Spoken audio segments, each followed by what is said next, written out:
of the Commonwealth versus Brian Walshe, criminal indictment 2023-0091. Matter continues on jury trial. Counsel's present in court. Counsel starting with the Commonwealth. Kindly identify yourselves once again for the court and the record. Good morning, Your Honor. Greg Connor for the Commonwealth. Good morning, counsel. Good morning, Your Honor. Ann Yaz for the Commonwealth. Good morning. Good morning, Your Honor. Tracy Cusick for the Commonwealth. Good morning. Good morning, Your Honor. Good morning, everyone. Kelly Porter on behalf of Mr. Walsh. Good morning. Good morning, Your Honor. Larry Tipton for Mr. Walsh. Good morning.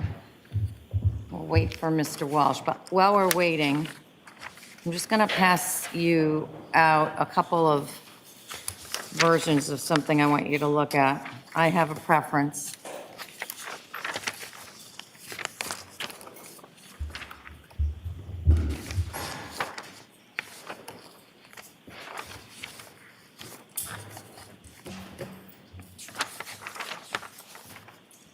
I don't know how many copies that is, but I think it might be enough. If we need more, I have more. I just put that to the side, counsel, until we get there.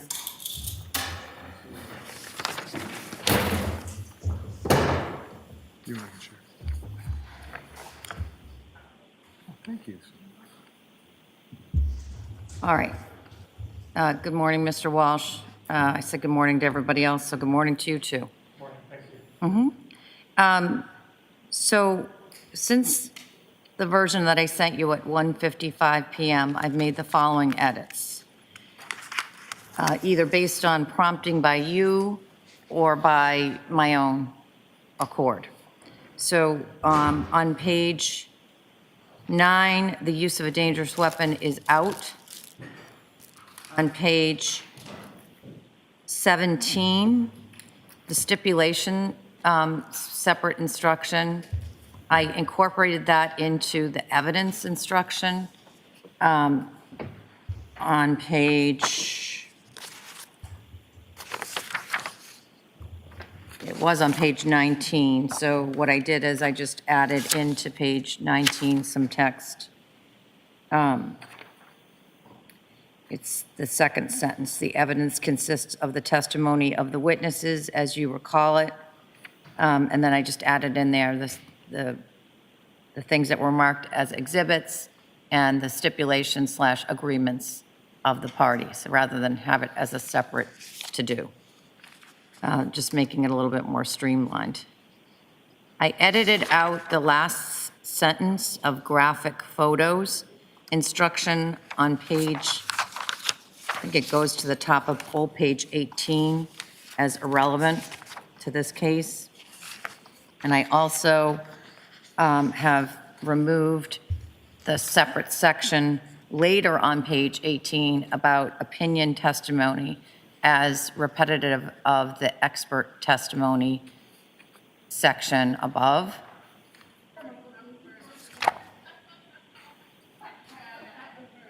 On page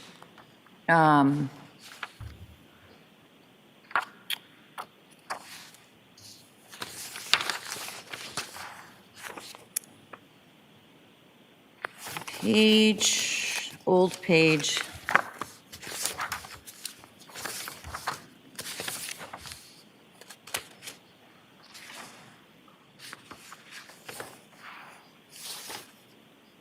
Now I can't find it right away. You may know where it is when you read through it. It says you'll have all the evidence with you. And I removed the non-relevant weapon and put in including the tools. But as I was thinking about that last night, mental note was, what does the Commonwealth, or how does the Commonwealth intend to safely put those tools? So what I've done in other places, or what I've seen done in other places, and it most often comes up in the context of a knife going back. I've seen other DA's offices basically take the knife and it's like they put it on a hard board and then they strap it down. So the jury can see the item but can't hurt themselves unwittingly with the item. it seems that the same could be done of the tools in this case, if you have the capability to do that. I think I've seen that done in Middlesex, Plymouth, that's how they sort of handle the issue. How are you planning on handling it? We're working on it this morning, Your Honor. Okay.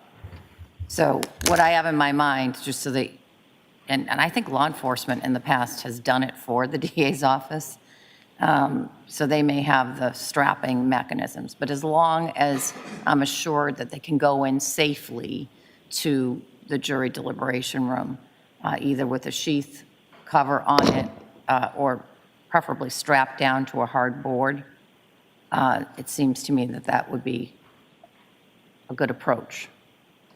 Anybody object to that? No, Your Honor. We'll work with defense counsel, but we're trying to get some supplies to do that this morning. We All right. don't have any objection.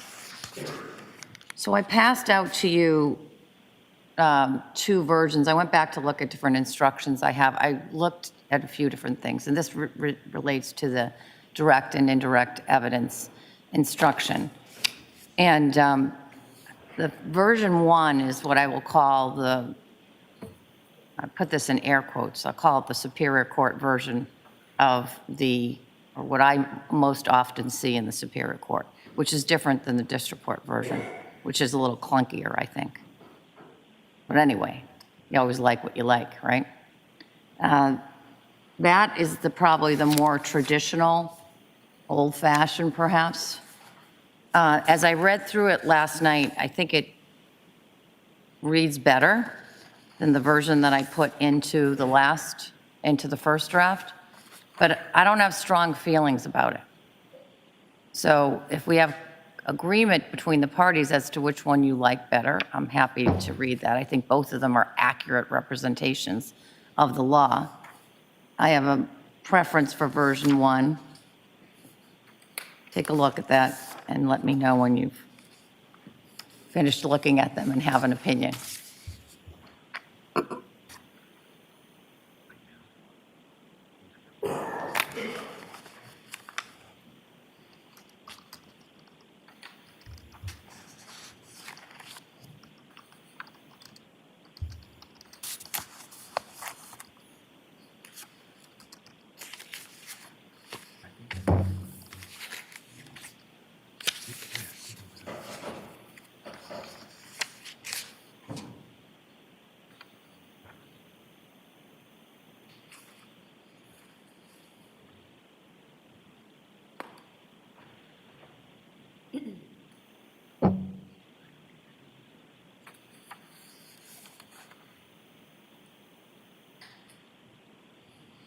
Your Honor, the Commonwealth doesn't take a position. Neither one seems Fine. reasonable. Normally, honestly, I don't spend a lot of time on this in most cases but this case is one that I spent a little more time on it. Yes, Attorney Porges. Your Honor, we're requesting version 2. So if no one else has a position, I'd ask the court to read that one. All right, which is my version 1, I guess, right? It's the version that was in the instructions yesterday. I believe so.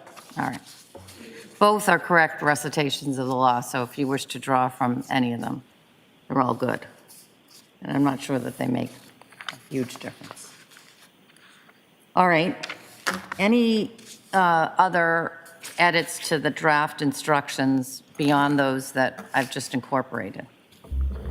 Your Honor, on page 12 of the 155 instruction on reaching a verdict, I believe there's some references for each charge, and I would suggest that that might have been a carryover to the plural version.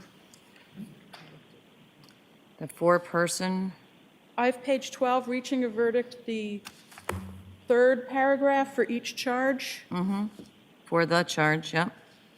and then has proved every element of the charge beyond a reasonable doubt, then you should find that Mr. Walsh is guilty of the charge or just is guilty.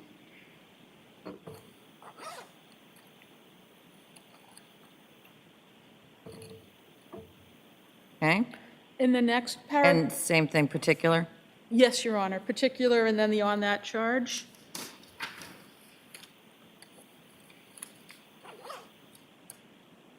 I'll just end it at not guilty. Your Honor, on page 13, role of the jury, second paragraph. Do not be influenced by the nature of the, Charge? yes, Your Honor. I think I already made that change. I just didn't tell you I did.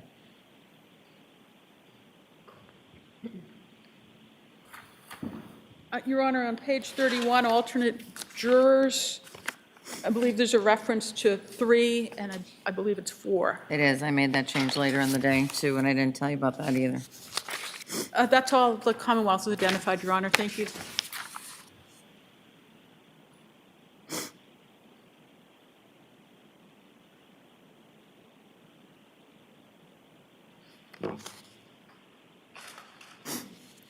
Anything additional from the defense? No, Your Honor, content, except for the previous exceptions made.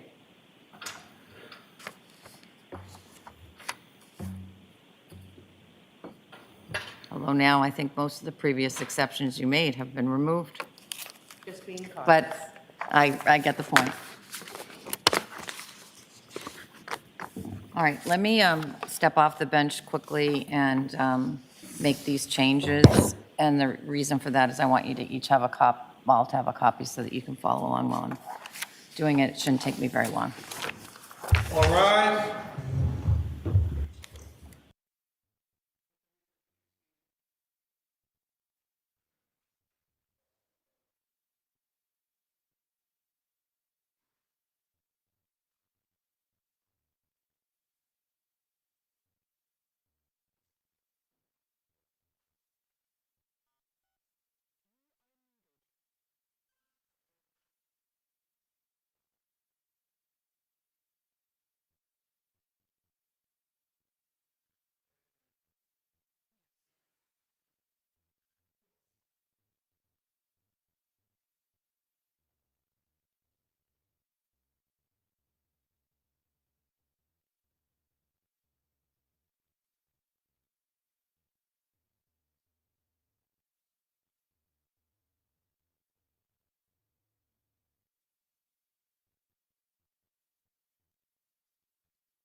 You are unmuted. Closing out session, turn your cell phones, please.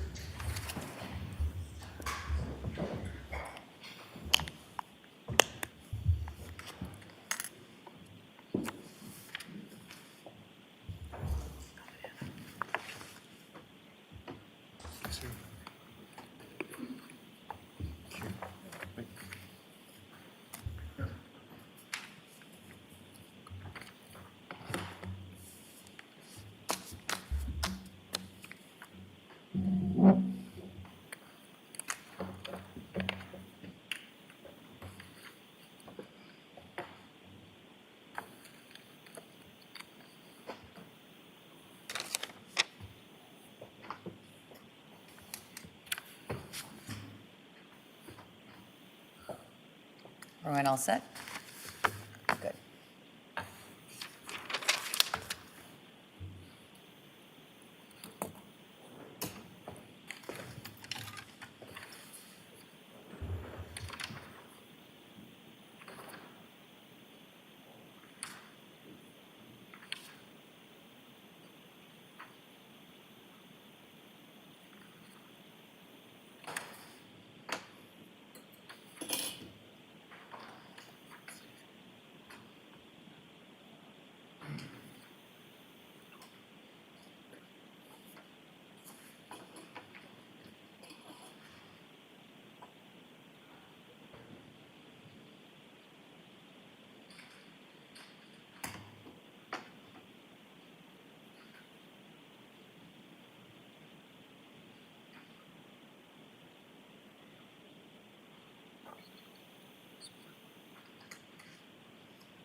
All rise. Jurors entering.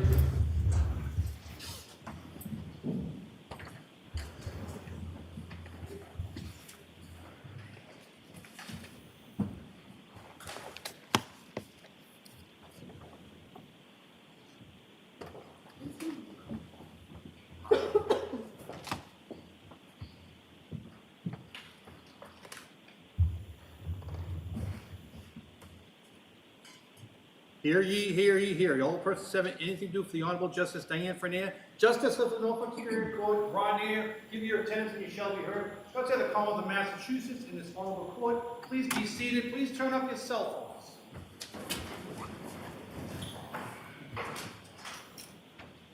phones. Jurors, and welcome back to the House. Jurors will start today, as we have every day together, with the 4 questions. Jurors, were you able to comply with my order that you not be on any social media or any news media? Yes.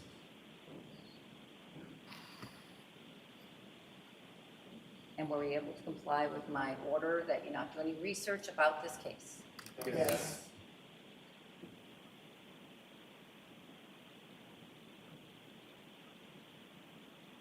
Are we able to comply with my order that you not speak to anyone about this case? Yes.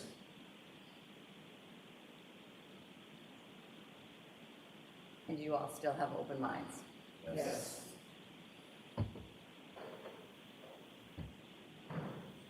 Those 4 answers, for the record, all answered affirmatively by all 16 jurors in the box. We're ready to begin today's work. So as I promised yesterday, jurors, there's 2 chapters that will come interspersed now as we start today.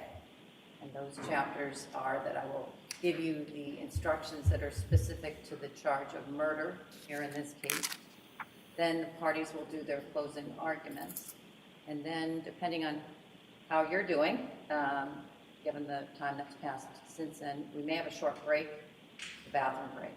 Then I'll come back and give you the more generalized instructions on the law. Deliberately break it into 2 chunks. It's more consumable for you that way. The jurors, I want to thank you for your service on this jury. To a person, when I've looked over, you caught me many times looking over at you. You've been paying attention. and that's exactly what I anticipated, but it's refreshing and rewarding for me to see it. So I know that you have paid attention to the evidence in this case, and I appreciate your attention. Your jury service in this case is a very important part of our democratic self-government. You are responsible to uphold the law and our principles of justice.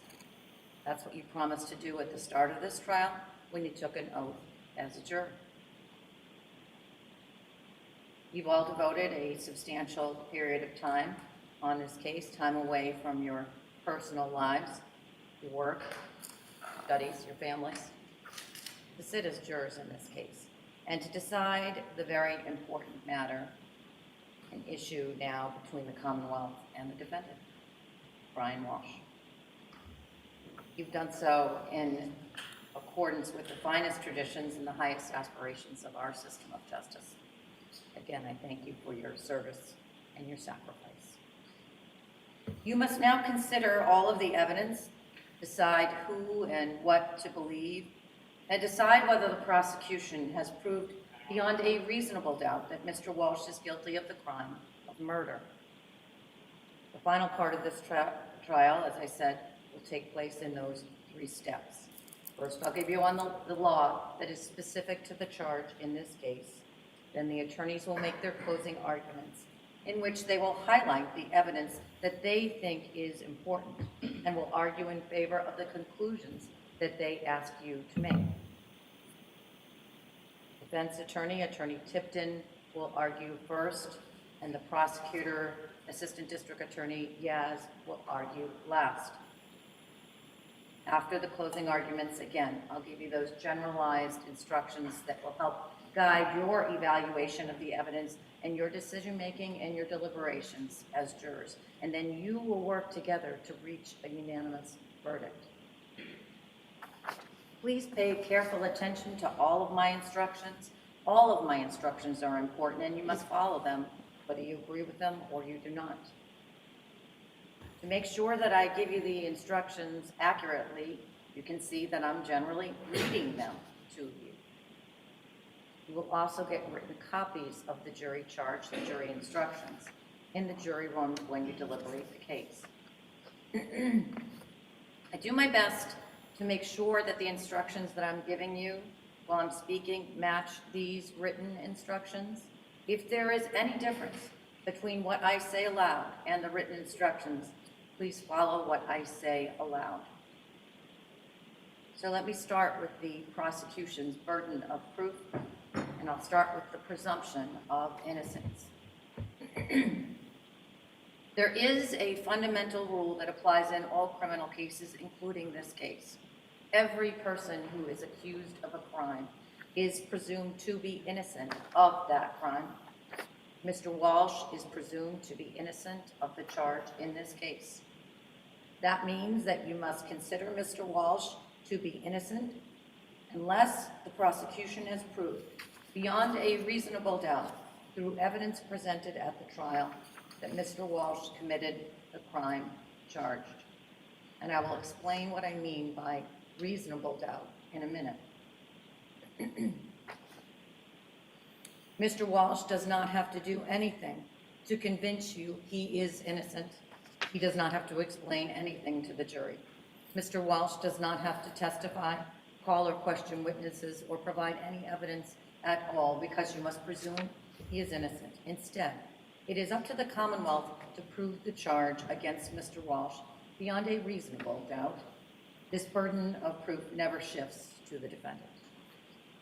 After you have considered all of the evidence carefully and fairly, if you have a reasonable doubt about Mr. Walshe's guilt on the charge of murder, then your verdict must be not guilty. You may find Mr. Walshe guilty of the charge of murder only if all 12 deliberating jurors agree that the Commonwealth has proved the charge beyond a reasonable doubt. So, the burden is on the Commonwealth to prove beyond a reasonable doubt that Mr. Walshe is guilty of the charge made against him. What is proof beyond a reasonable doubt? The term is often used in probably pretty well understood, though not easily defined. Proof beyond a reasonable doubt does not mean proof beyond all possible doubt, for everything in the lives of human beings is open to some possible or imaginary doubt. A charge is proved beyond a reasonable doubt if, after you have compared and considered all of the evidence, you have in your minds an abiding conviction to a moral certainty that the charge is true. When we refer to moral certainty, we mean the highest degree of certainty possible in matters relating to human affairs, based solely on the evidence that has been put before you in this case. I've told you that every person is presumed to be innocent until he or she is proved guilty, and that the burden is on the prosecutor. If you evaluate all of the evidence and you still have a reasonable doubt remaining, the defendant is entitled to the benefit of that doubt and must be acquitted. It is not enough for the Commonwealth to establish a probability, even a strong probability, that the defendant is more likely to be guilty than not guilty. That is not enough. Instead, the evidence must convince you of the defendant's guilt to a reasonable and moral certainty, a certainty that convinces your understanding and satisfies your reason and judgment as jurors who are sworn to act conscientiously on the evidence. That's what I mean by proof beyond a reasonable doubt. There's one indictment or charge in this case. You must decide whether Mr. Walsh is guilty of that charge. For the charge of murder, there are certain things, we call them elements, that the Commonwealth must prove beyond a reasonable doubt to show Mr. Walsh is guilty. I will explain these legal rules to you now. There are two different degrees of murder. Murder in the first degree and murder in the second degree.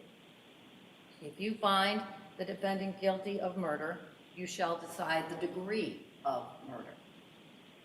Commonwealth alleges that the defendant committed murder in the first degree on a theory of deliberate premeditation.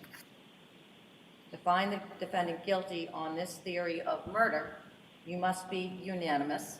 That is, all of the deliberating jurors must agree that the Commonwealth has met its burden of proving every element of this theory beyond a reasonable doubt. Unanimously that the Commonwealth has met its burden to prove beyond a reasonable doubt this theory of first-degree murder, you shall consider whether the Commonwealth has proved the defendant guilty beyond a reasonable doubt of murder in the second degree.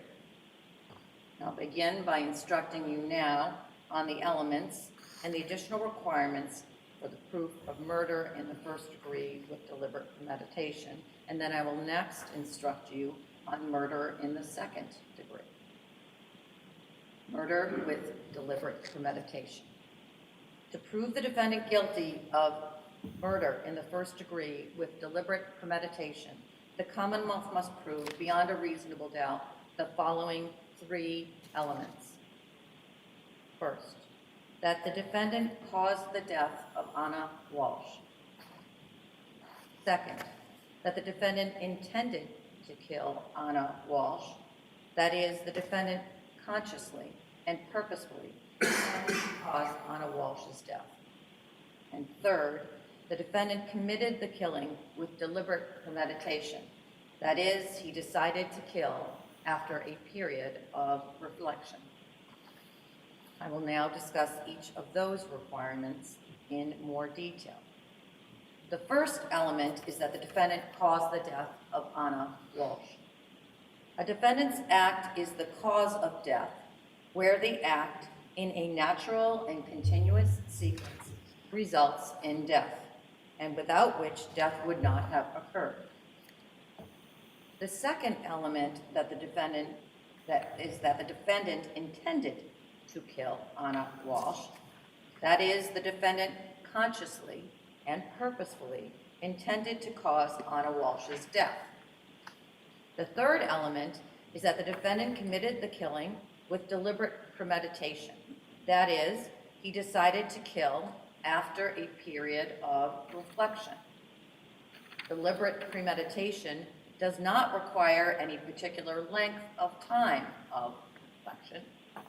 A decision to kill may be formed over a period of days, hours, or even a few seconds. The key is the sequence of the thought process. First, the consideration whether to kill. Second, the decision to kill. And third, the killing arising from that decision. There is no deliberate premeditation where the action is taken so quickly that a defendant takes no time to reflect on the action and then decides to do it. Murder in the second degree. In order to prove murder in the second degree, the Commonwealth must prove the following elements. First, that the defendant caused the death of Anna Walshe. Second, that the defendant A, intended to kill Anna Walshe, or B, intended to cause grievous bodily harm to Anna Walshe, or C, intended to do an act which, in the circumstances known to the defendant, a reasonable person would have known created a plain and strong likelihood that death would result. I will now discuss each of these requirements in more detail. The first element is that the defendant caused the death of Anna Walshe. The defendant's act is the cause of death. The act, in a natural and continuous sequence, results in death, and without which death would not have occurred.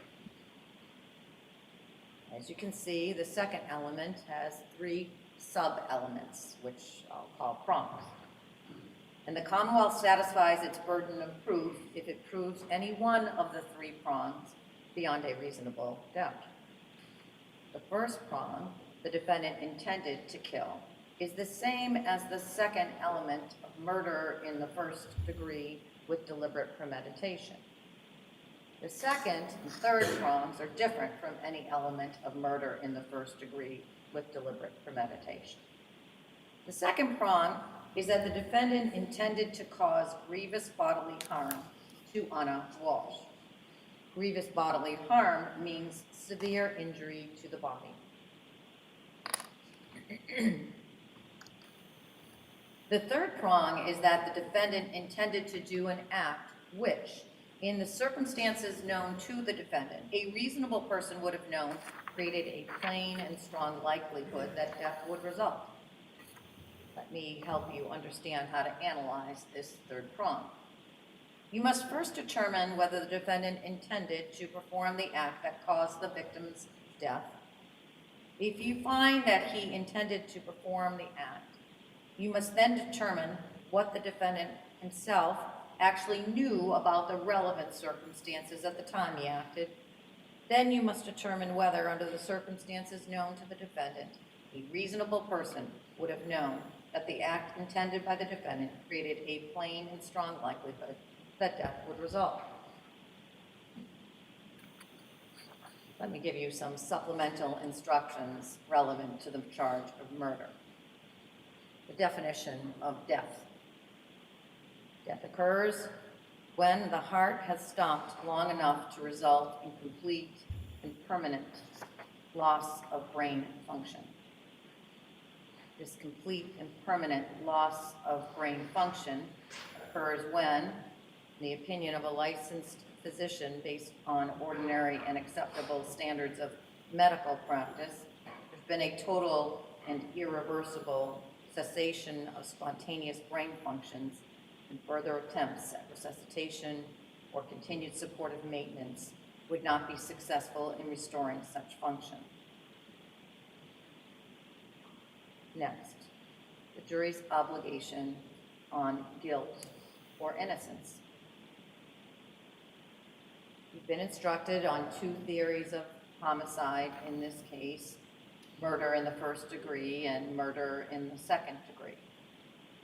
If the evidence convinces you beyond a reasonable doubt that the defendant is guilty of a criminal offense, you have a duty to find the defendant guilty of the most serious offense that the Commonwealth has proved beyond a reasonable doubt. If the evidence does not prove beyond a reasonable doubt that the defendant is guilty of any offense charged, you must find him not guilty.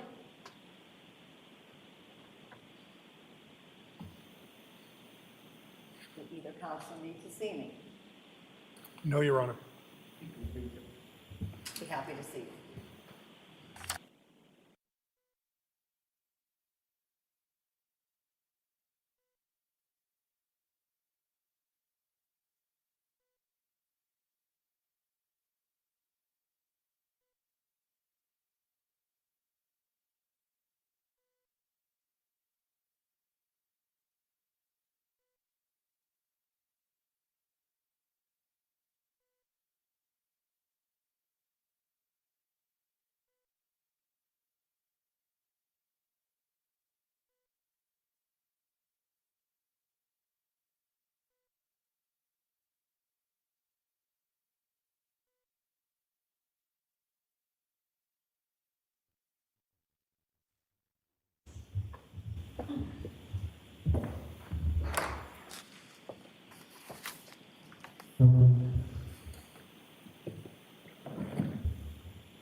You take I know you haven't been sitting there that long, but you're going to go for a stretch now. So I'm going to ask you to stand up. And, as I've said to you before, shake a leg.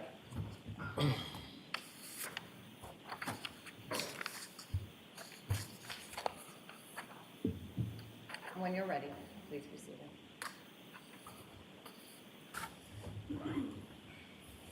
So, jurors, I'm about to conclude my first set of the instructions to you, and we're going to hear the closing arguments of counsel next. This is an important part of the trial because it's the final opportunity that the lawyers have to address you. It's an opportunity for the lawyers to summarize the evidence, to call your attention to certain parts of the evidence that they regard as important, and based on the evidence, to try to persuade you to reach a certain result. However, what you're about to hear is not evidence. Lawyers aren't witnesses. All of the evidence in this case has been presented to you through the testimony of the witnesses, the exhibits, stipulations, which you have before you. And as to the exhibits, you'll have an opportunity to examine those in detail and consider them during your deliberations. Our rules are designed to ensure that the parties receive a fair trial, and they therefore prohibit the attorneys from making certain types of arguments in an effort to persuade you to reach a certain result or to favor or discredit either party. For example, the lawyers are not permitted to refer to facts that are not in evidence in this case. If, based on your memory and understanding of the evidence, a lawyer does this, you should disregard that comment. The attorneys are not permitted to express their personal beliefs in the credibility or lack of credibility of any witness who testified in this case. That determination is entirely for you to make. If a lawyer makes such a comment, you should disregard that comment. This case must be decided based solely on the basis of the admissible evidence and the law that I'm teaching to you. Attorneys are not permitted to persuade you for or against either party by appealing to human passions or prejudices. If a lawyer makes such a comment, you should disregard that comment. If you become conscious of any passion or prejudice as you consider the evidence and engage in your deliberations, you must put these feelings aside and not permit them to influence your thinking. With that, we'll turn to the closing arguments. As is the custom, we'll hear first from the defense. Attorney Tipton.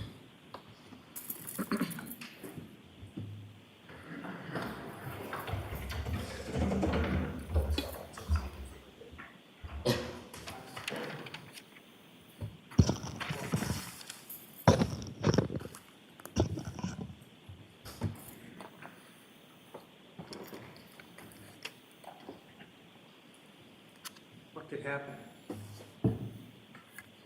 to a loving father and a loving husband. We're making line or police before they. Search for the unspeakable on the internet. Exposed body of the woman that he adored. Government suggests it was an affair. There's no proof of that. There's no proof that Brian Walsh knew anything about an affair between the woman he loved and William Tipton. Money? Second reason that the government suggests, family money? Money that the family had worked together for years and continued to talk about in text messages and the sales of property, trying to protect the assets for the benefit of the whole family and the future of their 3 children. A motive? There's no evidence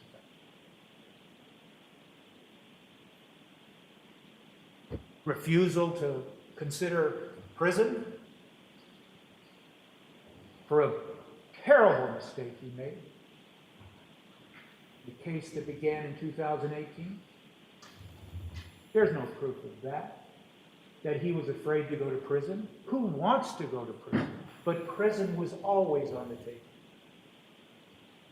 And it was just something that he had to face up to, and something that he did. So, what would cause a loving husband and a loving father to do the things that you heard about in this case? Could it be something that was sudden, something that was unexpected, something that was unbelievable, something that only a medical examiner would understand, have knowledge of, but not a man like Brian Walsh? Something that is terrifying, something that defies logic when it happens. How do we know that Mr. Walsh was a loving father and a loving husband?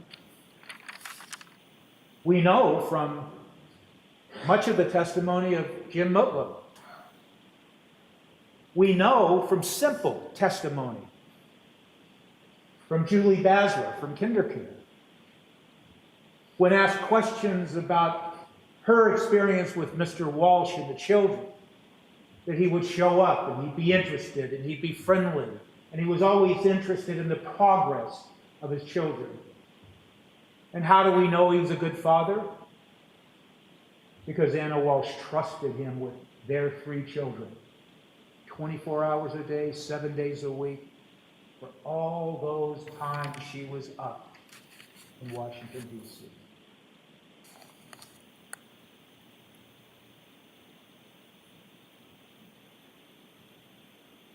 The unthinkable happens. It happens in a variety of ways. And the Commonwealth must prove to you beyond a reasonable doubt that a homicide occurred, that a killing occurred. Nothing proves that beyond a reasonable doubt on the facts and circumstances and the evidence presented to you. There's evidence that he lied to the police. There's evidence that he searched the internet. There's evidence that he disposed of a body. But there is no proof in all of the evidence that you have heard and been presented that he ever once thought about harming the woman he loved. That he ever thought about harming the woman he loved. That he ever planned to harm. That he ever intended to harm. So, when we talk about the evidence of the affair, when we talk about evidence of financial concerns, when we talk about evidence of being ready to go to prison, those are the motives that the Commonwealth needs to prove to you to support any notion that a loving husband and a loving father would kill his wife. And the evidence suggests there was no motive at all. And without a motive, without a reason that is based on facts and circumstances, logic and understanding, without that, you have a sudden and unexpected event that results in confusion, and panic, and fear.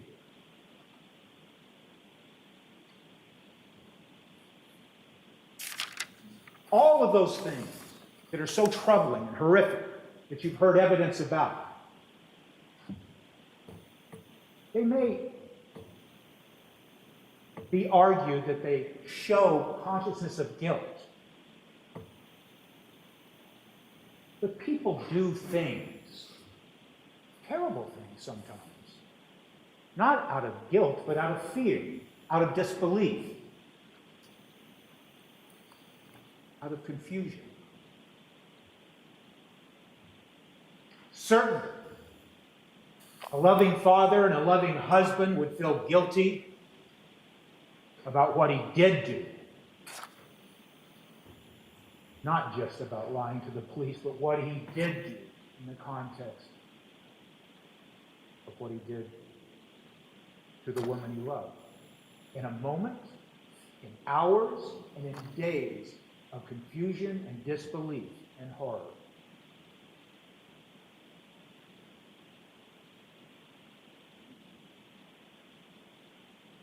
But that feeling of guilt had nothing to do with the killing, because he never killed Anna Walshe. You will hear arguments, but you've seen the evidence that might evoke emotion. Who wouldn't feel emotional in what you've heard, what you've seen? But your obligation, and I don't mean to sound like I'm lecturing you at all. Her Honor will instruct you on the law, and that is not my province, but you cannot base your verdict on sympathy for Anna Walshe. You can't base your verdict on anger to what Mr. Walshe did. You can't base your verdict on passion, based on the evidence that you've heard that is upsetting and terrifying and at times disgusting. But that's not what you can do as jurors in this case.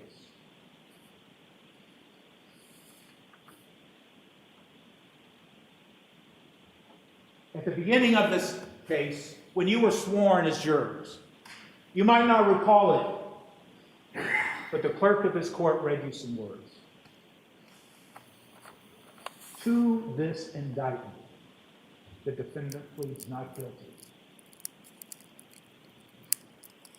He places himself before this country which you are, the obligation that you have accepted in this case is unlike perhaps any obligation that you've ever accepted in your life. Perhaps. That's for you to judge. But your obligation requires that without passion and without anger and without sympathy, that you assess the facts as troubling as they are, and at times as horrific as they are, and make your verdict rest on the evidence, and nothing less and nothing more. Unbelievable, facts that don't make sense at times, something that is incongruent. An example of that is the end of Mr. Jim Mutlow's testimony, where for almost an hour he talked beautifully about the love between these two people. that he talked glowingly about Mr. Walsh. And then toward the end of his examination, he wanted to say something about now he was thinking there might have been some kind of problem. And reflect upon the evidence that he gave of a phone call he had with Mr. Walsh on the 4th, when the conversation was confusing to Mr. Mutlow, confusing where he kept asking what could have happened that would result in Anna Walsh leaving the lie that Mr. Walsh was telling people out of fear that no one was going to believe him about what happened, so he lied. But consider the way that Mr. Mutlow had a terrible time trying to understand that. And why? Because he knew both of them. Because what he was thinking, why would Anna Walsh leave? They love each other. I know them both. It makes no sense. And that is what happens when something happens that is totally confusing. You just can't believe it. And you seek answers. You yearn for answers that make sense of something. And when something sudden and unexpected happens, something tragic, your ability to come to terms with it, when it's such a dynamic, such a tragedy, you change. You change.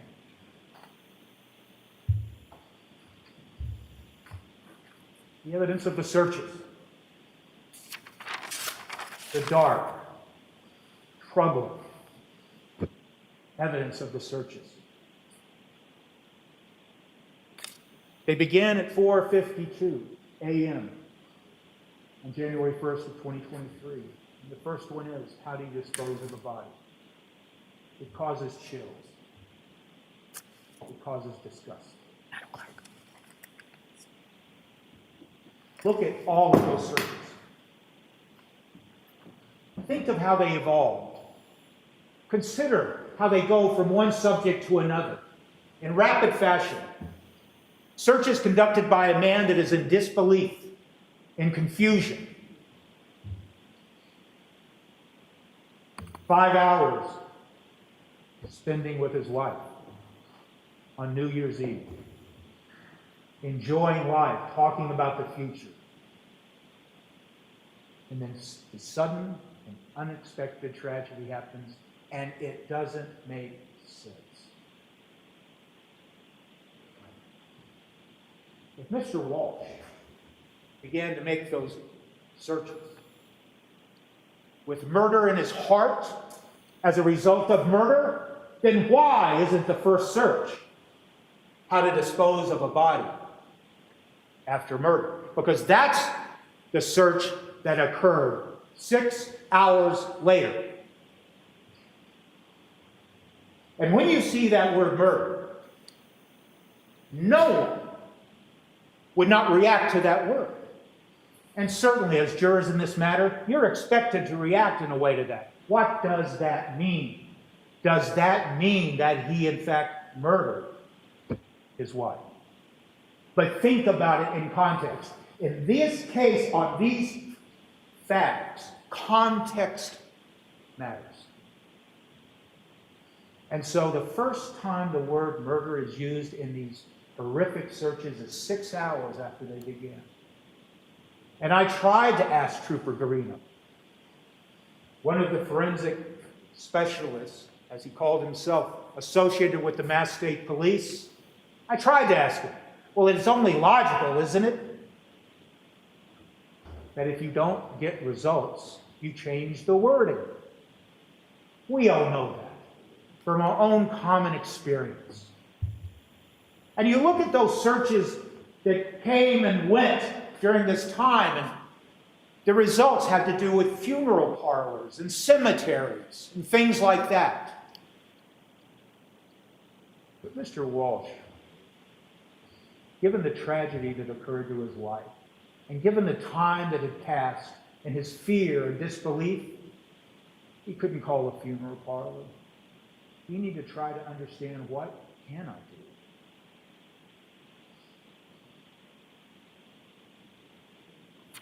Then the searches become darker. They become more upsetting. Now the thought is dismemberment. And there's searches like that. You've heard about them. You'll read about them. And then you see searches that cover days. And there's searches about cleaning. And there's searches about how to clean up. You'll read them. And even though they don't talk about murder, they are equally upsetting, because you're thinking, as jurors in this case, he's thinking about cleaning up the basement. He's thinking about how you clean a concrete floor. Context. 1,034 pages of digital data, 3,667 records taken from his MacBook. Not one record, not one page refers to any plan. Not one record, not one page refers to any intent to kill. Nothing. So keep it in context when you review that exhibit and those searches, and ask yourself, why is a man searching now if he had intended to kill his wife? Why is the man searching now if he had planned to kill his wife? And that is the government's theory. He planned. He deliberately premeditated the plan to kill his wife. Where is the evidence of premeditation? In thousands of pages of records. I suggest to you respectfully, you are the jurors. What is the evidence of premeditation?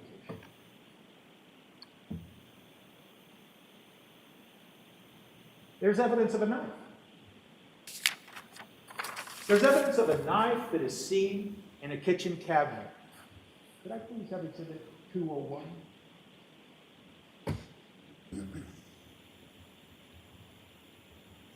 And next exhibit 202. And finally exhibit 203. The knife. It was above a refrigerator. It was in plain view. Had no visual red blood stain. And yet the government wants you to think about this knife. So think about it. Don't ignore it. Do not refuse to consider it. Of course you will, but think about it. In a cabinet above a refrigerator. And they first test it with some screening test. It doesn't prove that it has even blood on it. And they take it, and they should. And then, what happens is everybody loses interest of the knife. Everybody, the Mass State Police, the crime lab. There's no further testing of this knife. And ask yourself, if that knife is to be considered a weapon used, then why is it in that cabinet? You have heard evidence of bags and bags being thrown in dumpsters over a period of days. The government wants you to think that Mr. Walsh killed his wife and perhaps used this knife. Then why was it sitting in a cabinet days later in open view for the police? What logic is that? And there is no proof that it had one piece of biological evidence on it tied to any killing or any harm. And they simply lost interest in it. You can take it down now.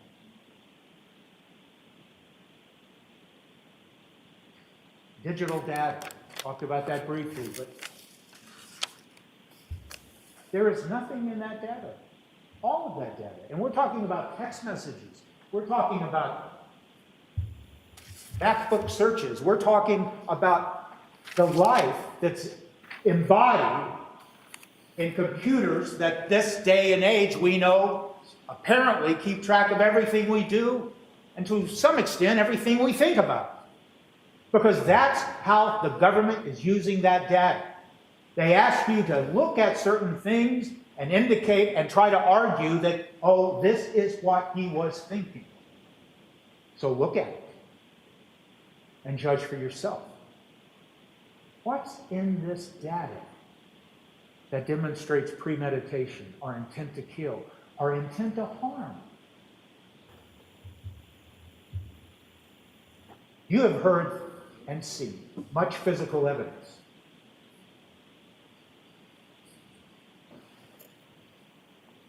You've seen pictures of gray slippers with blood on them. You've seen pictures of all kinds of physical evidence. And if the argument is made by the government, something about a dark gray slipper with blood on it indicates that a murder happened because, listen to the argument, of course you will. But a theory, an opinion, does not make it true. And to suggest something like,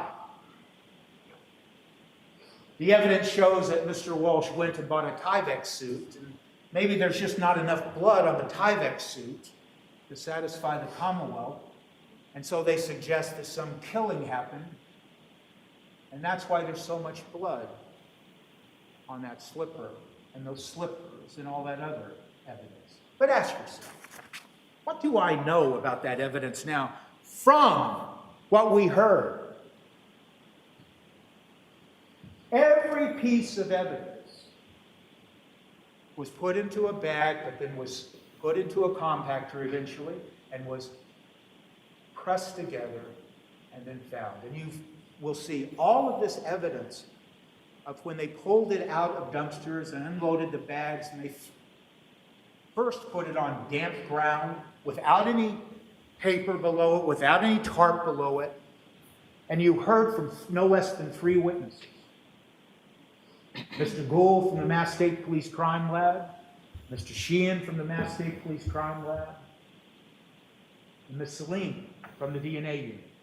They all consistently said cross-contamination or transfer. They used different terms, but they all agreed. So the evidence, the physical aspect of the evidence, the thing you see in the photographs, the thing you see now, if you open up one of the bags and take things out, is not representative, or may not be representative, of how it looked before. And you must consider that.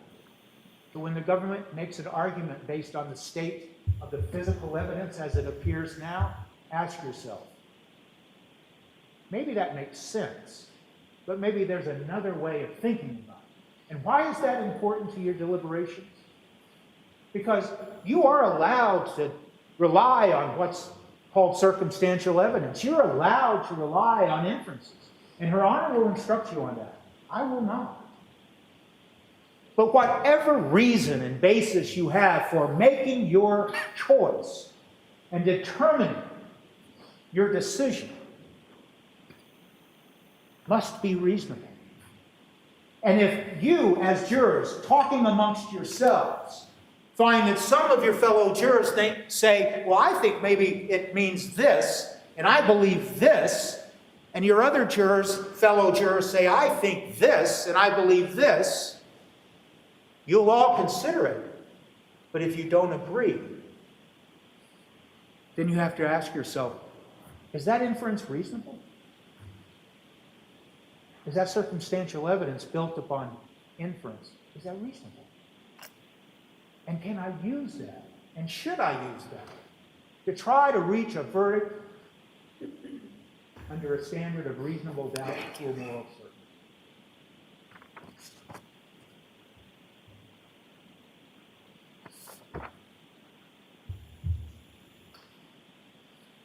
is the evidence that something violent happened in this house?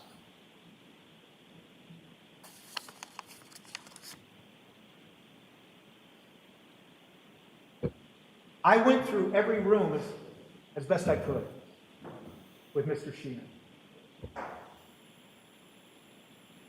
There was nothing found in the upstairs bedroom. There was nothing found in the sinks and basins, showers of multiple bathrooms. Nothing found, meaning biological evidence that might indicate something violent occurred. There was nothing found in the kitchen other than a knife that they lost interest in. There was nothing found in the living room that had padding around the fireplace to protect the children from falling. There was nothing in that bedroom where Anna Walsh, Brian Walsh, as adults, enjoyed their life together and had spent their life together, perhaps every night, before she moved to D.C. to take that job. And how do we know that? We know that because the photographs show there was nothing there. Even what was characterized as red-brown stains on curtains in the bedroom turned out not to be blood at all. We know that because trained examiners from the Mass State Police examined probably every square inch of that house. We know that because we saw photographs in her testimony about floor that was dug up based on their experience and training. That biological evidence, like blood, can fall between the cracks of flooring and reside on the subfloor. And so they tore the floor up, and you saw those photographs, and you'll have them. And nothing was found. Nothing at all. I asked Mr. Sheehan about blood spatter, and he forthrightly and honestly said, I'm not a blood spatter expert, but he explained it sufficiently to you. Someone wielding a knife or a weapon and causes blood to let out of a body, and you look for blood that has spattered with directionality. Nothing. Nothing in the bedroom, nothing in the living room, nothing in the bathrooms. No evidence that blood drained down the drains. Could I have Exhibit 217, please? That test that I asked Mr. Sheehan about, the Serotek Hem test, that checks for hemoglobin, for blood, that test, he agreed, can detect blood at the sensitivity of 20 nanograms per milliliter. 20 nanograms. A nanogram, as he agreed, 1/1000th of a gram. Think of how minuscule that is. And they used that all over the house. And so the government elicited questions and answers from many of their state police, the 10 or 20. They didn't call everybody. That's up to them. But apparently there was no need to, because 10 people or more, as Mr. Sheehan had described to you, he was estimating. He was trying to be as honest as he could and credible, and he was. 10 people pouring over that house all day on January 8th. 10 more people or more pouring over that house on January 9th with their tools and their experience, and they don't find anything except multiple bloodstains where? In the basement. In the basement. On the concrete floor. Ask yourself, when you heard testimony that Mr. Walsh attempted to clean, and so therefore they couldn't find evidence in the other parts of the house because he cleaned it. Well, ask yourself, wait a minute. Is that logical to suggest that he cleaned the bedroom up so well nobody could find a thing? He cleaned the living room up where the rug may have been, and they couldn't find anything. Well, then you see those searches where he searches specifically for how to clean concrete. So you might infer, and it might be a reasonable inference, that he attempted to clean that concrete floor. And yet, what was found on the concrete floor? Multiple red-brown stains that turned out to be blood, and in some instances, we can all agree, based on the testimony of Ms. Celine, the profile of those blood draws matched the profile of Anna Walshe.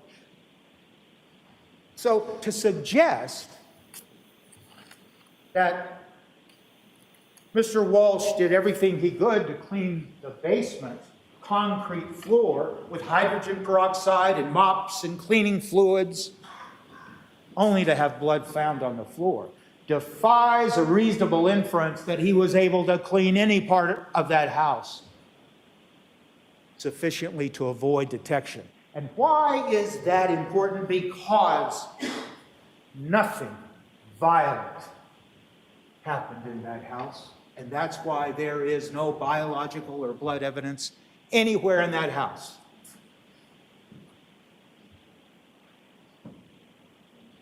The act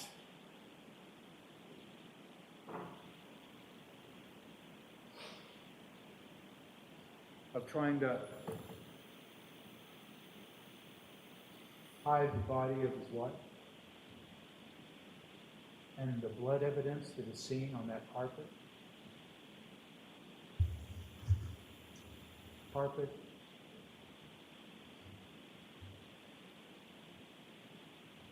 That's what happened. There's no blood in the living room. The inference might be that the carpet was taken downstairs. Because you can look at those pictures. You can look at the physical pieces of carpet, and you should. But there is no evidence of any killing that happened. And there's no evidence that anything was done before Mrs. Walshe died. And there's no evidence of premeditation or anything. There is evidence of lying and disposing of the body.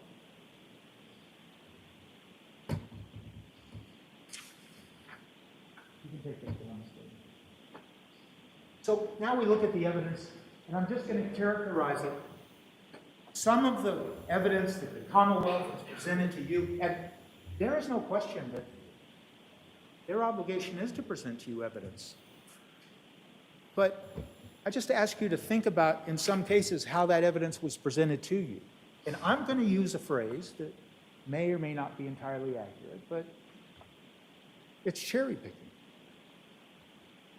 It's looking at thousands of points of data and asking you to think about it, but not telling you why you should think about it.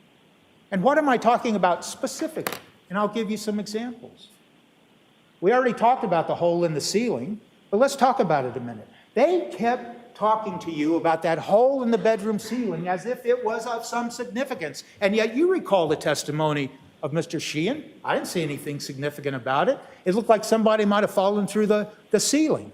And there's nothing significant about the pieces that Mr. Walshe had stored in the cabinet in that same bedroom. I asked Mr. Sheehan about that. I didn't see anything significant about that. Yet you kept being given that evidence. And then as the evidence developed, for some reason, there's Mr. Murphy.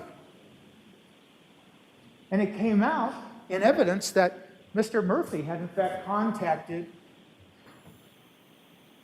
Mr. Walshe because there was a promotion going on. It wasn't that Mr. Walshe said, hey, come and fix this hole, this suspicious hole. No, he was contacted. And he didn't respond right away, but then he did. And for some reason, they keep insisting that that hole is of some significance, but they don't tell you why, they just give it to you. They do the same thing with the searches. Remember when Trooper Keefe was sitting right here and he's asked to look through those thousands of, 250 pages of the search history from the iPhone Mini 13, the phone that belonged to Mr. Walsh, and he's asked to look at it and says, do you see searches there to go to the MGM? Yes, I do. Nothing else. No explanation why that is significant, why it's important to try to determine if a man committed premeditated murder. You're just throwing back pieces of evidence. Why? Why were you given...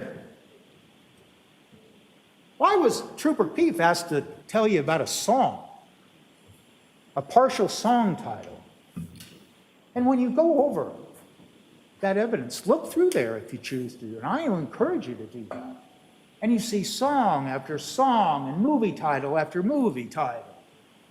Why is it that the government throws that at you and says, think about this? For what reason? And then they present to you through Trooper Garino something about a porn movie.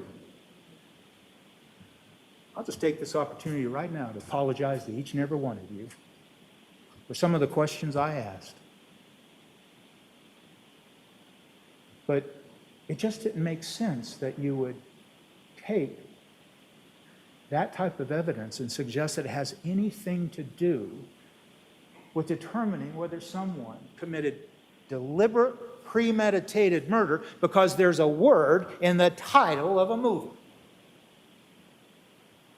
And that's what I'm talking about, the quality of some of the evidence here, thrown at you as if it means something, that it's significant, and yet here you are being asked to determine if someone, Mr. Walsh, committed premeditated murder with a specific intent to kill the woman he loved.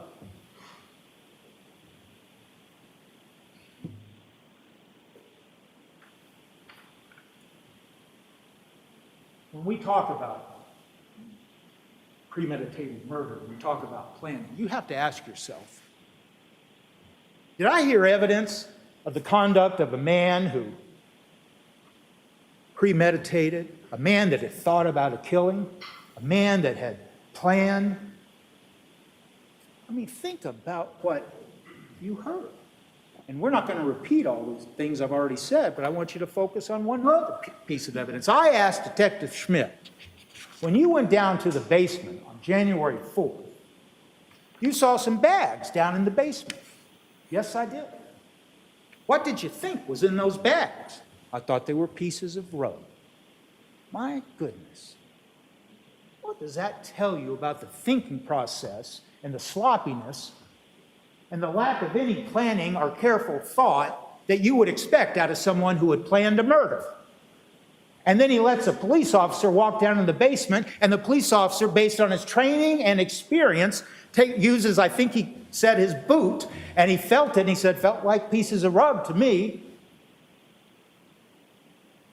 Rug that is in evidence that has blood. Think about all of that when you're thinking about it. Did this man, Mr. Walsh, did he plan anything? No. Did he intend to kill anybody? No. Did he kill Anna Walsh? No. The evidence does not support a finding of premeditated murder with specific intent to kill based on the evidence, not based on sympathy, based on the evidence. What's some other evidence that is troubling? Mr. Walsh is talking to the police, and he says, I messenger. When asked about, and he was trying to explain it, things will come up on my phone that I thought were for me, but then it turns out they were for Anna. And so the government seizes upon that evidence. and suggest that there's evidence that Mr. Walsh had seen text messages between Anna Walsh and William Fastow. And those text messages between Anna Walsh and William Fastow, some text messages are placed into evidence, and I'm sure you'll look at them.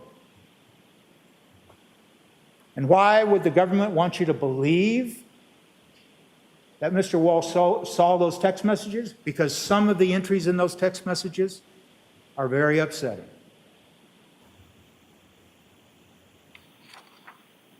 They may very well enrage a husband to read about what was going on in those text messages. So you'll look at them. But ask yourself, as you look at them, and perhaps as you think, I could see that might upset, that might put somebody in a rage. Problem is, there is absolutely no evidence that Mr. Walsh ever saw any text message, because he was trying to say iMessenger, and now you know from the testimony of Trooper Keefe, there's no such thing as iMessenger. We're talking about Facebook Messenger. But the important thing is, there is no evidence in all of the digital data that you have before you, in all the digital data that they examined, that Mr. Walsh ever saw anything going on between his wife and William Fastow. And when you look at those text messages, and you might have some question about it, and if the government stands up and says, well, he saw those because he told them that he was seeing iMessenger, which doesn't exist, then ask yourself, why is it then that on New Year's Eve, Anna Walsh is taking all these photographs? It's festive, it's a lovely situation. And she says, in the presence of Brian Walsh, as she and Jim Mutlow are taking photographs, hey, why don't we send a photograph to Will Fastow? And was there any evidence that he reacted, Mr. Walsh? No. And when asked by Attorney Porges, well, so what happened next? And Mr. Mutlow really took efforts to remember, and then he said, oh yeah, that happened before the young boy woke up and came downstairs, and that was around 10:30. So if you just think about that, then the festive and jovial celebration continued for another 2 hours. There is no evidence that he reacted. Mr. Walsh reacted to them sending a photo. Why? Because he knew his wife had a crush on Will Fastow, and it didn't even make him jealous. And how do we know that?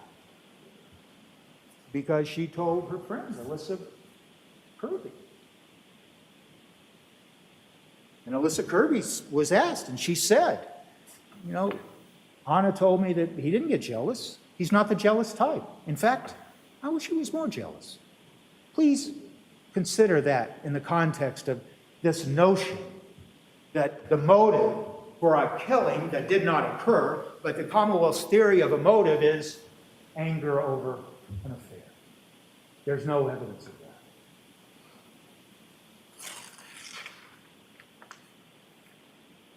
Dr. Atkinson told you. Dr. Atkinson described to you the phenomenon of sudden unexpected death. It happens. And just because it's rare, and just because the government will undoubtedly argue that that is nonsense, listen to their argument. But Dr. Atkinson made it clear it happens. It happens in young and old, male and female. It happens unexpectedly. In fact, it happens with people who have never manifested any problem before. It happens in athletes. And how do we know that it's not absurd, even though it might be rare? How do we know it is an important aspect of what happens to people? Because the laws of this state mandate that the office, the chief medical examiner, get information from doctors, police officers, nurses, when there is a sudden death, when someone is otherwise healthy. They're mandated to investigate that. So there is a statute that Dr. Atkinson told you a little bit about on cross-examination. So ask yourself, Is it as unlikely? Is it bizarre? Because Anna Walshe worked out. Yes, she had been sick before. She had been with Alyssa Kirby in the days leading up to this, and Alyssa Kirby wound up having the flu. But that's not what really is at issue here. Sudden and unexpected death may occur because someone is ill. All we know is that it happens. And the fact that someone doesn't believe it could happen doesn't mean that it doesn't. Importantly, though, think about the shock of it happening. Think about the effect it would have on anyone. A lay person that has no idea it could happen. You're down celebrating with your wife and your friend, and then the tragedy happens. And you panic because you can't believe it. You don't understand it. And you don't think anybody's going to believe it.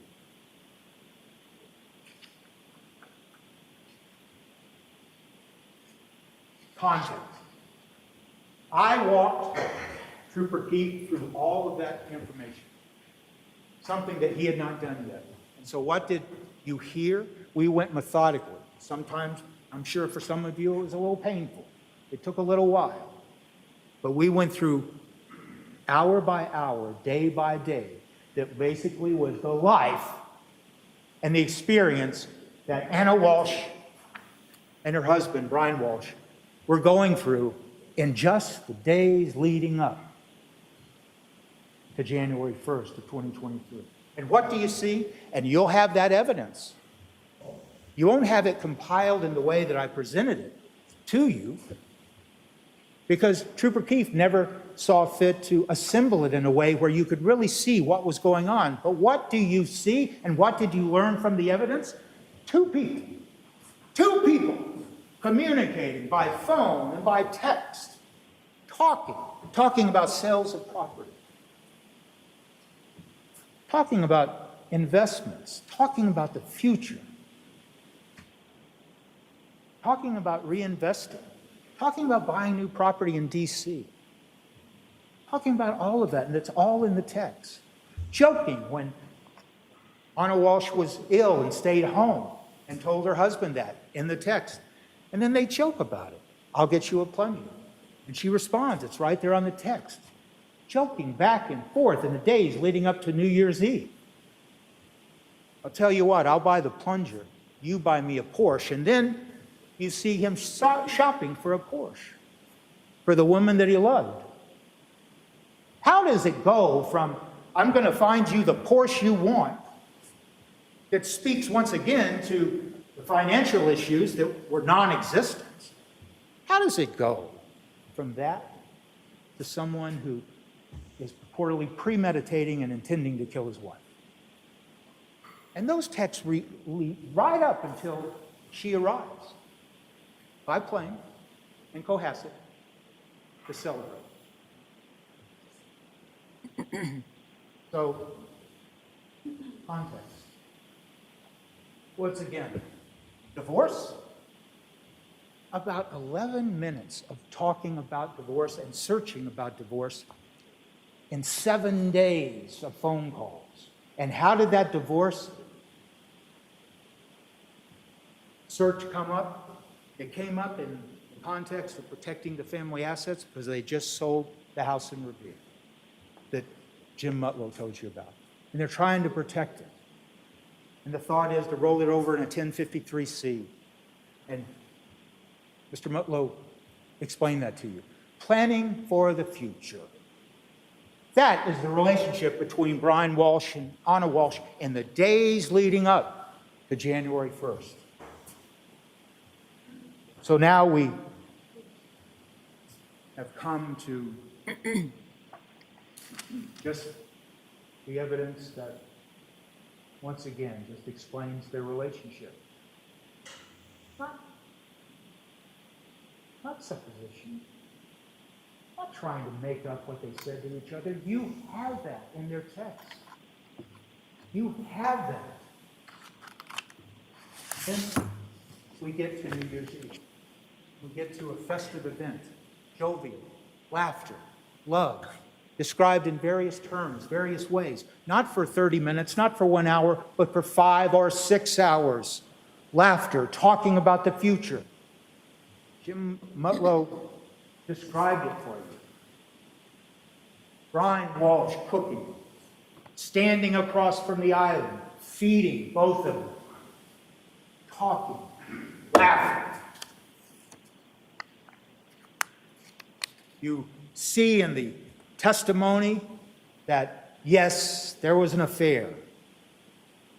He didn't know it. He loved his wife. He treated his wife like the wife he loved, the mother of his children, until the sudden, unexpected event happened. Imagine you are so in love.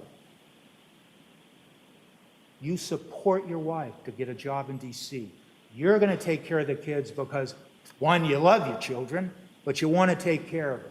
You want to share property and protect the assets, so everything goes into her name to protect it, because he has this federal case.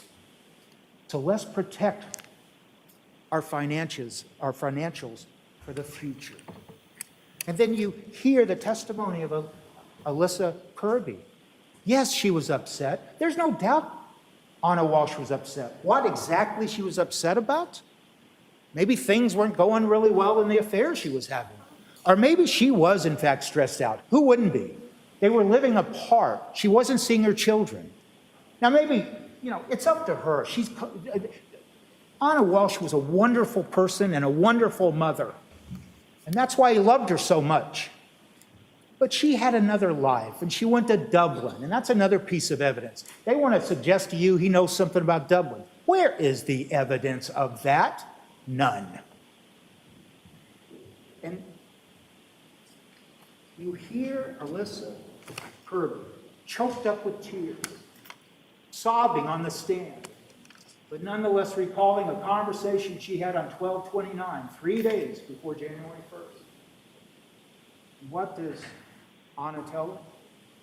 Well, I don't know if I love them as much as I used to. Those are her words. I'm paraphrasing, but that was the gist of it. But I want him to take responsibility. Why? Not so she could kick him out, not so she could leave him, so they could reunite as a family. That was what Anna Walshe was talking about.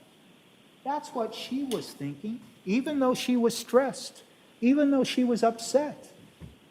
And things like that happen in families, but families make it through. And that's what she was expressing. That's what she was expressing to her best friend, Alyssa Kirby. Could I exhibit 169, please? We are now at the end of the New Year's Eve party, and they sign the champagne bottle. And we were talking about the feelings and the emotions and the state of mind of Anna Walshe and Brian Walshe, and looking towards the future. And this is on January 1st. This is on the day that the tragedy happened. Can you find it? I'm sorry, 169? Oh, I apologize. My fault. I'm sorry. It's at 257.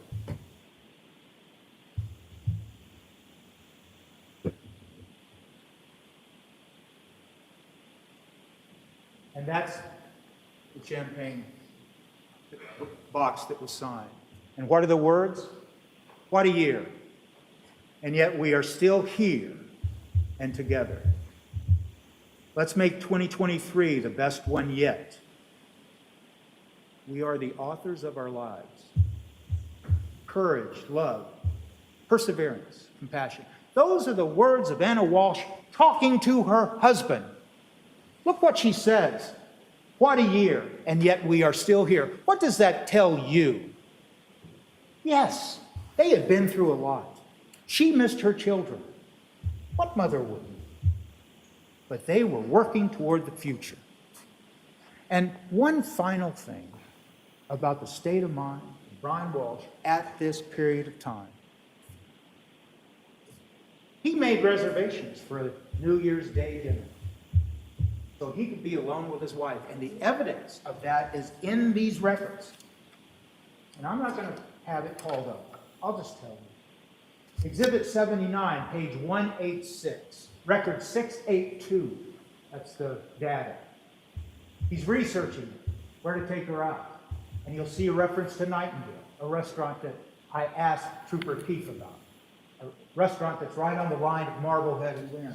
Exhibit 59, at 12:27, those records indicate that Mr. Walsh credit card used to reserve dinner for $573.76. So him and Anna could spend New Year's Day celebrating. And Exhibit 170, a text from Nightshade Restaurant itself acknowledging the reservation. And those were the plans that he made. And the government will suggest that's some kind of evidence of premeditation. Well, it's not any evidence of anything but love. And I'll just tell you, when you look at that evidence, you'll see that that email exchange was deleted. It's right there in the evidence. And then you heard the federal probation officer saying he wouldn't be allowed to go there. He'd have to get permission. So yes, did Mr. Walsh lie to his probation officer for what reason? So he could take his wife out for a New Year's dinner, and that evidence, and the evidence that you saw in that champagne box, is what their life was right at the moment before the tragedy happened. That is the evidence. I'm sorry I talked for so long. I apologize. Mr. Walsh loved Anna Walsh, the mother of his 3 children. There's no evidence that he deliberately premeditated a murder. There's no evidence that he ever intended to kill Anna Walsh. None whatsoever. Mr. Walsh is not guilty. He's not guilty of murder. Thank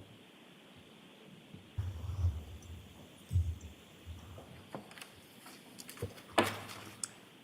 Jurors can't, why don't you take a moment to stand up?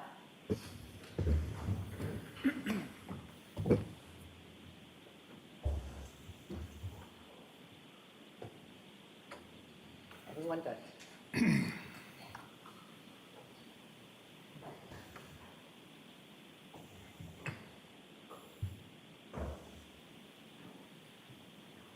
When you're ready, you may be seated.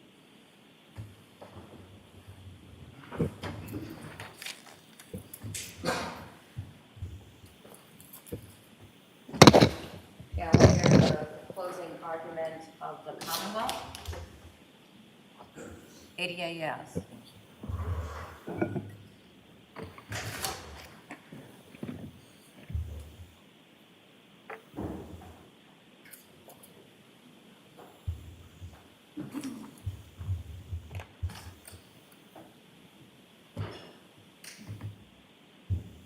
You may proceed. Thank you, Your Honor.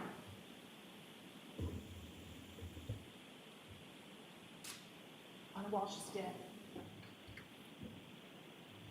Anna Walsh is dead because he murdered her. And he intended her death. Anna Walsh is not missing. She never walked out of her class at home on January 1st of 2023 between 6 and 7 a.m. to take an Uber to Logan Airport. She wasn't going to DC for a work emergency. There was no emergency. She didn't say goodbye to her son. That's just a story that the defendant told people.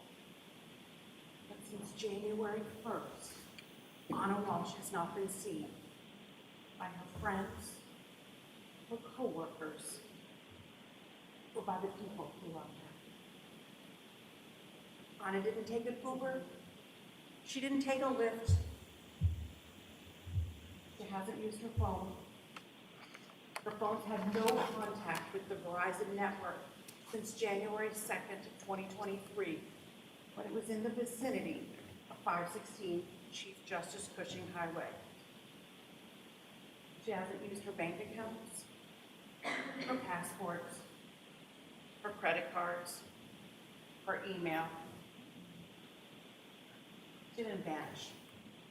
The defendant was the only adult at 516 Chief Justice Cushing Highway after Jim Lulu left around 1:30 a.m. on New Year's Day. And after he left, Anna was home alone with the defendant and their 3 sons, ages 2, 4, and 6.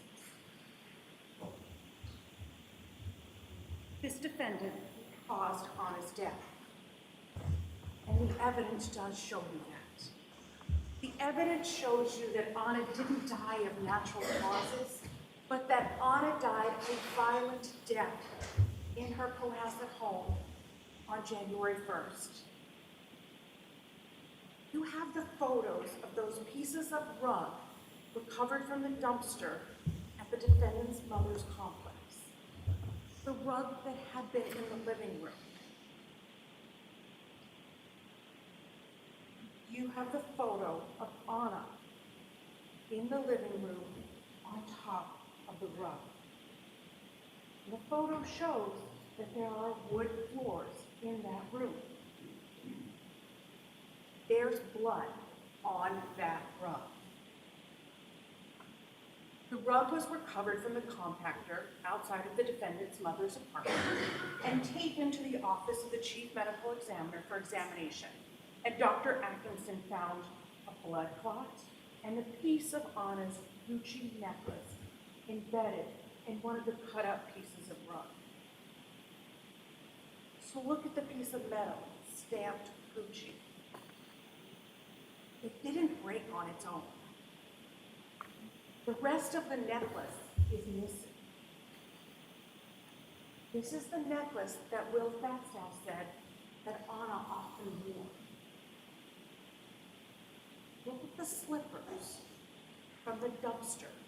The 2 pairs of adult slippers. The dark gray slippers have hair and blood clumped to the bottom. And the DNA testing tells you that the slippers had the DNA of Anna Walshe and the DNA of the defendant. Then there's the bathrobe. And there are 2 bloody white towels. A towel was tested and had Anna's DNA. Why did the defendant throw those items out? Because they had Anna's blood on them. And the evidence shows you this because the defendant was researching cleaning. How to clean blood from what floors? Does dishwasher clean blood? Is it possible to clean DNA off knife? The defendant still had a cut on his thumb on January 9th, 2023. And on January 1st, before he even went to Lowe's to buy any cutting instruments, an initial stop that he made when he left his house was to go to Walgreens to buy antibiotic ointment and Band-Aids. Then he went to Vin and Liquors, where the manager identified the defendant, and the defendant threw a bag into the dumpster.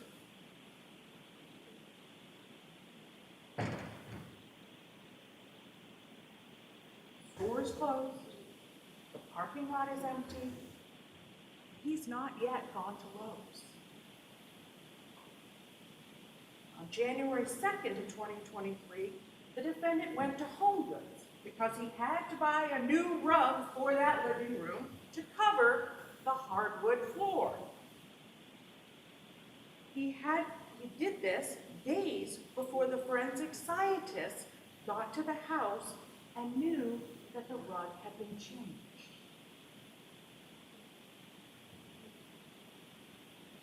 Walsh dying a sudden death from natural causes defies common sense.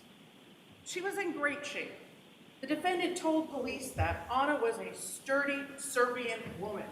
Listen carefully to his recorded interviews, because those are his words after her death, after he killed her. Mark Salvaggi told you that Anna had the highest health rating of the life insurance company. Anna had to complete an interview, have blood drawn, provide her medical records, and the life insurance company and the underwriters gave her this health rating. Anna was an active person who took care of her health. Ashley Slamino, her bar instructor, told you about this exercise class that she took the morning of December 31st of 2022. And Anna was the type of person, she said, who made others want to work harder in their exercise class. Will Fastel told you that Anna was very active and did yoga together. Sergeant Amy Waterman described Anna's home gym in BC. And Dr. Atkinson told you about the different ways a person can die, and that it's extremely rare for a 39-year-old in good health to suddenly die of unknown causes. But without a body, it's not possible for the medical examiner to tell you the exact cause of Anna Walsh's death. No autopsy can be done. The defendant deliberately got rid of Anna Walsh's body.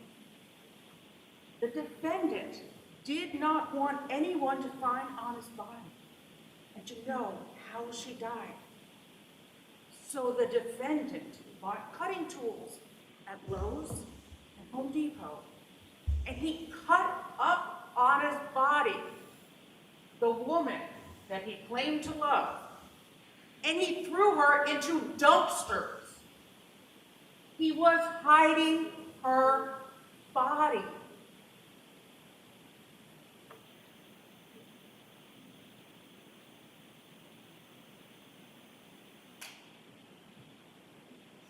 The defendant intended to kill Anna Walsh. He didn't just want her dead, he needed her dead. This was a marriage in crisis, and it was heading towards a breaking point. It began with the defendant's federal case. And through the defendant's interview and his federal probation officer, you learn that the defendant was on home confinement. He was going to have to pay over $400,000 in restitution, and the case had been pending since 2018. You also learned that the defendant had no assets. He told Jamulu that he only made $50,000 to $60,000 that year, but he had told the police that he had businesses that were not making any money at all yet. Peter Capozzoli told you that the defendant's mother had signed the lease for the Cohasset home, and it was his mother that was paying his rent. Meanwhile, Anna was beginning to thrive. The marriage was beginning to deteriorate. Anna had her dream job.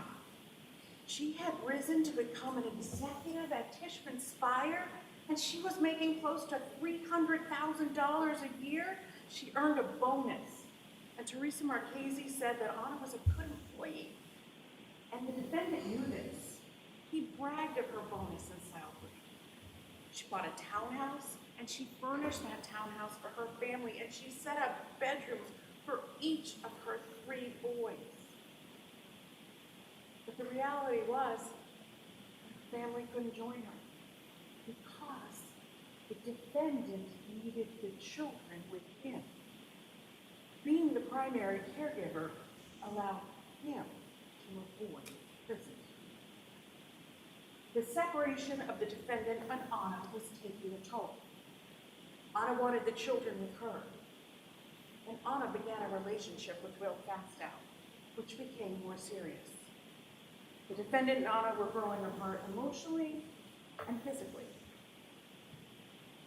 Anna struggled not having her children and not being able to be the mother what she wanted to be. This got worse when Anna took the trip to Serbia to take care of her sick mother. Anna and Will passed out spent the Thanksgiving holiday first in Dublin before Anna went to Serbia. And Anna bought her plane ticket with the credit card that the defendant monitored. And the defendant told police that he monitored their joint Chase Freedom credit card statement. The MacBook history also shows the defendant looking at the Chase account. The defendant knew about Anna's travel because in a recorded interview, he told the police that she had a layover in Frankfurt, and that connection in Frankfurt is on the same credit card statement. And you can see that, it's right in front of you. The defendant was angry about Anna missing Thanksgiving, and he mentioned it repeatedly when he spoke to investigators. I got angry about Thanksgiving, and then I realized it was just sad that we're not spending a lot of time together. And she was sad about it too, and it was exhausting for both of us. She was away from the boys. I was always dealing with the boys. Anna returned from Serbia in December, but she only spent one day in Cohasset. And she was supposed to come home for Christmas morning. But she missed her early flight, and she couldn't get a flight, and then she had to drive up. The defendant told police there was an argument. I did have an argument with her for the Thanksgiving and the Christmas Eve, so I wasn't going to make the same mistake 3 times. So what did the defendant do on Christmas Day when his wife wasn't home? He looked up Will Festa on his cell phone, the man his wife had just spent the night with. The defendant was losing Anna. Anna was missing her children and wanted to be down. Anna quickly returned to DC, and on December 27th, the defendant was looking up the best strategies to divorce for a man and the DC divorce laws. This was not to protect assets. That wasn't the search. The defendant told the police that everything was in Anna's name. The defendant had nothing without Anna and the kids. And on December 29th, Anna spoke with Jen Lutu and told him that she was upset. Upset about the travel, upset being separated from the children, upset about the defendant's federal case. It was ongoing. It was getting to be too much. On December 29th, Anna went out with Alyssa Curry, and she broke down. This strong Serbian woman who was supposed to be having a fun night out with a girlfriend, going to dance karaoke, instead broke down. Anna told Alyssa that she had told the defendant that he needed to take responsibility for the federal case, go to prison. She wanted the children with her in DC, and she and the defendant had not been intimate in close to a year. In Anna's mind, the marriage was broken. Anna even questioned if she could just take the children because she had already established a separate household. She said that she was falling out of love with the defendant. And at home in Cohasset, what was the defendant doing? He was looking up the Mazda building and the FBI raid on the Crossing building. Looking up something that had happened in the spring of 2022 when Anna first started working for Tishman Speyer. Interestingly, this was when the defendant brought up something he brought up in his interviews when he lied about Anna having to leave early for a work emergency. Was planning the work emergency. The defendant was going to lose Anna, and when he lost Anna, he would probably lose his freedom. Anna would have a house in DC and a nice job, and he would likely go to jail. So the defendant pretended. He lulled Anna into thinking that everything was okay. He joked with her about a Porsche. He didn't want her to realize that he was aware of the relationship with Will or her ability to leave him. He wasn't going to let Anna know that she wasn't safe. On December 31st of 2022, the defendant claimed that he could not find his phone. Why is that important? The mislaid phone allowed the defendant to be unavailable for 2 days. The mislaid phone allowed him to carry out his plan uninterrupted. And the mislaid phone allowed him to show the police when he eventually reports Anna as a missing person and not have the police question why he didn't contact Anna earlier.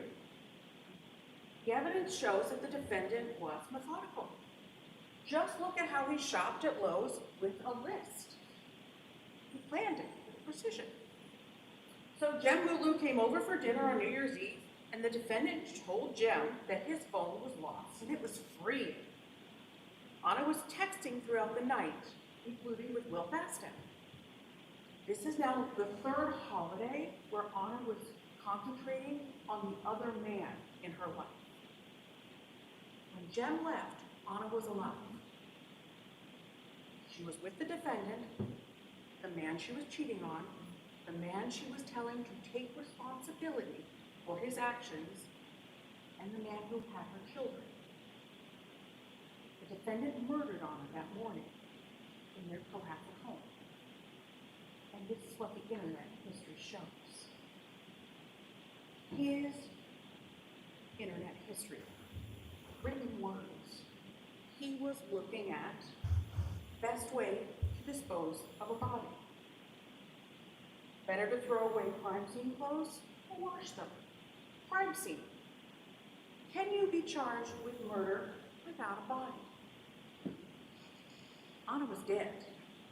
The defendant killed her, and he began researching how to get her money, how to inherit, how to get away with a crime. And he might have gotten away with it, but he didn't know that his MacBook was syncing with his son's iPad, the same Apple ID. His demeanor changed during the interview on January 8th when the police mentioned the searches on the iPad. Not because the iPad involved his children. He had already involved the children in his lives, but because he knew he was caught. We know he had already involved the 6-year-old when he had the 6-year-old say that he saw his mother when she left the house on the morning of January 1st. The son could not have seen Anna leave the house. The defendant had already killed her. Listen to the recorded interviews.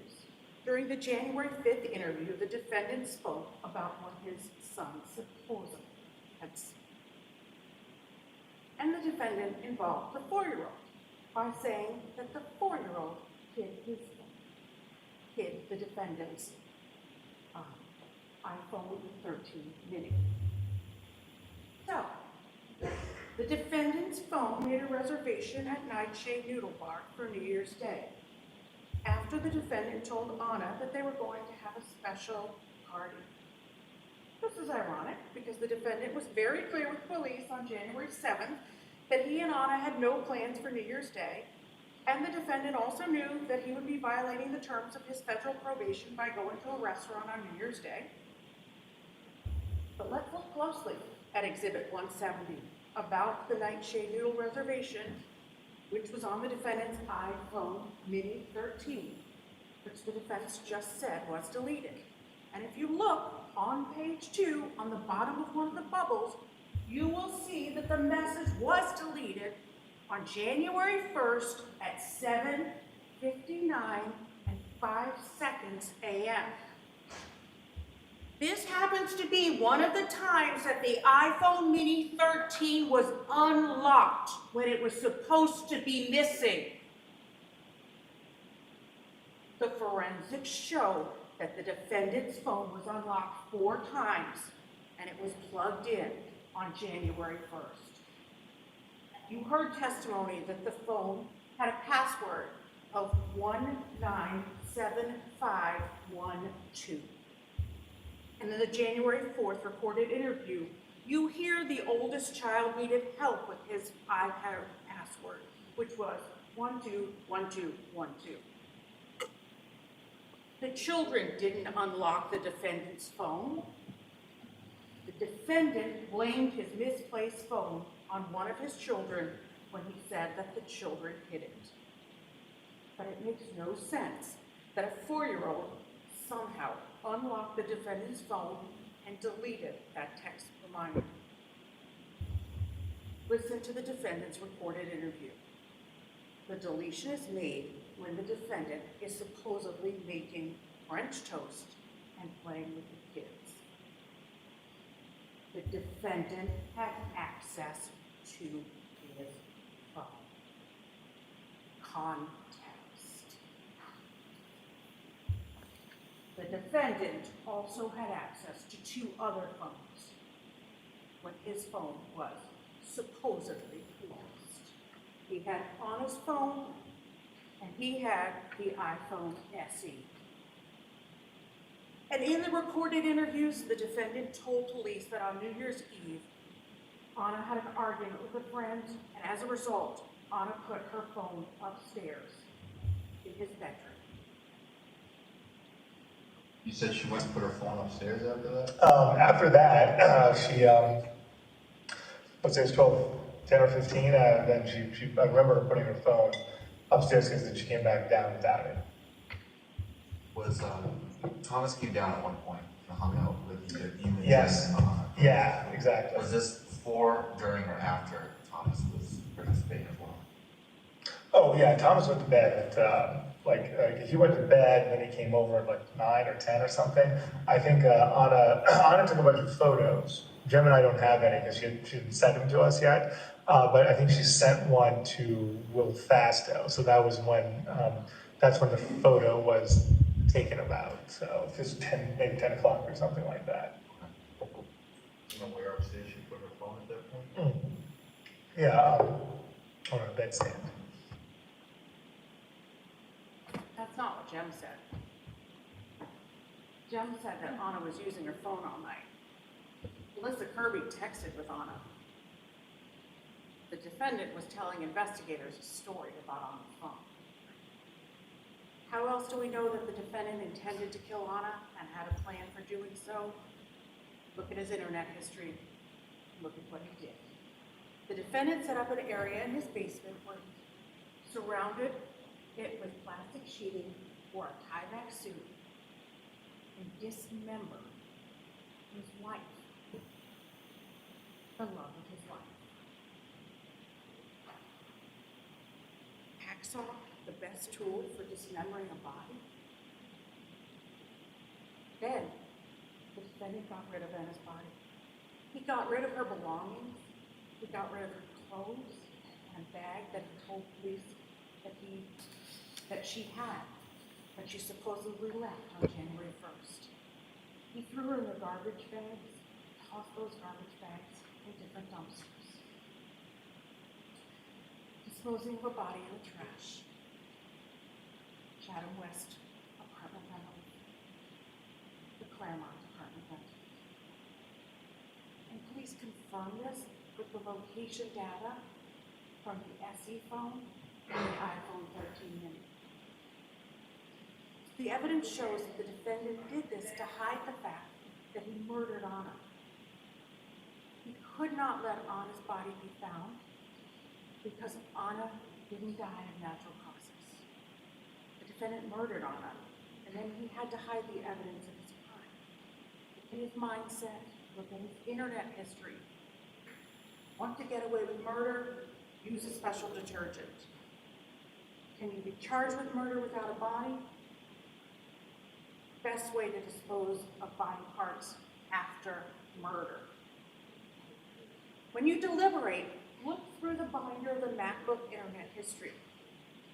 There are no searches of natural causes of death, sudden death, heart attack, aneurysm, stroke, or how to help your children when someone dies unexpectedly or goes missing.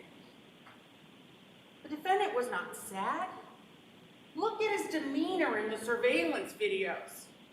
He's cool and calculating. He's calm. He had a plan. On January 1st, he went to the Lowe's store an hour away, even though there were hardware stores approximately a mile from his house. And when he was in Lowe's on January 1st, he wore a mask, and he wore gloves, and he had a list of what he was shopping for. He was calm as he helped bag the purchases. A hacksaw, buckets. He used cash. Does this show confusion, panic, or fear? But he doesn't stop there.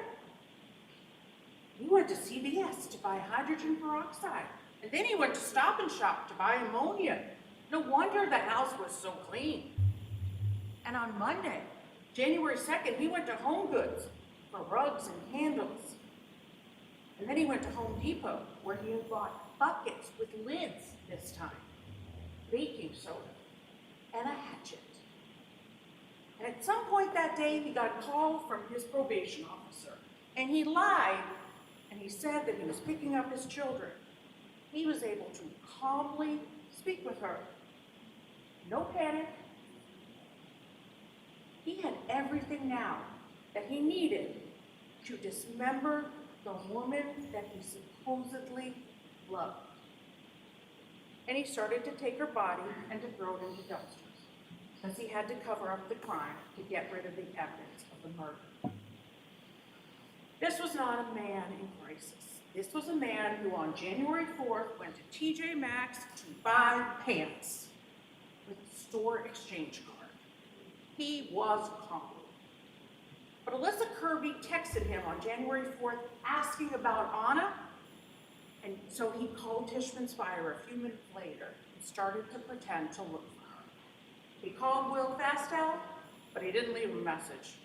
He called back later, and then he calmly left a voicemail. No panic. The defendant knew where Anna was. The defendant even texted Anna's sister in Canada and said that she was missing. He was methodical. Look at the text messages. And at 4:30 p.m. on January 4th, the defendant went to Lowe's to buy a trash can.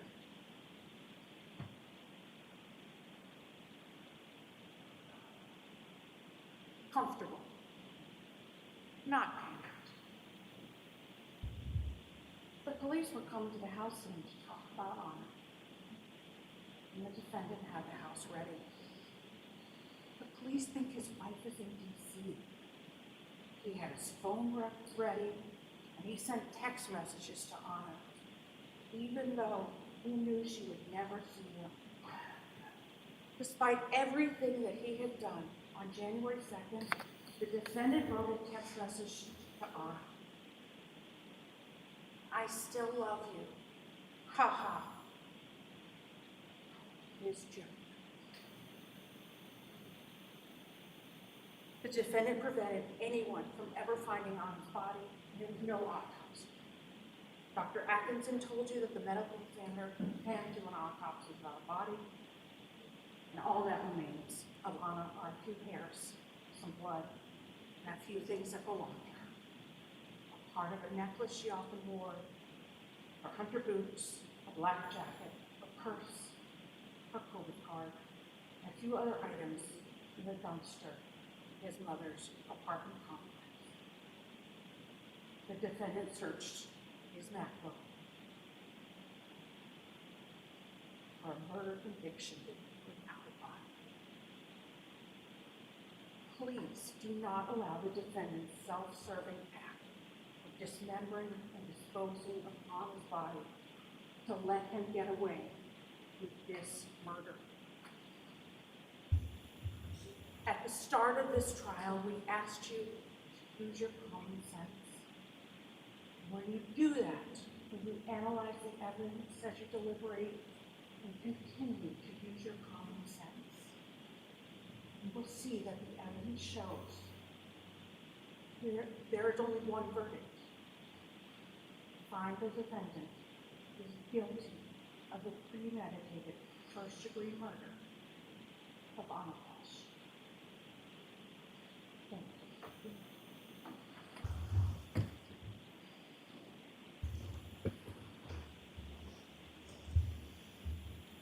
I will see counsel at the side of the bench.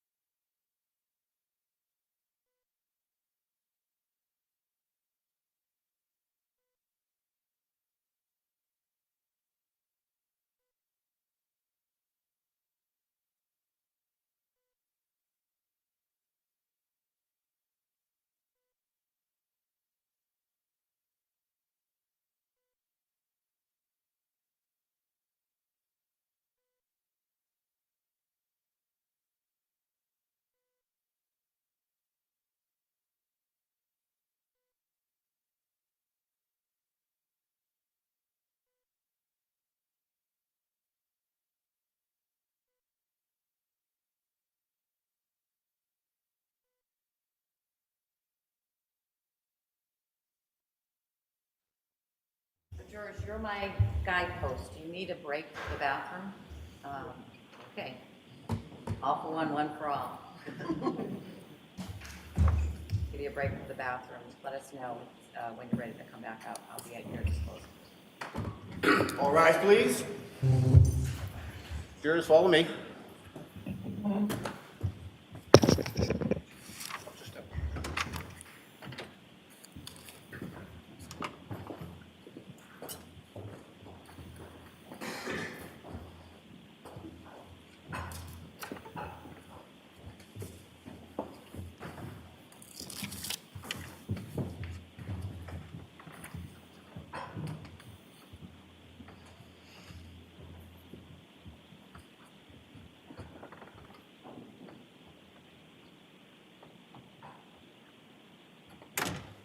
Seated.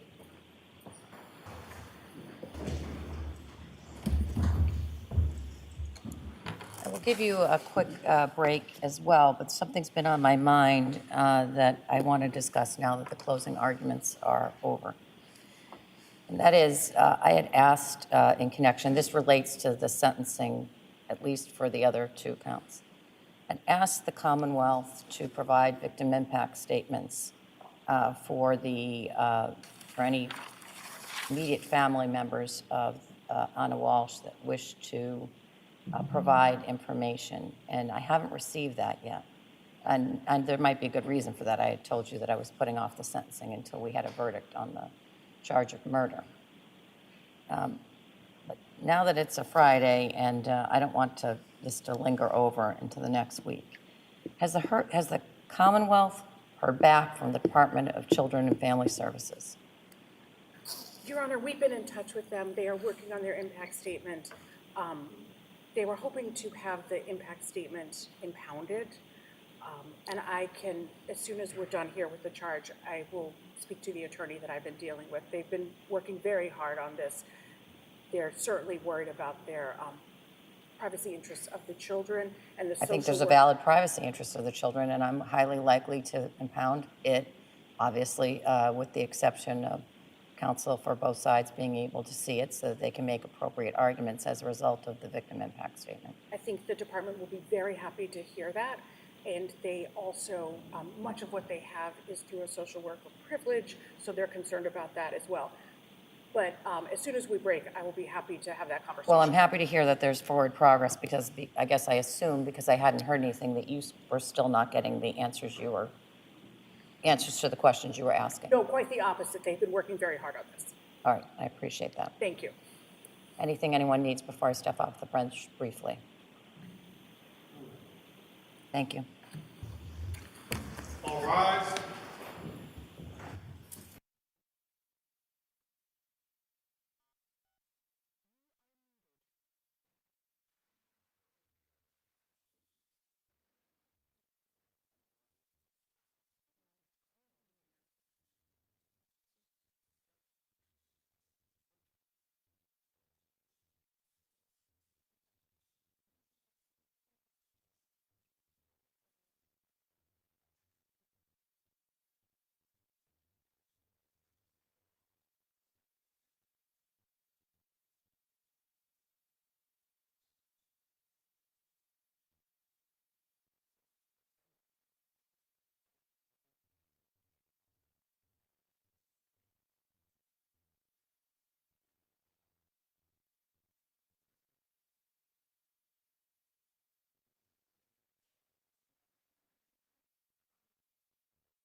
Seated. Stand up. Yes, please. Just so it's on the record, everybody saw the small edit I made to the verdict slip, and everyone's fine with it. Is that right? Everyone's nodding. Thank you.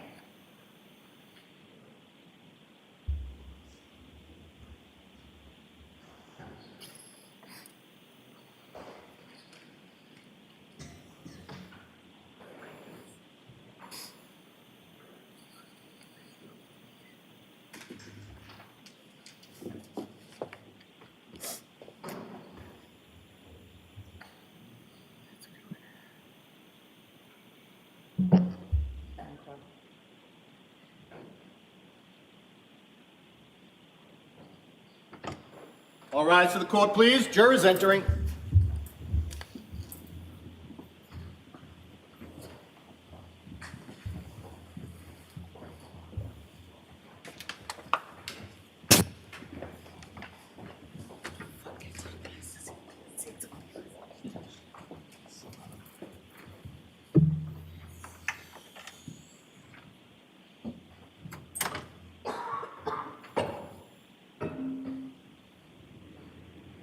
Court is back in session. You may be seated.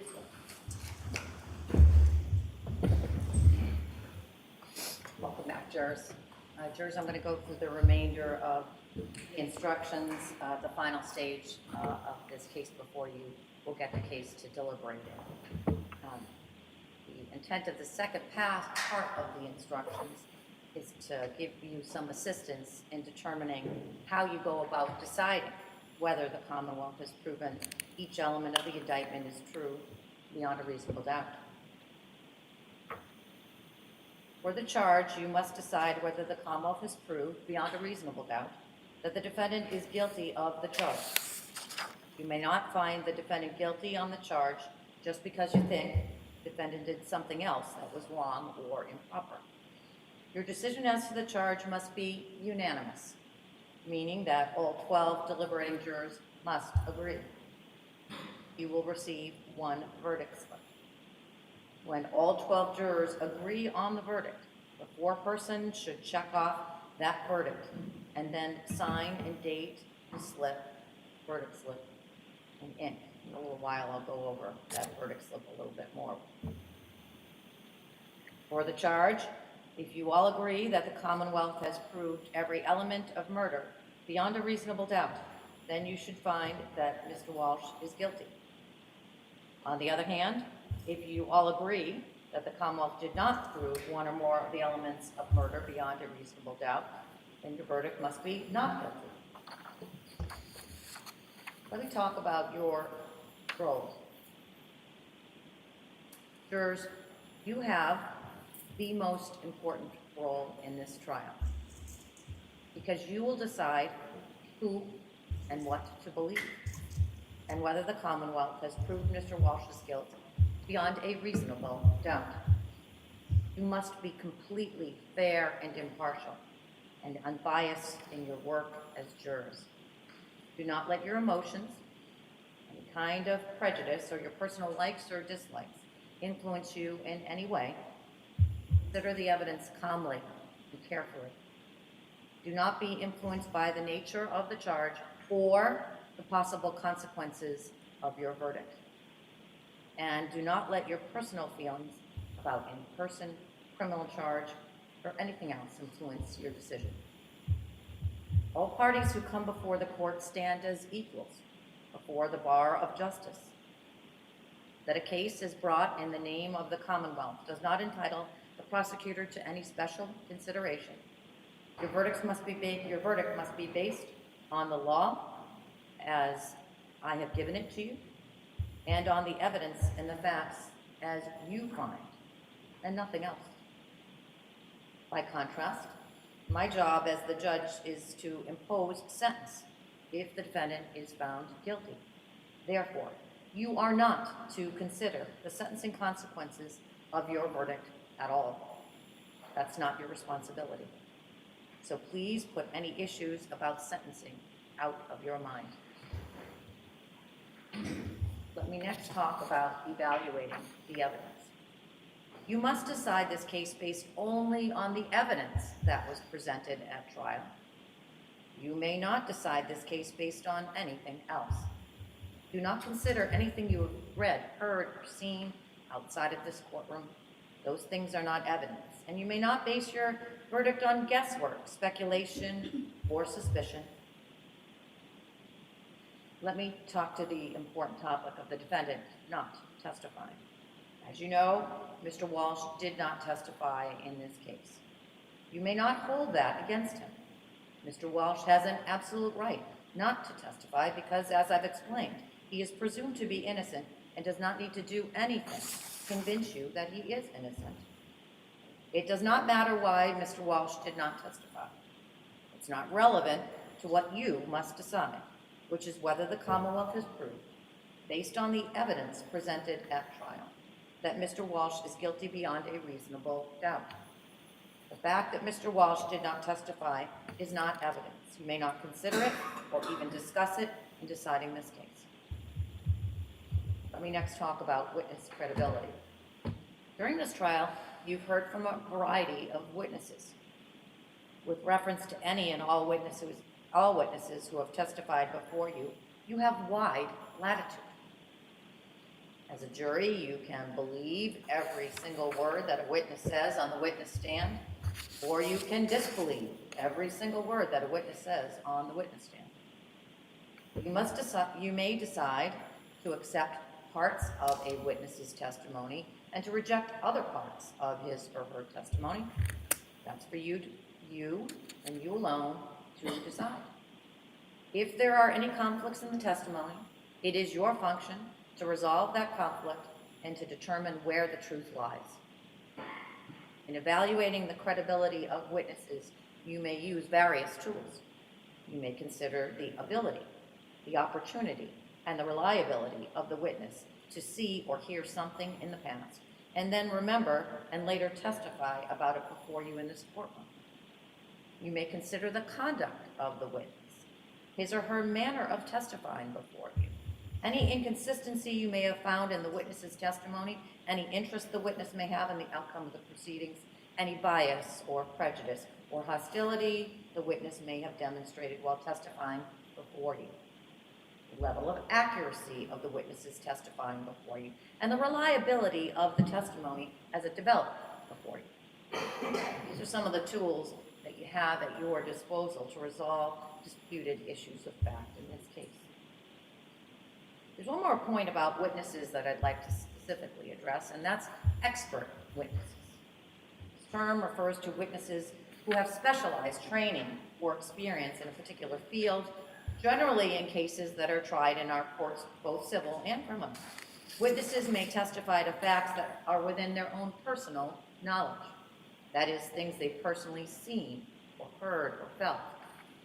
However, in a variety of cases, this one included, issues arise that are beyond the experience of laypersons, and in those types of cases, we allow a person with specialized training or experience, call them expert witnesses, to testify not only to the facts, but to their opinions, the reasons for his or her opinions, on issues that are within the witness's field of expertise and are relevant and material to the case.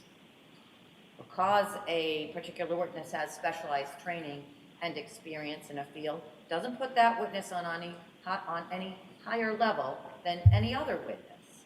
And you are to treat the expert witnesses just like you would treat any other witness. In other words, as with the other witnesses, it's completely up to you to decide whether you accept the testimony of the expert witnesses, including the opinions that those witnesses gave.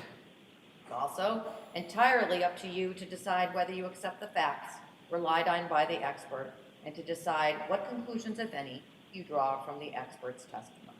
You are free to reject the testimony and opinion of such witness in whole or in part if you determine that the witness's opinion is not based on sufficient education and experience, or that the testimony of the witness was motivated by some bias or interest in the case. You must also, as has been explained, keep firmly in mind, jurors, that you alone decide the facts. If you conclude that an expert witness's opinion, not based on the facts as you find those facts to be, then you may reject the testimony and opinion of the expert in whole or in part. You must remember, jurors, that expert witnesses don't decide cases, juries do.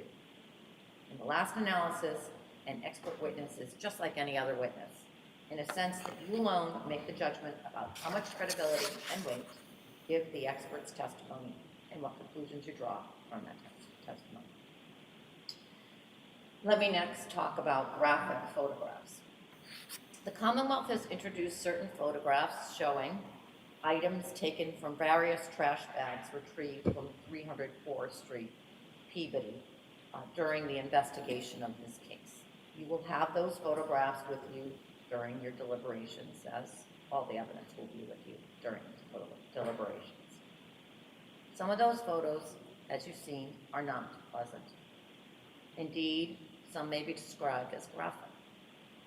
I instruct you that your verdict must not in any way be influenced by the fact that these photographs may be unpleasant or graphic.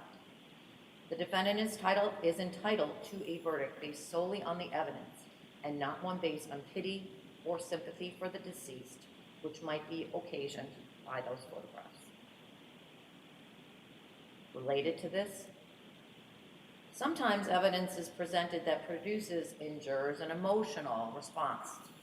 For example, it is natural and understandable to feel sympathy and empathy when you hear or see testimony that suggests what might have occurred to Anna Walsh's body after her death. But as jurors who have taken an oath to follow the law, I instruct you that you must separate any emotional response or reaction on your part from the informational value and weight of the evidence. You must not be influenced in any way by the nature of some of the testimony and video evidence. You must find the facts in this case based only on the evidence. You can't find facts or base your decision, again, on sympathy, anger, passion, or prejudice, or pity for or against either side in this case. Rather, again, jurors, your verdict must be based solely on the evidence in this case and my instructions on the law. So what is evidence? I told you earlier that repeatedly that you must decide this case based only on the evidence presented at trial. The evidence consists of the testimony of the witnesses, as you recall it, the things that were marked as exhibits, and the stipulations, or I told you those agreements, of the parties, which I read into evidence. You will have the exhibits with you in the jury room. Things that were marked for identification aren't exhibits, so don't be looking for those, because they're not exhibits, and you won't be able to consider them. Other things that are not evidence and you may not consider when deciding this case are as follows. The fact that the defendant had been indicted and charged with a crime, not evidence. Questions that the lawyer asked of a witness are not evidence. Only the answers given are evidence. For example, if a lawyer asked, "Wasn't it raining outside?" and the witness answered no, or said, "Well, it was cloudy," the question is not evidence that it was raining. If a lawyer asked a question and I sustained an objection and therefore the witness didn't answer it, then neither the question nor the fact that the witness did not answer is evidence.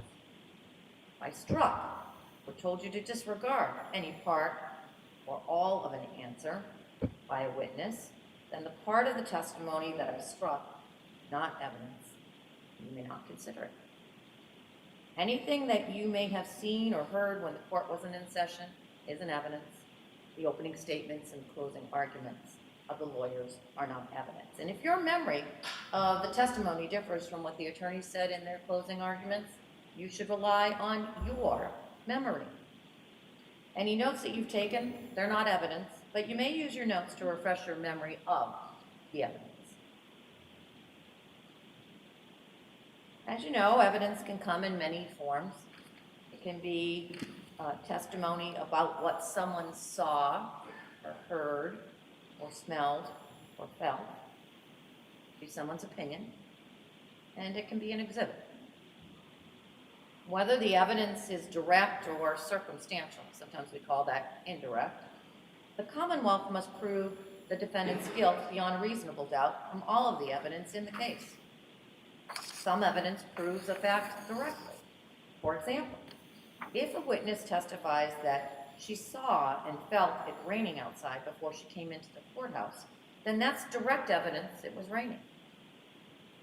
Some evidence proves a fact indirectly, circumstantially.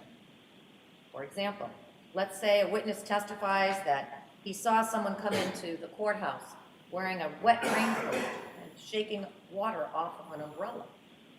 That's indirect evidence that, if you believe it, might lead you to conclude that it was raining outside, even though the witness did not see, hear, or feel the rain.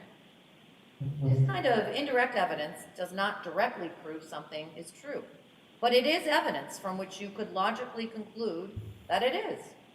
We call this drawing an inference. We all draw inferences every day. We take some known information, we apply our intelligence and common sense, then we reach a conclusion. But inferences must be based on facts. They can't just be guesses that you make when you're not sure about something. Sometimes you can draw more than one inference. Also, you may draw an inference even if it is not necessary or inescapable, so long as it's reasonable and warranted by the evidence. You have to decide, jurors, which inferences are reasonable, and decide which seems more reasonable to you.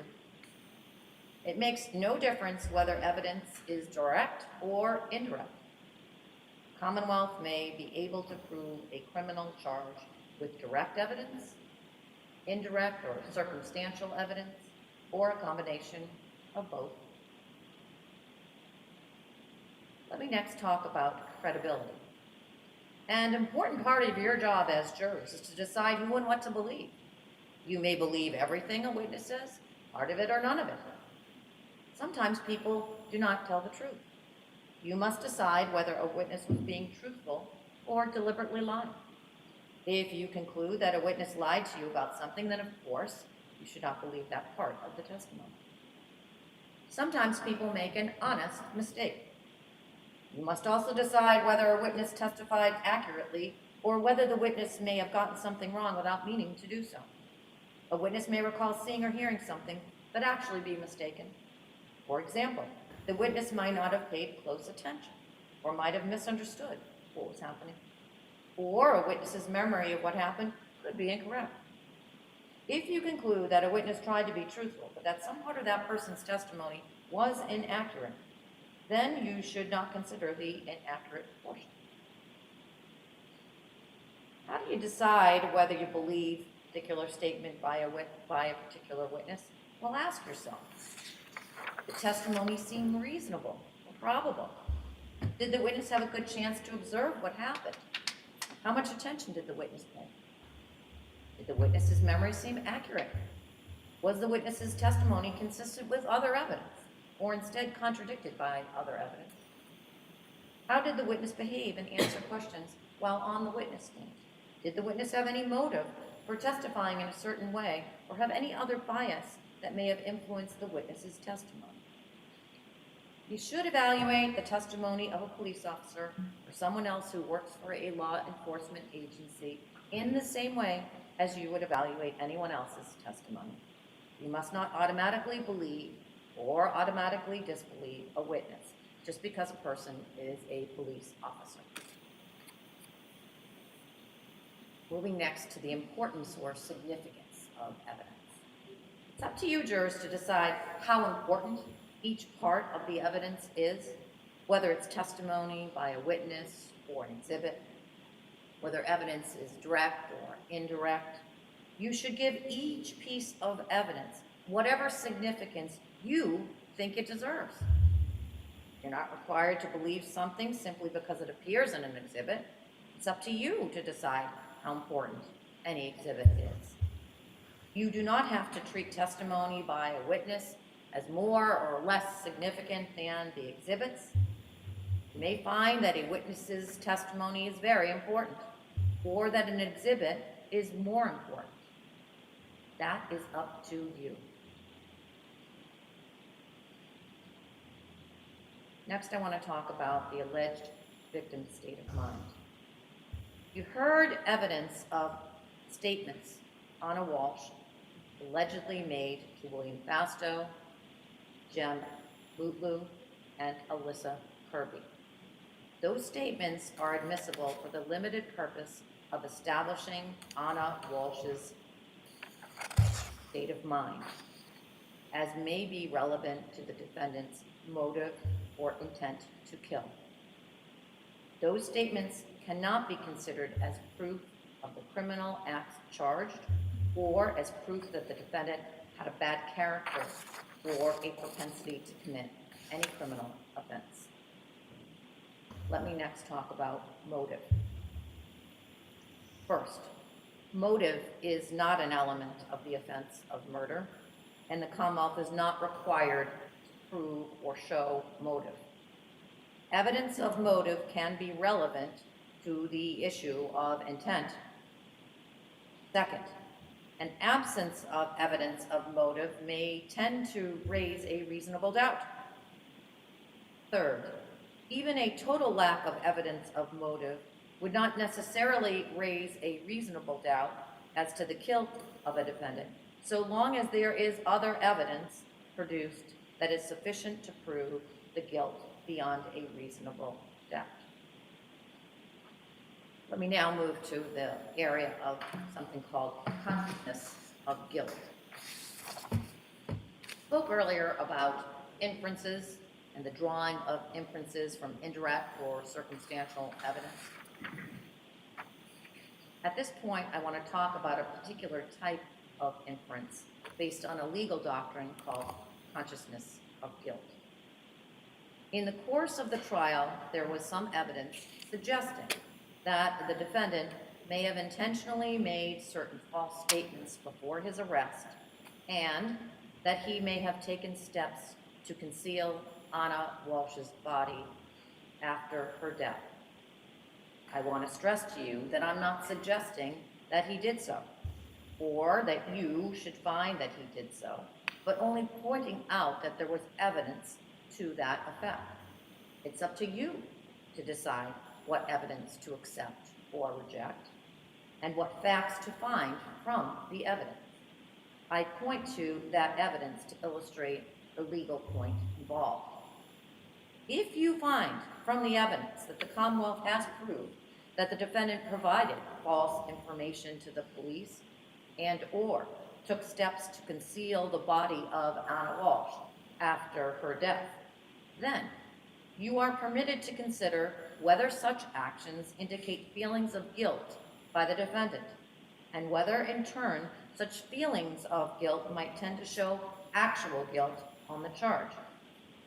You are not required to draw such inferences, and you should exercise great caution, and do not do so unless they appear to be reasonable in light of all the circumstances in this case. You should always remember that there may be numerous reasons why an innocent person might do such things. Such conduct does not necessarily reflect feelings of guilt. Please also bear in mind that a person having feelings of guilt is not necessarily guilty in fact, or such feelings are sometimes found in innocent people. If you decide that such inferences are reasonable, it's up to you to say how much importance to give them. But remember that such evidence is never enough by itself to convict a person of a crime.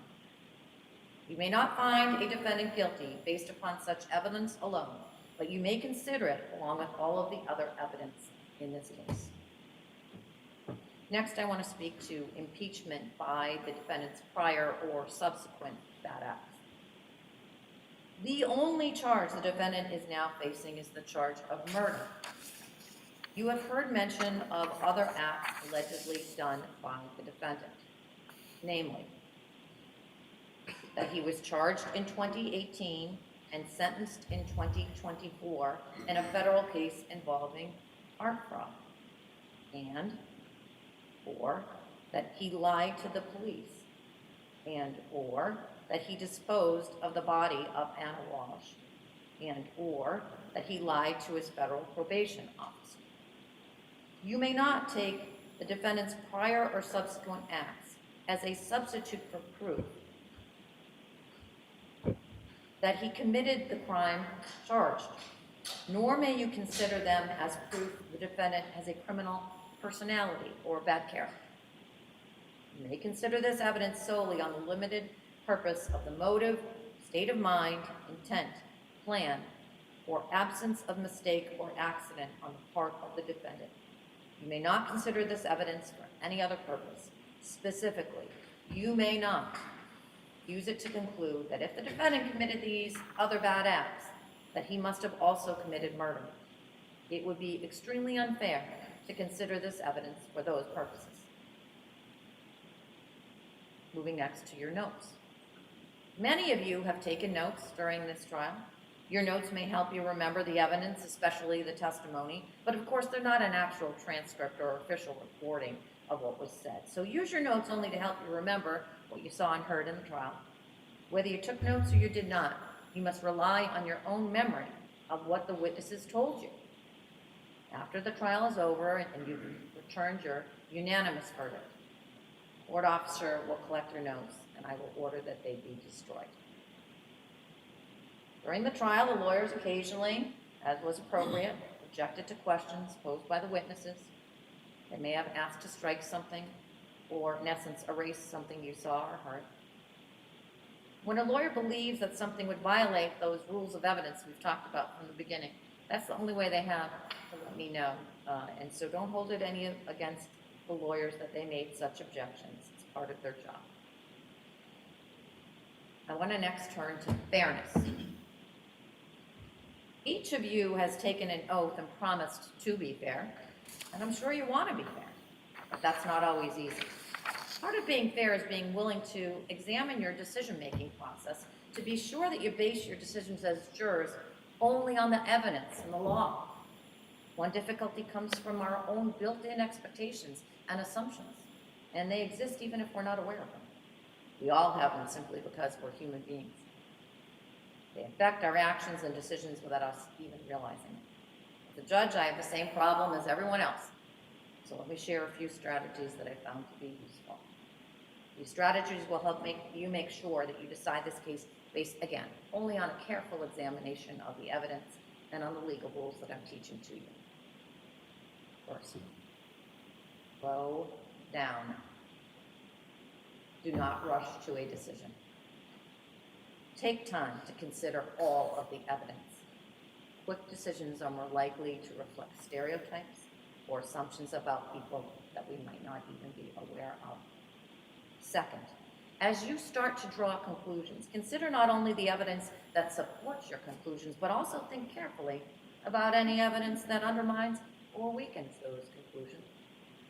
Third, as you think about the people involved in this case, ask yourself, would my decision be different if the people were different? For example, what if the people involved were from different social or economic groups, or different ages, genders, gender identities, or sexual orientations, or came from a different racial or ethnic background? Fourth, listen to each other. Other jurors may have different points of view. If so, they may help you make sure you're focusing on the facts. Of course, other jurors could be influenced by their own unstated assumptions. So don't hesitate to share your views. You should participate actively, particularly if you think other jurors are overlooking or undervaluing evidence that you think is important. When you explain your thoughts to your fellow jurors, you help everyone focus on the evidence. If you do these things, then you'll play your part in reaching a decision that's as fair as is humanly possible, and that's your obligation as jurors. Now I'm going to move to giving you some instructions about how to conduct your deliberations. Privacy. The first point you need to know is that you must keep your deliberations secret. You should not tell anyone outside of the courtroom, not even me, anything about your deliberations. For example, please do not tell me or anyone else the results of any votes that you may have taken before you all agree on a unanimous verdict. You must not tell anyone about how your discussions are going or what other jurors are saying.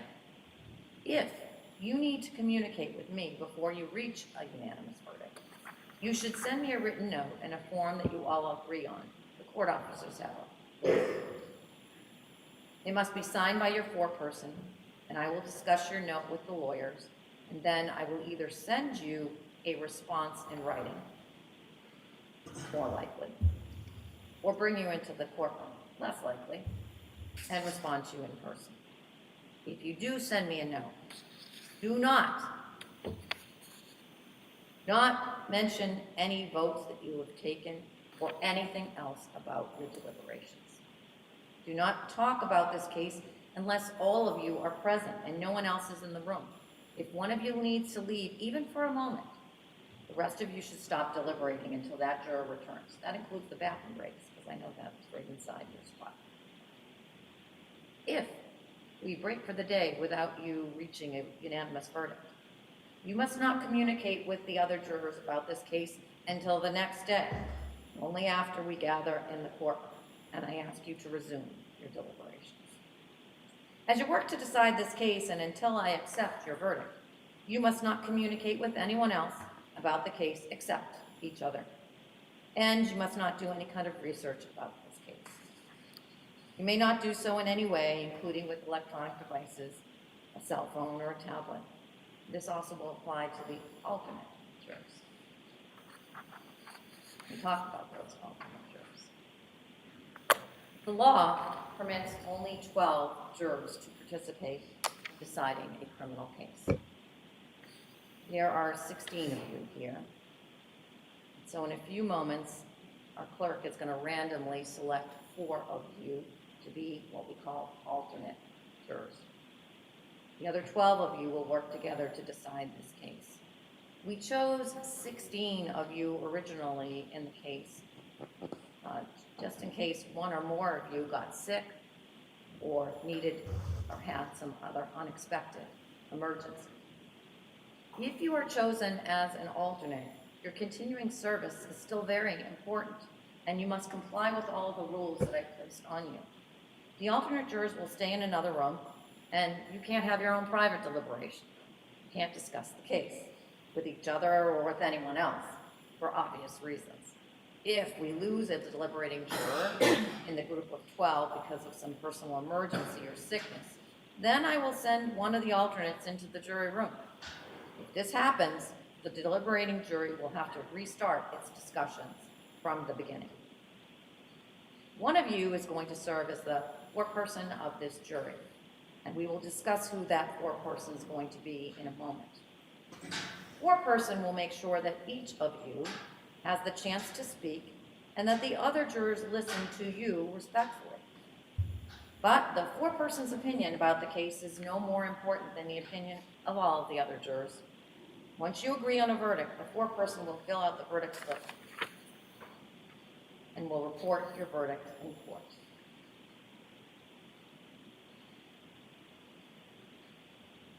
I want to next talk about making decisions as a group. When you work together as a jury, you will be making decisions as a group. This kind of decision-making is very valuable. Why do I say that? When a jury hears and sees evidence, each juror acts as a safeguard for the others. For example, someone else may recall evidence that you missed, and each of you will have insights that will help the other jurors make sense of the evidence and reach a verdict. No member of the jury is more or less qualified than any other juror to decide who and what to believe.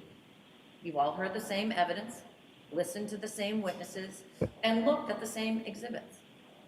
And you have all taken the same oath, promising that you will, well and truly, try the issues between the Commonwealth and the defendant according to the evidence and the law. So, you are all equally qualified to reach a verdict. I have a few more suggestions that might help you work better together. First, you should discuss and analyze the evidence before you take any votes about a verdict. Voting first could keep you from discussing the issues and hearing other people's perspectives before making up your own mind. Second, I encourage you to discuss not only the evidence you think supports your view of the case, but also what evidence you think might lead you to make a different decision. Third, as jurors, and as the other jurors talk about the evidence that they found important, listen. In order for this process to work fairly, each of you should hear every other juror's insights and ideas. Please be open to them, since they might influence your own thinking. Fourth, don't be shy. As in any group, some of you may feel more comfortable than others sharing your thoughts, but you must have the benefit of everyone's input to help you reach a just verdict. For example, you may be the only one that remembers a particular piece of evidence or has a particular point of view. The more points of view that you all hear, the more effective your deliberations will be. Fifth, don't be afraid to change your mind if the discussion persuades you that you should. But you should not accept a decision just because other jurors think it's the right one. In the end, you should vote based on your own assessment of the evidence, regardless of how other jurors have voted. Ultimately, jurors, each of you must decide this case for yourselves. One last pause to consult with the attorneys.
So I talked to you about a four-person, and I talked to you about what we call reducing the jury.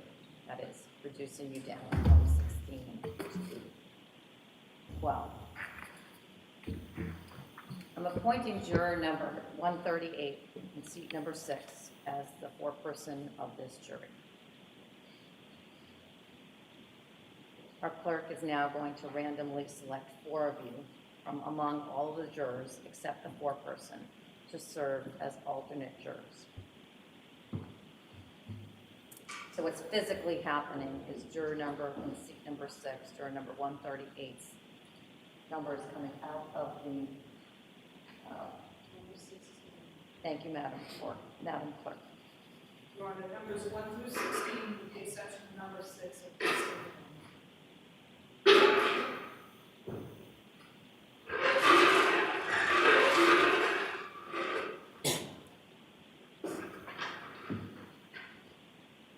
Your Honor, our first alternate is a juror in seat number 12.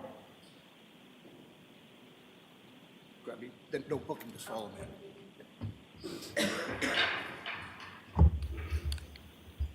Our next alternate is a juror in seat number 5.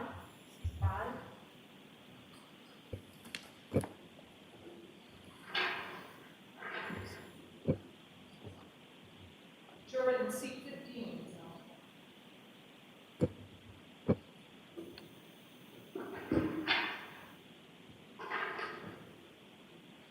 And our last alternate, Your Honor, is juror in seat number 11.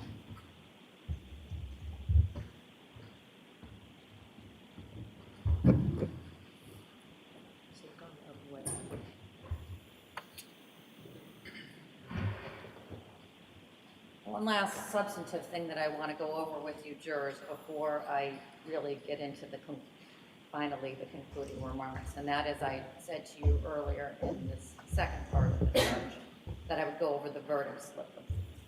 There is a verdict slip, and I know that you can't, unless you have stellar vision, you can't see it from where you are, but you can get the layout of it. I'll read it to you.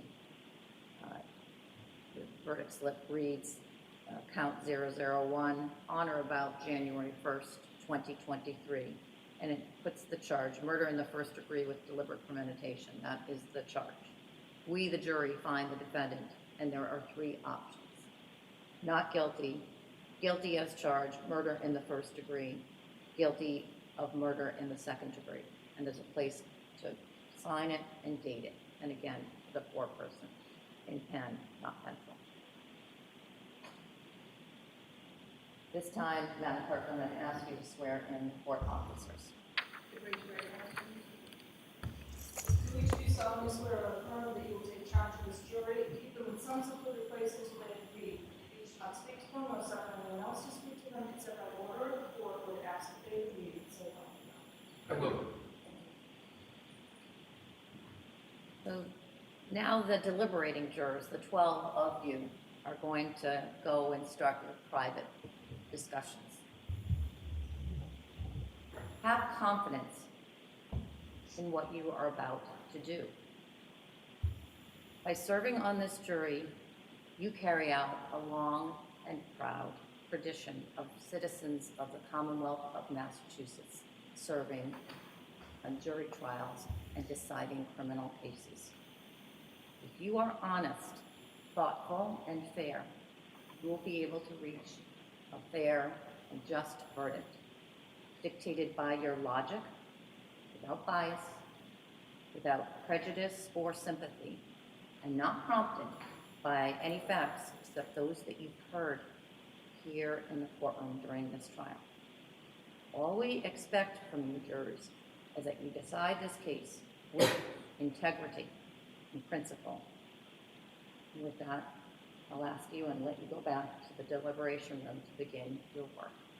Thank you very much. Court, all rise, please. Jurors, take your notebooks with you and follow me.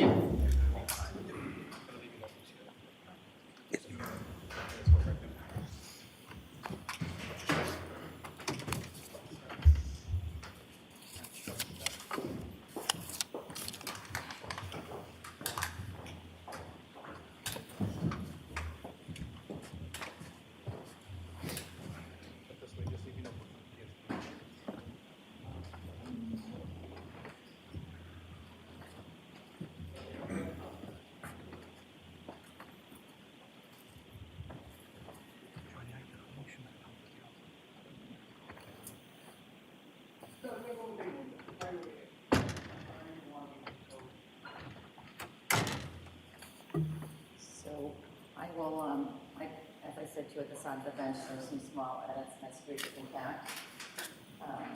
You may be seated. There's some small edits that I need to make to the instruction, and I'll make those now, take the draft off, make sure the numbers are all right for the index that goes down with them.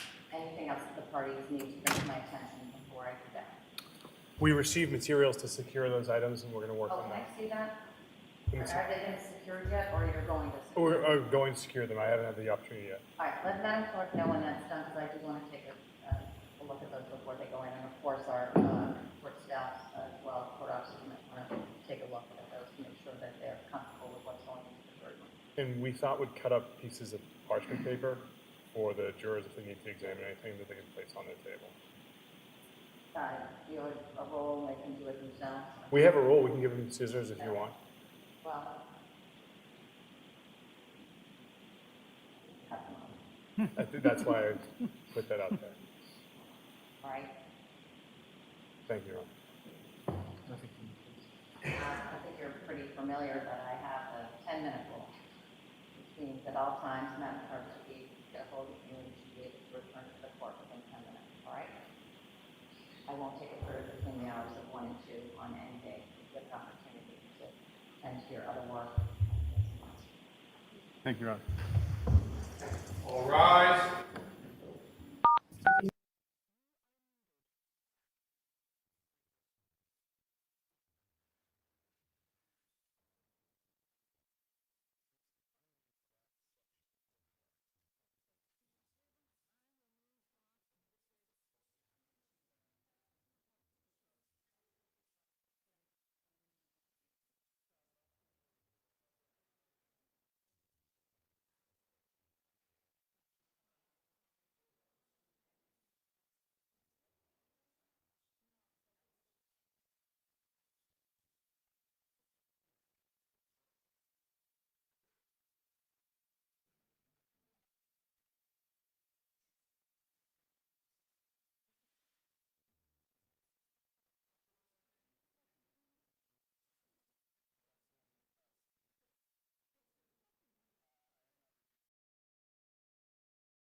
During those conversations and your observations, Anna told you that Brian wasn't the jealous type.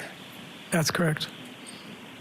And at some point, while Anna was working for you, she confessed that she had a crush on you.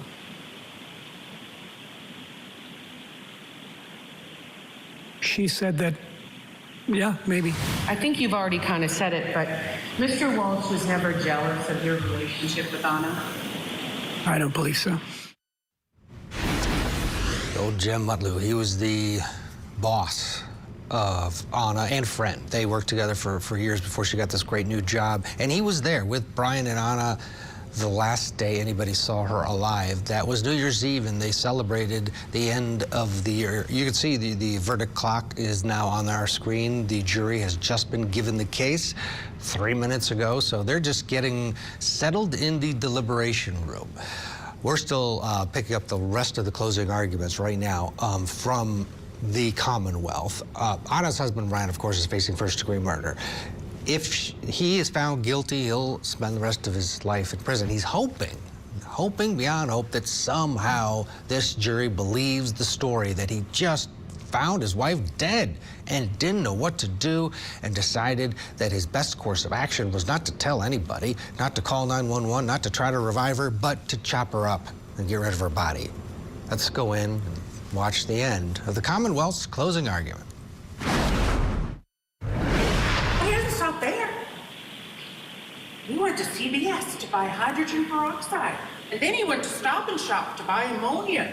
No wonder the house was so clean. And on Monday, January 2nd, he went to Home Goods for rugs and candles.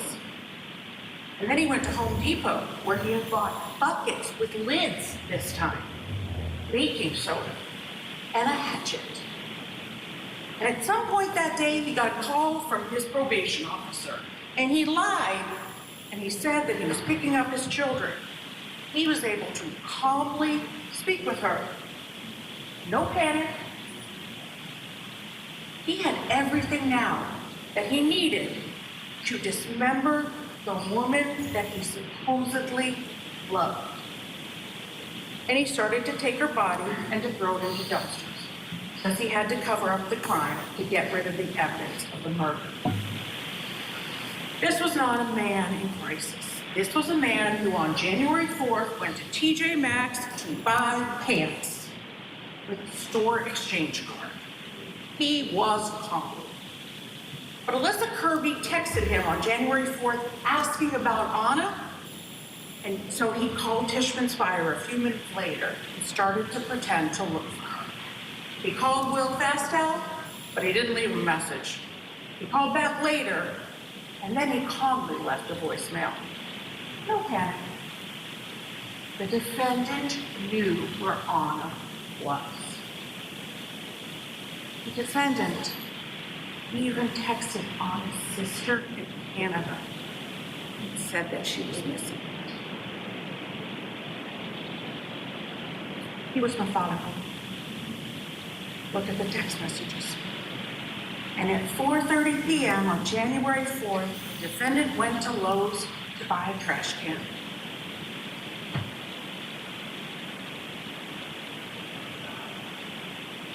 Comfortable. Not panicked. The police were coming to the house soon to talk about Anna. And the defendant had the house ready. The police think his wife is in D.C. He had his phone records ready, and he sent text messages to Anna, even though he knew she would never see him. Despite everything that he had done, on January 2nd, the defendant wrote a text message to Anna. I still love you. Ha ha. His joke. The defendant prevented anyone from ever finding Anna's body, and there was no autopsy. Dr. Atkinson told you that the medical examiner can't do an autopsy without a body, and all that remains of Anna are a few hairs, some blood, and a few things that belong there. A part of a necklace she often wore, her hunter boots, a black jacket, a purse, her COVID card, and a few other items in the dumpster in his mother's apartment complex. The defendant searched his MacBook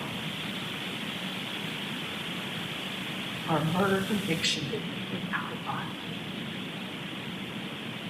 Please do not allow the defendant's self-serving act of dismembering and disposing of Anna's body to let him get away with this murder.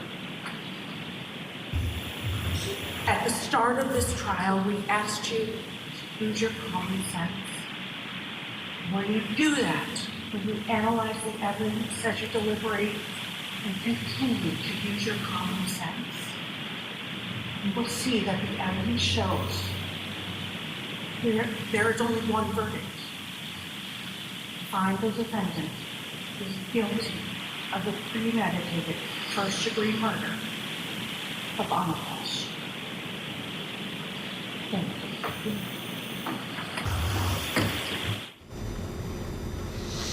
All right, that's the end of the Commonwealth's closing argument. It was subdued, especially when you compare it to the defense close from Larry Tipton, who was very passionate. And what he was saying, maybe people didn't agree with, but how he said it, I mean, I think he grabbed the attention definitely of the jury. They have the case, 8 minutes and counting. Josh Schiffer, Philip Dubé still with us. Josh, the subdued, she didn't need to, you said it last time, she really didn't need to do anything more than she did. Like, just be calm and read her paper and get those people back into the room. The sale was already really made during the trial.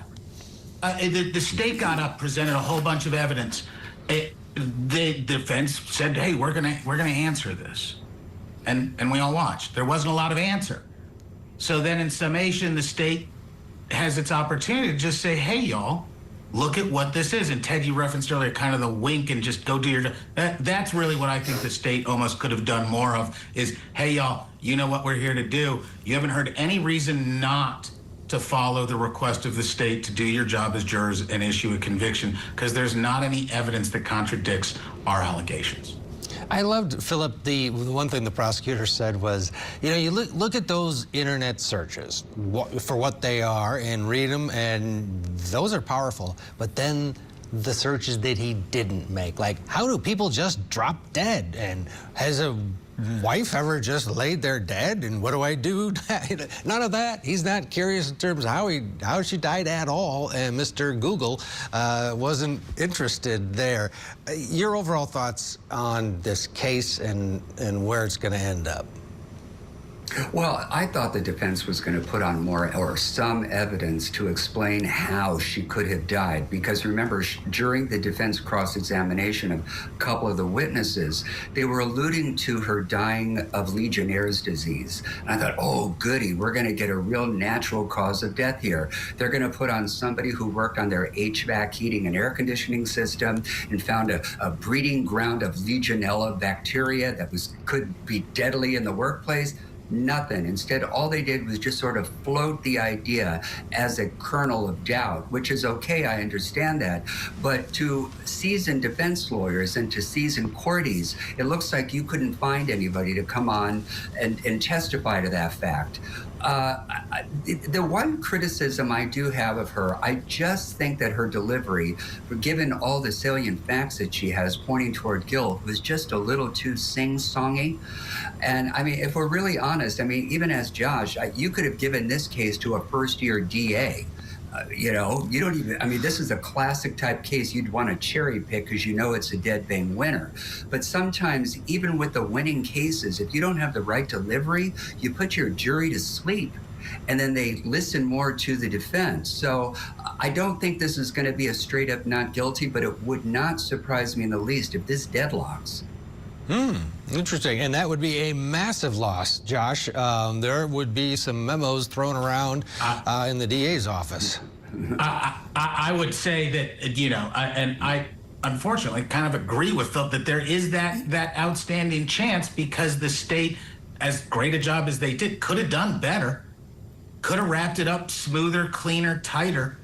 I understand that they let him plead to the lesser charges in order to try to steal some thunder. There was some big-time strategery involved in what facts were going to come out. But you just saw the state talk about the fact that he was on monitoring. It doesn't take too much to get into the fact that the jury's going to know about some of the prior issues that were causing marital stress, which is the motive that since they don't have the details, the fantasy minds of jurors can go all over the place. And without telling them exactly what's up, they could really extrapolate into some fantastic motivations. State played that very, very well because the jury knows that there were problems. Without an expert coming for the defense to testify, yes, the HVAC, breeding, Legionnaires, like Philip's saying, that's how you defend this case. If Or you're even really someone that pulling out says both people barrels. die, or someone that says this phenomenon that sounds ludicrous does happen. Is it rare? An expert. Absolutely, yes. Yeah, you needed an expert. Yeah, absolutely. Yes. Is this case, Philip, almost freeing as a public defender in LA? You have been up against some cases over your time that were just absolute. You were the absolute underdog. Does it free you as a litigator, like where we saw with Tipton? It's like, all right, we're going to lose, but I'm going to go all in, and because it feels as though the Commonwealth is a little tight, like they're the favorite in a football game, and they just don't want to lose to this bad team. And Tipton, on the other hand, is just letting it fly. Well, I think a lot of it has to do with the delivery, because on paper, cases for the prosecution can really seem to be airtight, impenetrable, but it's all in the presentation. I mean, the whole thing can really fall apart in front of a jury. And even when you do present it all, if you do not have the right manner in your presentation, then it can just sort of collapse and crumble right in front of a jury. And I've seen that happen. And not just at trials, I've seen it at preliminary hearings where they put a baby DA on the case and they just screw it up. They don't know how to mark exhibits, they don't know how to introduce evidence, and they don't know how to argue it. So I think a lot of it really just depends on the caliber and the quality of the attorney trying and defending the case. That's just my opinion. And one other thought, and that is, I truly believe that there was a reason why the body was chopped up in the manner in which it was. I think in order to normalize what had happened, the body had to go into sort of like hefty bags, so it wasn't looking like he was lugging something large, like a footlocker or something even bigger, where you could automatically assume that somebody is carrying a body out of the house because nobody has seen or heard from Anna in all this time. But when you do it in little bags, in small, little hefty containers, it sort of normalizes the criminal aspect of trying to get the job done. So I think that's why it was done in that manner. Josh, there's a very good chance that they get back in that jury room, they all look at each other and say, do you want to eat lunch first or just head back and deliver the news? And really, for Mr. Tipton, just to touch on something Phil was talking about, fail hard. That's what my lawyer tells me. If you know that you're facing the uphill, you don't want to incrementally attack and take a tedious, trepidatious approach. No, swing hard, fail hard, go down swinging. That's what a good lawyer does, and I really appreciate Mr. Tipton really swinging like that. Yeah. All right, we'll get a break at 16 minutes and counting. The jury has had this case just getting underway, picking a four-person, and then who knows how long it's going to take, but we'll be here waiting. There's the live look inside that Dedham, Massachusetts courthouse. We're used to the Karen Reed fan. Well, this is the Brian Walshe clock. It's ticking.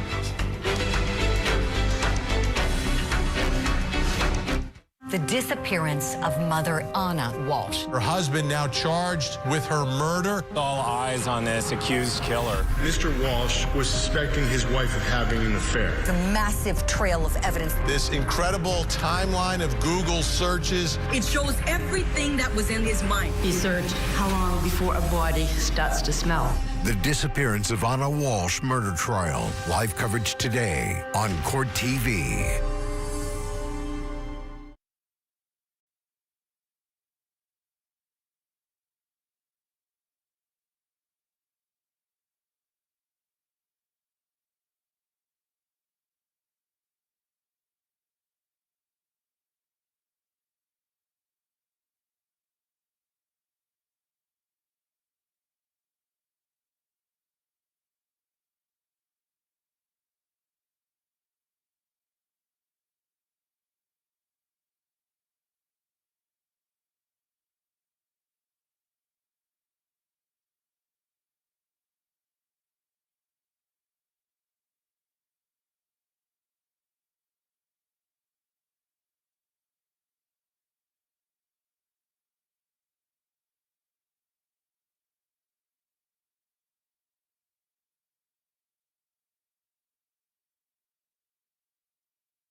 Welcome back to Court TV Live. The jury in Dedham, Massachusetts has the case against Brian Walshe. His fate is in that group of 12's hands. They've been at it now just about 20 minutes. Walshe, of course, is accused of killing his 39-year-old wife, Anna, with whom he had 3 kids. Before jury selection began last month, he came in and admitted to the lesser charges in this case. He said, yes, I dismembered her body. I disposed of her remains in dumpsters.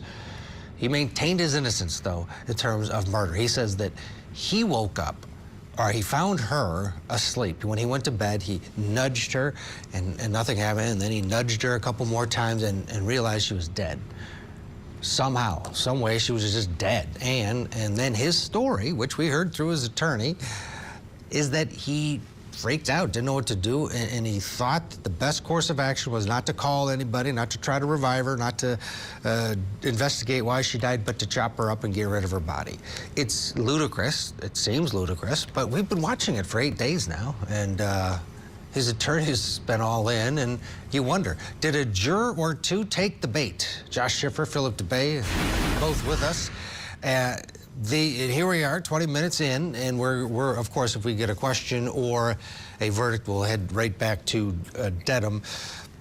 You first, Philip, I want to talk about a couple of the key witnesses in this case, and one of them was this Jim guy. He was the former boss. He was there on the New Year's Eve. He was there during this celebration, and he said that there were a couple things that came out of his testimony. One was that he said, Brian Walshe is not a jealous guy because she had a crush on me, and he knew that she had a crush on the guy that she was actually having an affair with, and he was not a jealous person. He was okay with it. The other thing he talked about, though, was that he was told by Anna that the marriage was having trouble. Let's listen to Jim on the stand and then talk about it. What did she tell you about her life at the time? That what I got from it was that there were some issues, marital issues included, and and that I told her, I said, I don't want you to be too strong. Have you considered therapy? And she said yes. Okay. What is your memory of what she said as far as marital issues? And not your feeling, but what you remember the conversation to be, sir. Sure.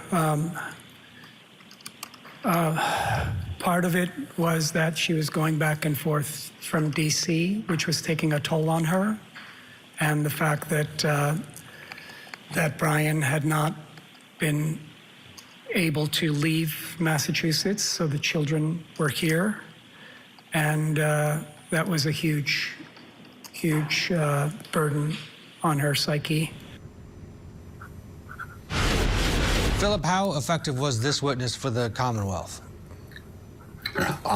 To be honest with you, I thought it actually helped the defense because she's not saying stuff like, he's just too boisterous. I don't like the way he talks to me. I don't like the way he treats the children. He talks down to me. He's got a drug problem. He's spending all of our money. Instead, it's basically a forlorn spouse living in sort of multi-employment states. You're bobbing back and forth from Massachusetts to D.C. He doesn't want to move to D.C. Well, that's not saying that there's an inherent character flaw or some type of personality in Brian Walshe. It's just saying that she's lonely and she wishes that they could be together. It would be one thing if she would have said, I want out. I want a divorce. I don't love him anymore. He doesn't love me. We've grown apart. Love is on the rocks. He doesn't bring me flowers anymore, kind of thing. But we're not hearing it.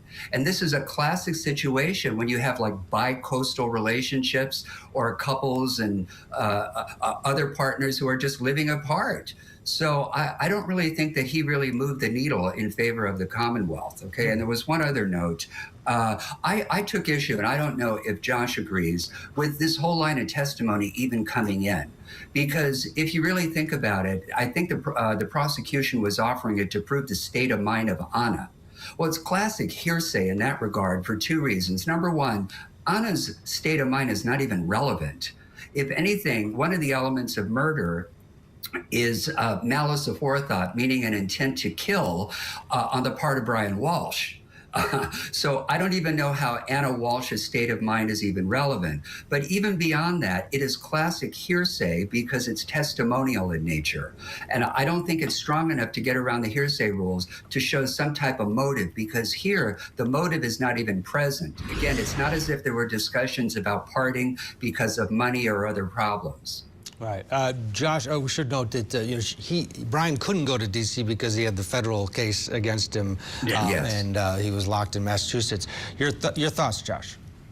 So Jem was one of my top 5 witnesses of 2025. I thought that he was absolutely fantastic. Besides the fact that I just think he's an interesting fellow that is the kind of person I like to hang out with, I think his honesty and authenticity was rock solid. I don't think really wanted to be there, and I believe the Commonwealth called him in order to prevent the defense from calling him. And they stole some of the defense's thunder, because just like Philip's talking about, the testimony was very beneficial for the defense when it comes to really filling out a bunch of things that the state didn't want to be emphasized. And that's because Jem was honest. And notice, when you listen to a witness like that answering the questions, he takes his time, he's thoughtful, he's fair, he doesn't want to say the wrong thing, and he wants to be really accurate. That is the best kind of witness, and he's just engaging, and you want to hear from him. The Commonwealth did get a couple solid points in, but I'm kind of with Philip, where the defense made some of its best intrusions into the state's theory through Jem. Yeah. And, he kind of looks like Sean Connery, so there's no... Oh, God, love it, love it. He was great. And I agree. He was interesting. You just watched him and listened to his mannerisms. The whole thing was great. Let's get a break. We'll have more. We're waiting for anything out of that courtroom. Plus, University of Michigan's head coach. That's next. There's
Court TV Live, busy Friday here. They always are. And verdicts always seem to come on Fridays as well. We are in verdict watching the case against Brian Walshe. Here's a look at all the cases that we're keeping our eye on today. In Massachusetts, the jury's been added for just about a half an hour. The case against Brian Walshe will take you into that courtroom as soon as we hear a peep. If there's a verdict or a question, we're there. In Ohio, it's day 3 of testimony for a man accused of drowning his estranged wife in a car nearly 25 years ago. And then in Michigan, this is where we're going to start the hour.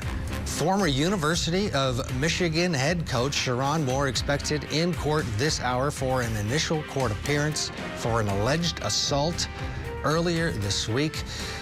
And this has taken the headlines. Boy, oh boy, this guy had it all. Sherron Moore, he was fired as Michigan's head coach earlier this week for what the school is calling an inappropriate relationship with a staff member. Hours after he was fired, the married father of 3 was arrested and taken into police custody. Newly released dispatcher audio details the investigation into the alleged assault involving Moore. Take a listen. Subject just called the caller, told her there's a male at the location and the house attacking her. The state's been stalking her for months. They called S1's wife in Ann Arbor saying that the subject is suicidal. Reference losing his job today. According to wife and S1's mother, he is at an unknown parking lot somewhere. We're attempting to have wife contact him. The Associated Press is reporting that the charging documents have been filed. 3 potential felonies, home invasion. They're all home invasion and stalking related. And those dispatchers were heard saying that the subject, Sherron Moore, was suicidal, that he lost his job today. His wife, because he was, this guy's married, he's got 3 kids. He was at one point with his wife. She was so concerned because he left apparently with some knives that he was suicidal. She called authorities. This was a massive collapse. This is a guy that was getting ready to coach the Michigan Wolverines in a bowl game coming up. He had just had a press conference the day before, and then he lost his job, and then he presumably lost his family because it came out that he was having this affair.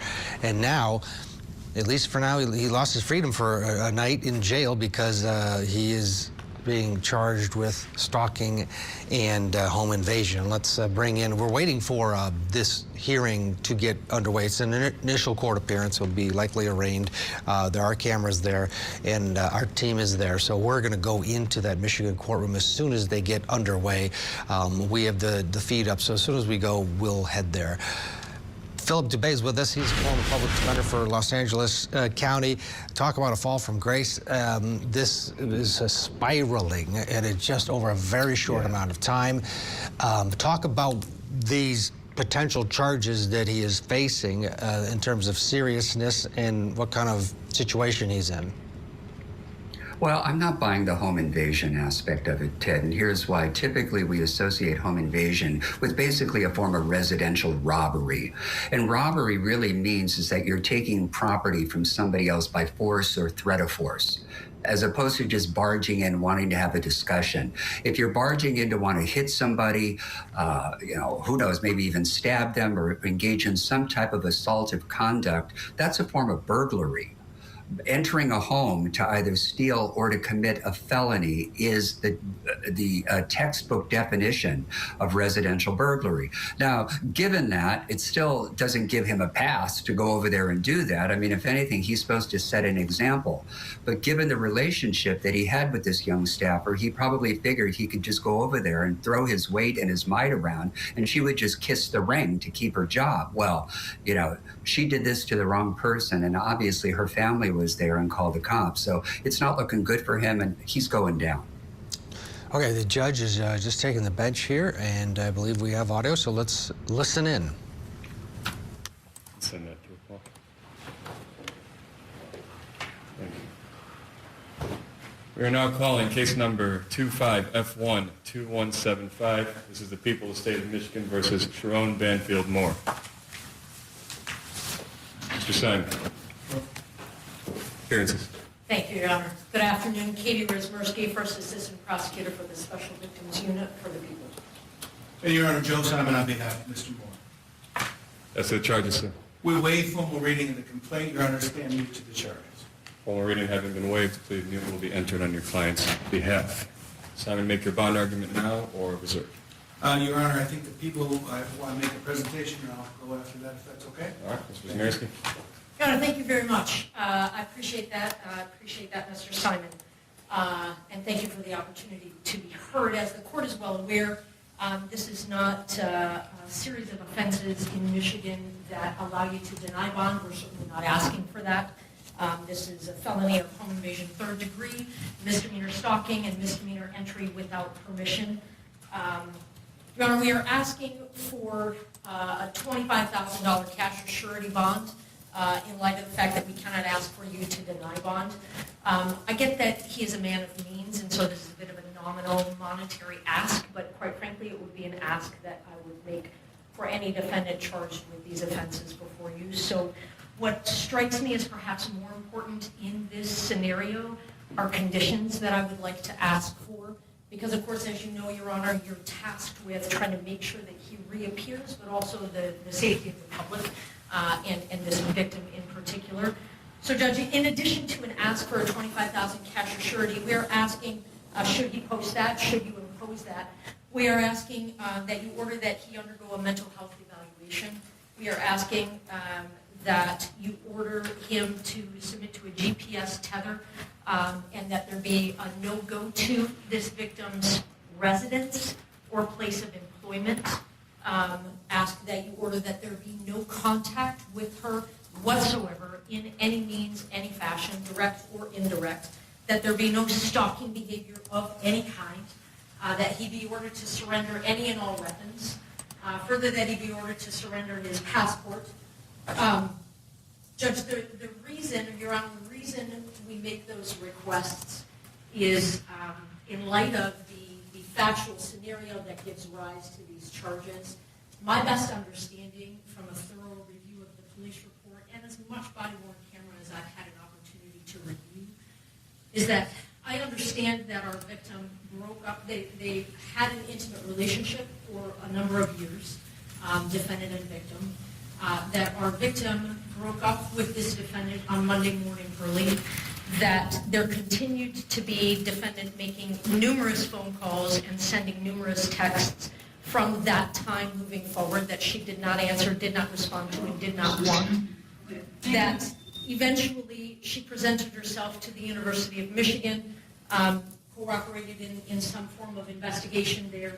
As we all now know, defendant was at some point on Wednesday afternoon fired from his employment.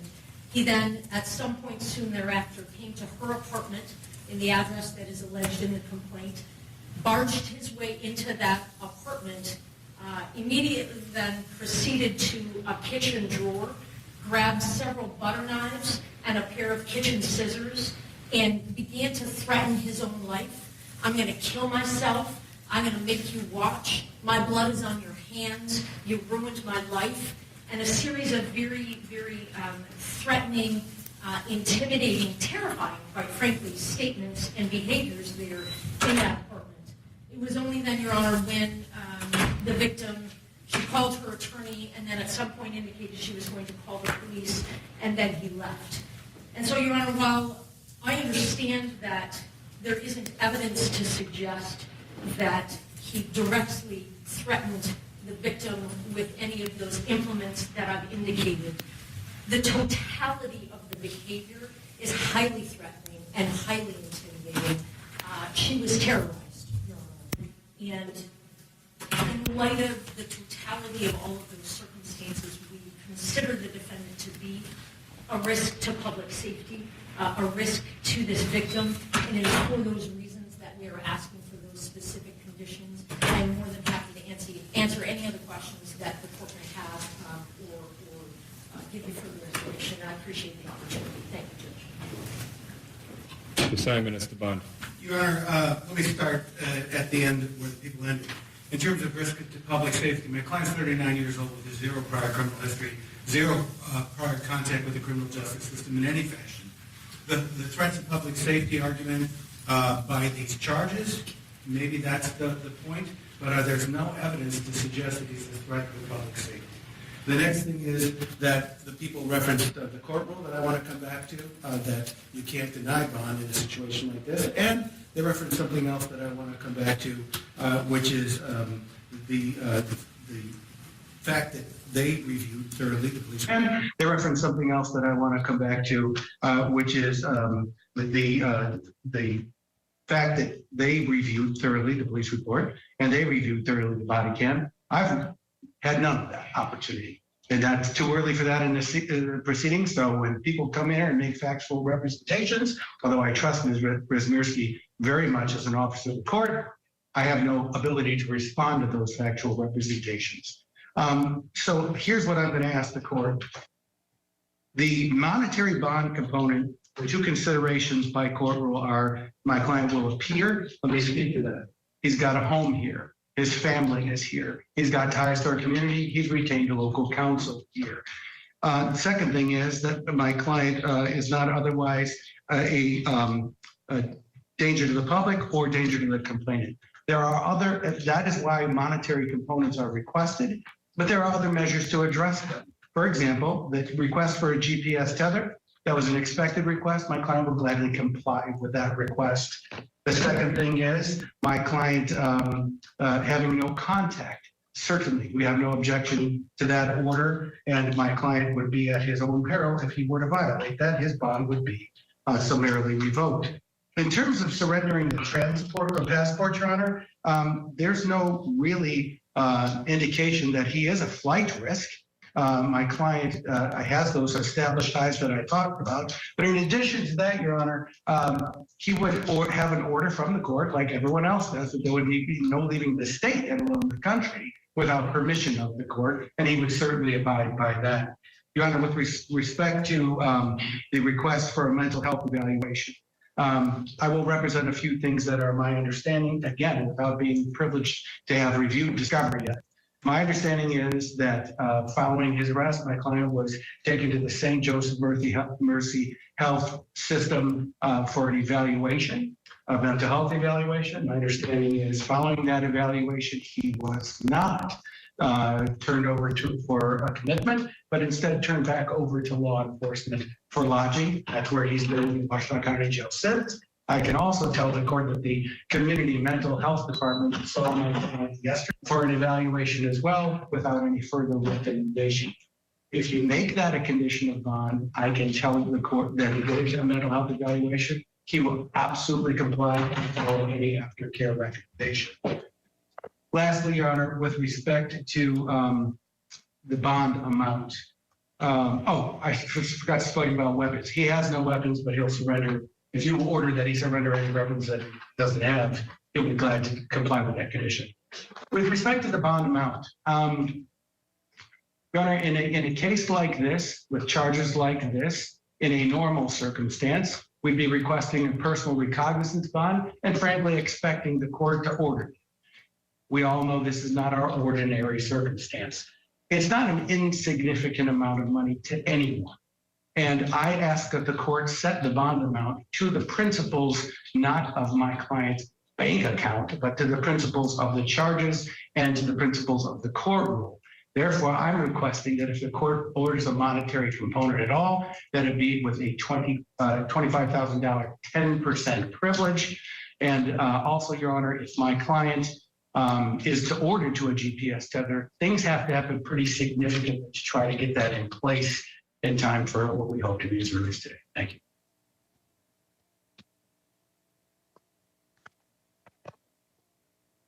Mr. Moore, could you state your name, please? Jerome Moore. Sir, you are not to use alcohol, marijuana, or any other controlled substance that is not prescribed to you. You are not to possess or purchase a firearm or any other dangerous weapon. You are not to engage in criminal conduct of any kind whatsoever. You may not leave the state of Michigan without permission of the court. Prior to your release, you will be placed on a GPS tether. You will not be released before that GPS tether is placed upon you. You must continue all mental health treatment as a condition of your bond. The named victim in this case will not be placed on the record. You may not have contact with that individual. That means no calling, no writing, no video chatting, no texting, no emailing, or any other form of contact the human mind can possibly fathom. No one in the world thinks that this person is going to reach out to you. Should they do so, and again, no one thinks that they're going to, you may not reply in any form or fashion. The named victim's address will not be placed on the record, but you may not go to that location for any reason whatsoever. Are we understood on the no contact and no go to, sir? Yes, Your Honor. If you have any questions about that, you have a good attorney, simply ask them. You understand? Yes, Your Honor.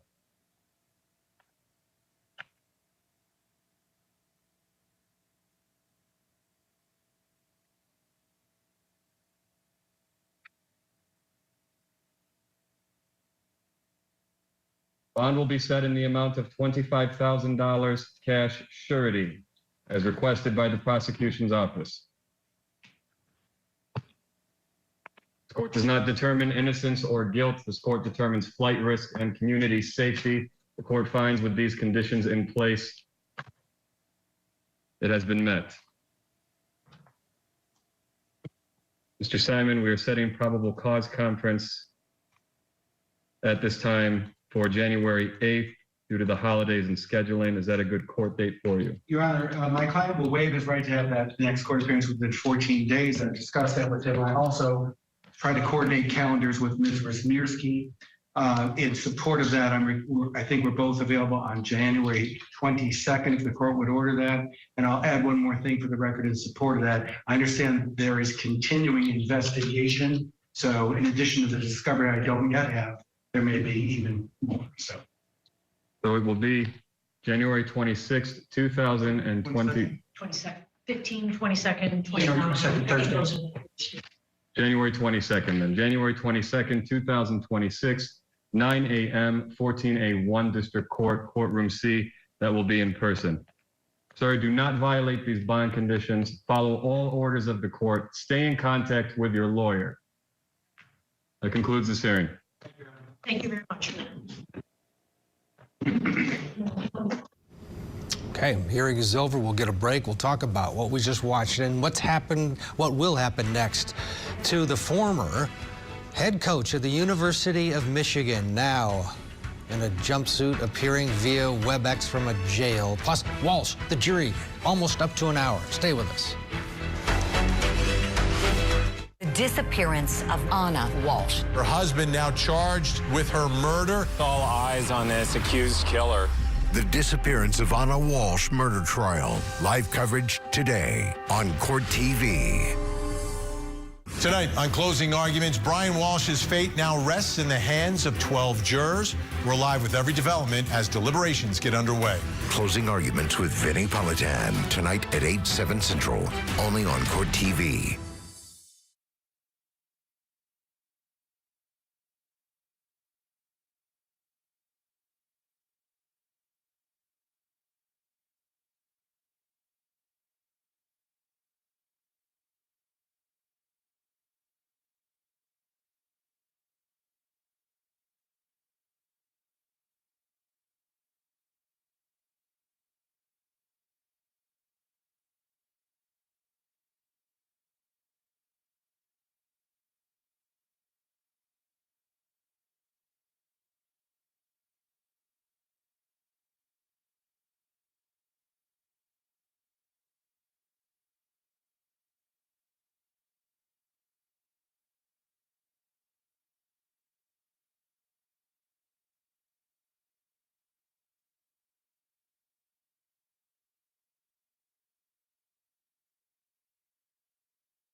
back to Court TV Live. We just watched the initial appearance for the former head coach of the University of Michigan. Just earlier this week, he had a press conference talking about how his team was ready for their bowl appearance coming up New Year's Day. And now Sharon Moore is finding himself in the criminal justice system, facing multiple charges after an incident that took place at a home. And according to the prosecution, it was the home of a person that he had had an intimate relationship for years. And it was recently, she had recently broken it off. And he apparently didn't want that to happen. She went to the University of Michigan. He lost his job, and now here we are. There's his lawyer, who we just watched arguing in court, had a few things to say outside of the courthouse. Let's listen. Sharon Moore will be posting bond today. I expect that. Do you know where he's going to be able to stay after this? Is he going to be able to go home? I'm just going to not answer that question. But he'll be in the community. Tell us about this. What's the mood of your client right now? Listen, that is something that I will also not comment on, but I will say you heard that there was a condition of bond for him to have mental health counseling, and we expect that too. Okay? Do you have any comment on the allegations? None. And I said in court, I've not seen a police report.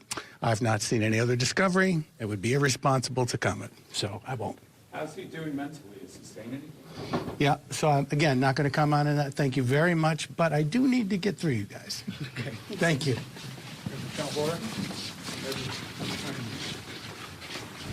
Okay, obviously intense interest there in the state of Michigan and across the country in this case.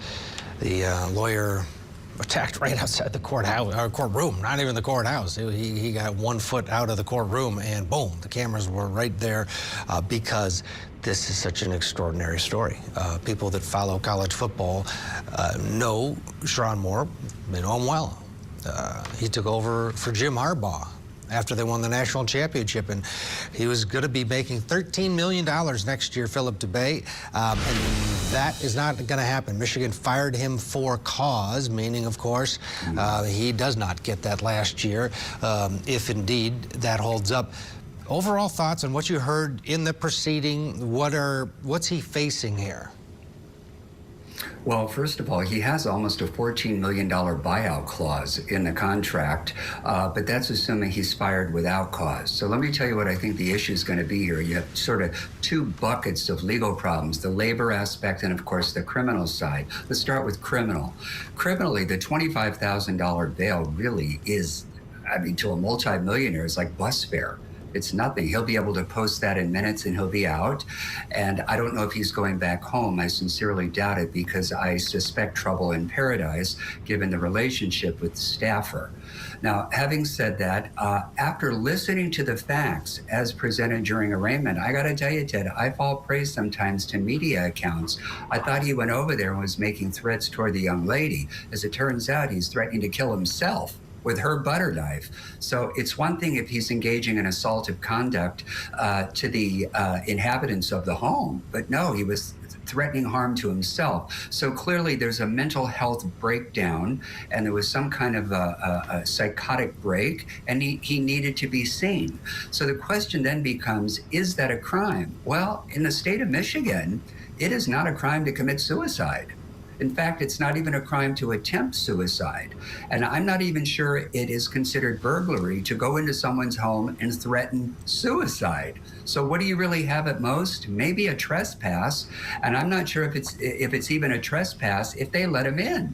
So then the analysis goes to the civil arena, the labor aspect, and depending on what the policies are of the college and university, he could be in violation of their charter and their agreement that they have with the school not to engage in dating relationships, particularly given the power dynamic between supervisors and lower level staffers. And that could be a per se violation of their policy.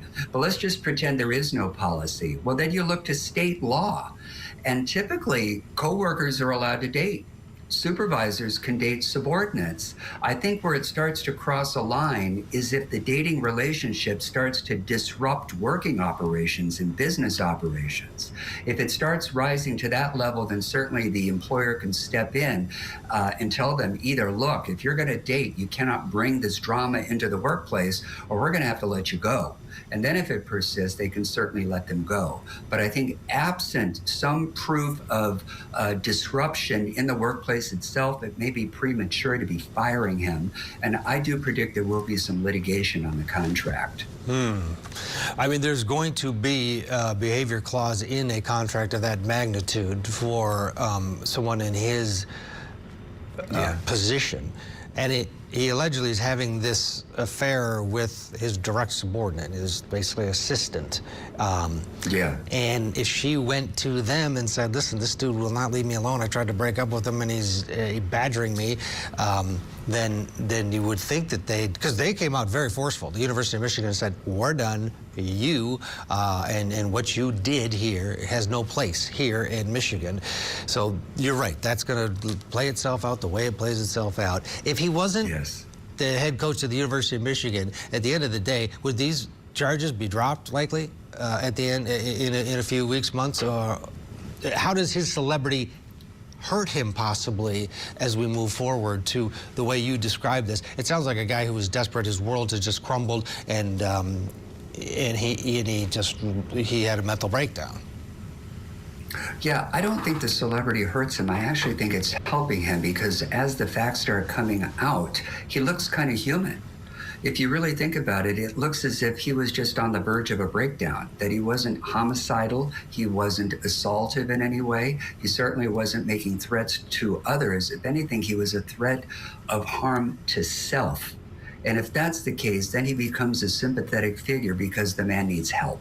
That's ultimately what it's about. You don't want anybody to do harm to themselves, and you want them to get the help that they need, be it for medication, behavioral therapy, injections, or maybe he needs to be in a hospital setting where he can be seen for an extended period of time to get him stable and calm. Because just releasing him on $25,000 bond on a promise to appear might not be enough to kind of subdue him and keep him calm. There should have been some evidence presented that he's on appropriate sedatives and medication to treat him to therapeutic levels. Otherwise, he could, in theory, be a danger, not so much to the community, but to this young lady again. And we certainly don't want to see that. Because then, if you really think about it, the university could be on the hook. And yes, on threat of harm to himself as well. Yeah. All right. He'll be back in court January 22nd at 9 a.m., and we'll see how this progresses. But a fall from grace for sure for Sharon Moore, the former University of Michigan head football coach. We'll get a break. The Walshe jury, they're over an hour. A lot of people on the old Twitter X thought this would be quick because of the defense, but they're at it an hour, and if anything happens in that courtroom, of course, we'll take you there. Plus, we're going to head to Oregon. It's a bond hearing for a man accused of killing his girlfriend in a staged suicide. Interesting case. Stay with us.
TV Live, we're following several trials today and cases across the country. In Massachusetts, of course, it's deliberation time. This is when all sides are nervous, waiting to see what a jury will do. And this is the case against Brian Walshe.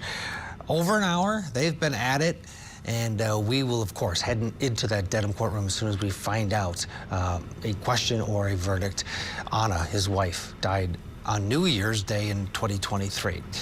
His defense was, of course, that he didn't know what to do when he found her dead. She died of what's called sudden unexplained death. So, rather than get an autopsy and find and explain her death, figure out what happened to this very healthy woman, he decided the best course of action was to dismember her. Go to Home Depot and Lowe's and get saws and everything else and chop her up and get rid of her body. Will the jury buy that? We'll find out. In the meantime, while we wait for anything out of Dedham, Massachusetts, we want to go to Oregon for a bit. It's a bond hearing in a bizarre suicide-turned-homicide case. The defendant here, Gerard Norman. We played some of this a few months back. It's a case that at first was a suicide. Prosecutors thought that the woman by the name of Mariah King died by suicide last summer. She had some issues, and she had threatened suicide before, but an unspent bullet was found inside of her abdomen. Her boyfriend then was charged with murder. Let's go in now to the courtroom and the defense's opening statement in this bond hearing.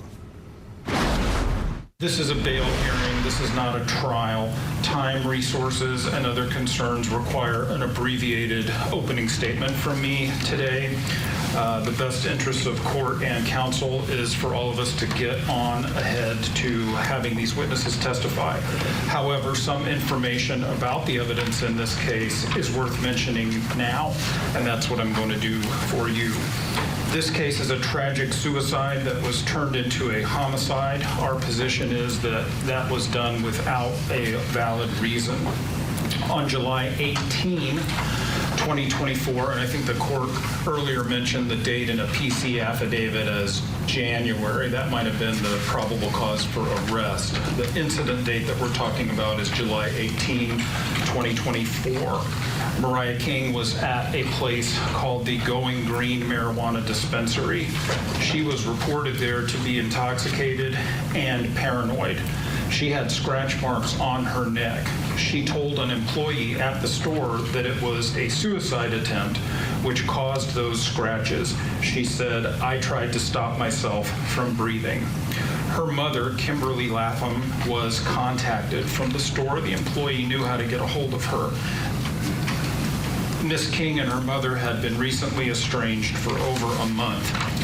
Mariah King discussed with her mother a need for therapy and then left the store on foot. Reportedly, she literally ran away from the place. Kimberly Lapham was worried enough to call in a welfare check, and she did so. Sweet Home Police Department, a guy named Officer Cody McPherson, went to Mariah King's address where she lived with Jared Norman. That's 2241 Nandina Street. Officer McPherson found Jared Norman busy outside. He was working on having a barbecue that day for the people that were at the house.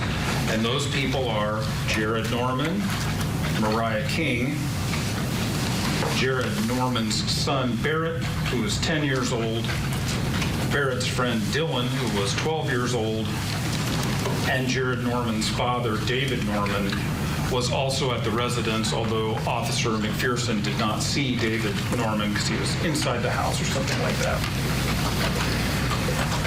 Cody McPherson said there was nothing noteworthy about his contact with Jared Norman. Cody McPherson went to the front or main door of the house, and he heard a woman yelling, "Go away," and saying that she was fine. Eventually, Mariah King poked her head out from a shop door, not the main house, but this shop that is attached to it, a workshop of sorts.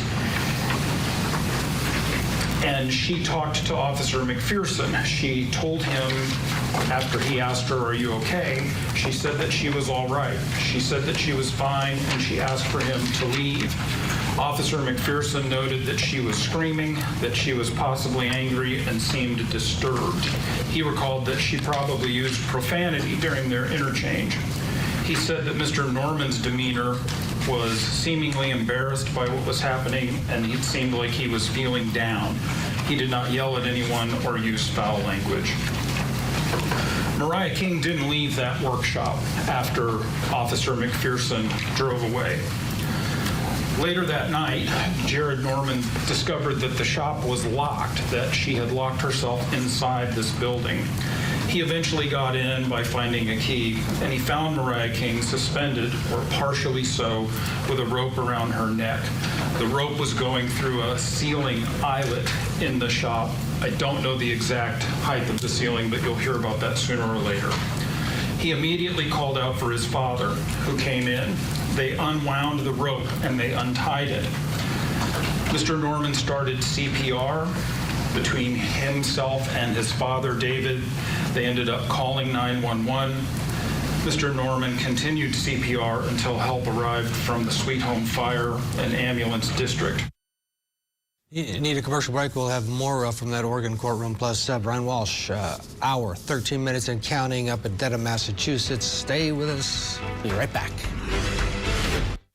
Disappearance of Anna Walshe. Her husband now charged with her murder. All eyes on this accused killer.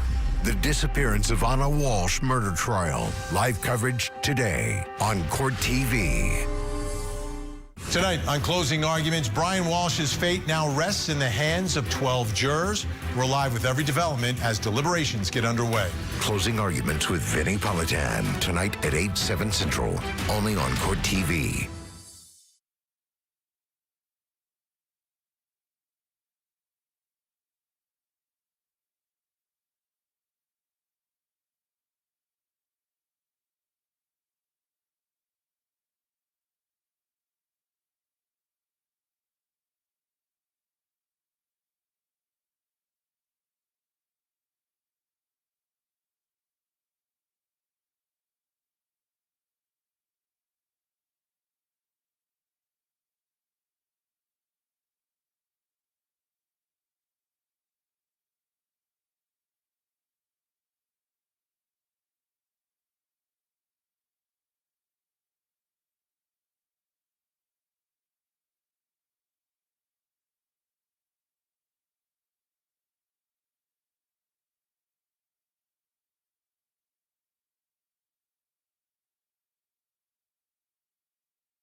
Welcome back to Court TV Live. The Brian Walshe jury creeping up to about 90 minutes into their deliberation on his fate. While we're waiting for anything out of that Dedham, Massachusetts courthouse, we're watching a case out of Oregon. It's a bizarre suicide turn homicide case. The defendant here is a guy by the name of Jared.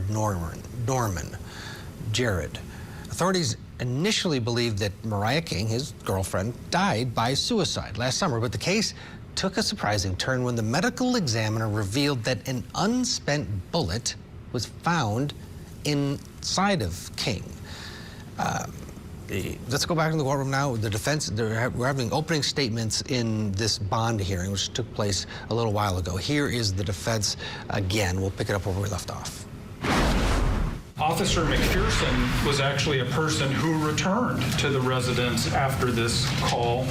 He noted that Mr. Norman was distraught, was on his knees, and was crying when dealing with the knowledge that Mariah King was dead after he was informed that that was her condition. A person who is important in this investigation is a person named Kenneth Rosgan. He noted that Mariah King had older cuts on her arm indicating previous self-harm. Those are the words that he used in his description. Rosgan made other opinions known about this scene, and there are problems with some of his opinions which will be described during his testimony. Mariah King was not stable mentally. She has struggled with suicidal ideation, had made threats of killing herself on multiple occasions, engaged in self-harm in the past, was diagnosed with things like depression, PTSD, and more. Jasper Lapham is Mariah King's brother. He confirmed her suicidal ideation, among other things, and there's a significant number of other things. Mariah King sent to her brother a picture of herself holding a gun in the very shop where she hung herself. He reported that Mariah King was, quote, going crazy and had mental health issues. He reported that she was an alcoholic who recently relapsed and expressed suicidal statements on the very night she died, as well as on other occasions. There's a documented history of her mental health, and it shows how she has become worse during recent years. There are even text messages to her brother from Mariah King on July 18th, and you'll hear about some of those. Kimberly Lapham is Mariah King's mother. She verified to the police that Mariah King had mental health issues from at least 6 years ago, and that Mariah King had been on and off of medications for her problems. She knew, for instance, that Mariah King had taken a gun from Jared Norman and threatened to kill herself with that gun. She knew and reported to law enforcement that Mariah King had struggled with suicidal ideation. She also talked about suicidal messages and suicidal behavior going back to June 8 of 2024. In fact, Kimberly Lapham confirmed to law enforcement that Mariah King said she would kill herself in that same wood shop where her body was found. For Mr. Norman's part, when he was interviewed, he made zero incriminating statements. He appeared very upset by Mariah King's death. There was an autopsy performed by Sean Hurst, the medical examiner for the state of Oregon. In the end, he said that the cause of death was asphyxia, which is consistent with death by hanging. He said the manner of death was undetermined to this day. There were ligature marks on Mariah King's neck. They were cantilevered over her left shoulder. Those are going to be important. These marks bear some significance in this case. X-rays revealed there was a cartridge casing with a still intact bullet found in Mariah King's lower abdomen. The theory is that that was inserted through her vaginal wall. This is weird. Everyone that would hear that evidence knows that that is strange. Law enforcement was looking for something else, such as how did this get in there? And so what they did was they sent that cartridge to the Idaho State Police Forensic Services Division for analysis. They sent it there because these are experts that use this system called the Recover system. this is a way to detect fingerprints. No prints were detected. The report back from the Idaho State Police says we can do some DNA analysis on this cartridge. No DNA analysis has been conducted. Detective Potter, who investigated this case, seems to think that no prints on this cartridge automatically means that gloves were used to insert it. Mr. Norman was interviewed in July and then again in August of 2024 and again in January of 2025. And it wasn't until January of 2025 that he was confronted about this bullet, a bullet that is still in the cartridge. And he was mystified by that and told the police, like she ate it. He did not understand how that cartridge came to be inside of her body.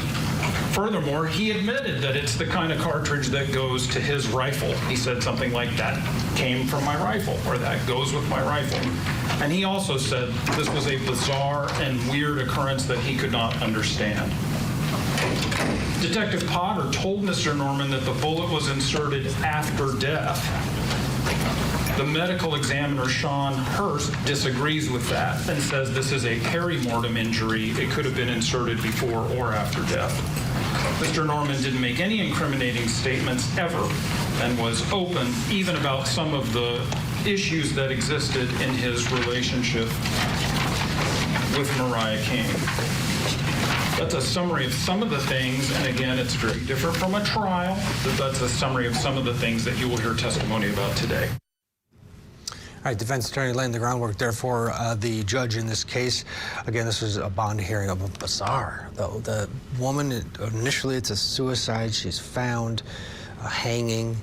The boyfriend's father, is there fairly quickly as well when they try to render aid. And then they flip it all up and say this is a murder after they find this unspent cartridge, rifle cartridge, in her abdomen, which was, they believe, got there through the vaginal wall. Philip DeBay is with us.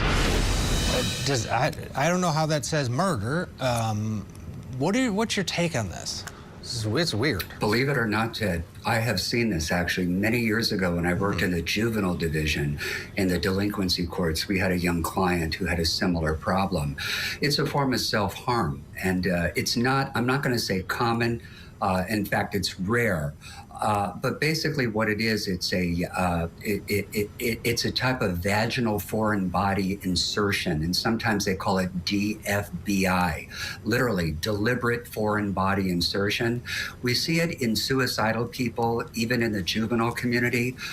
We see it particularly in people who are emotionally unstable, who have personality disorders, and I think it's sort of making some headway in the forensic world now, where they've given it an official name. It's called polyembolocoalamania. And basically what it is, it's a psychiatric, psychosocial disorder that they see in psychosis and in suicidal people. And they've also found it in gynecological literature. And it's a pretty complex patient cohort, but we do see it.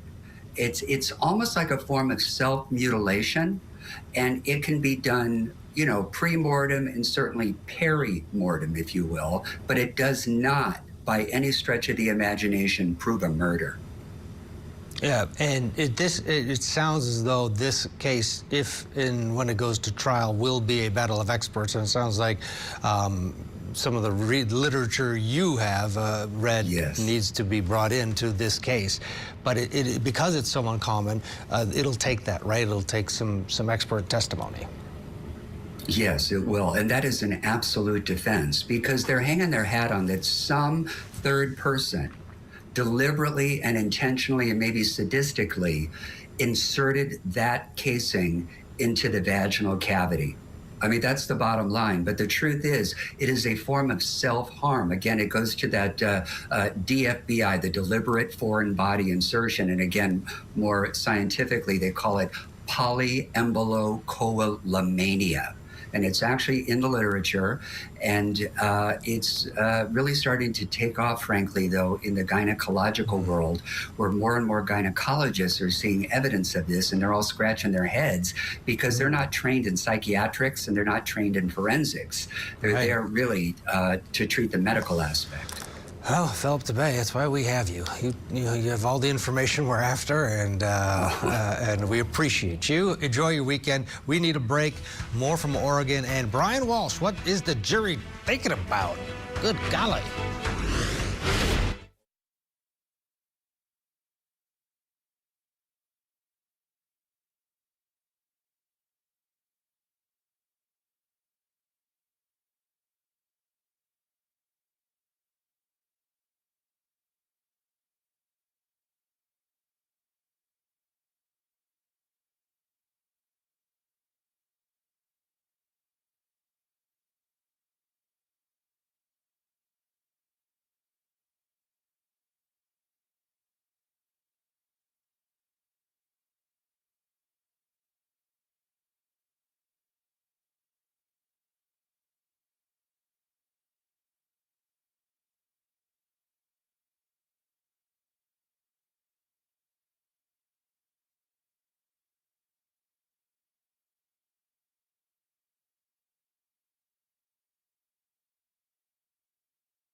Three times the impact to help more kids. Thank you for giving.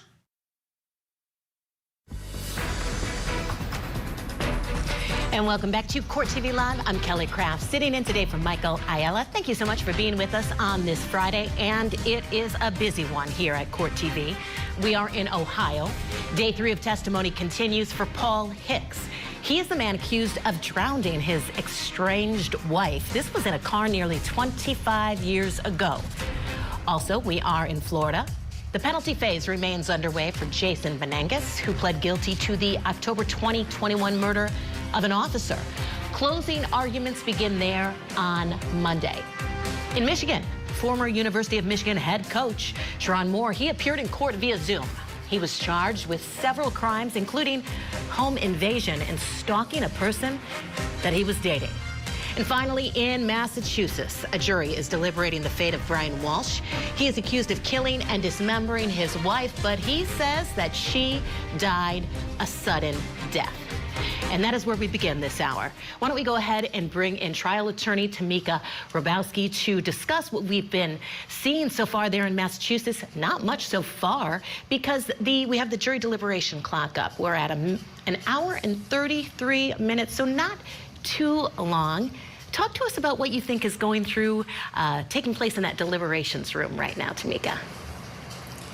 I'll be honest with you. I'm a little surprised. I thought that they would be in and out. The number of issues that were raised with respect to what happened after she died, and the fact that he disposed of the body and did all the searches, things like that. It's actually surprising to me that it's taking this long. However, when there is going to be a guilty, I do think that jurors are conscientious enough to make sure that they go through everything to make sure that they are comfortable with a decision that is going to affect someone's life, and in this particular situation for a very long time.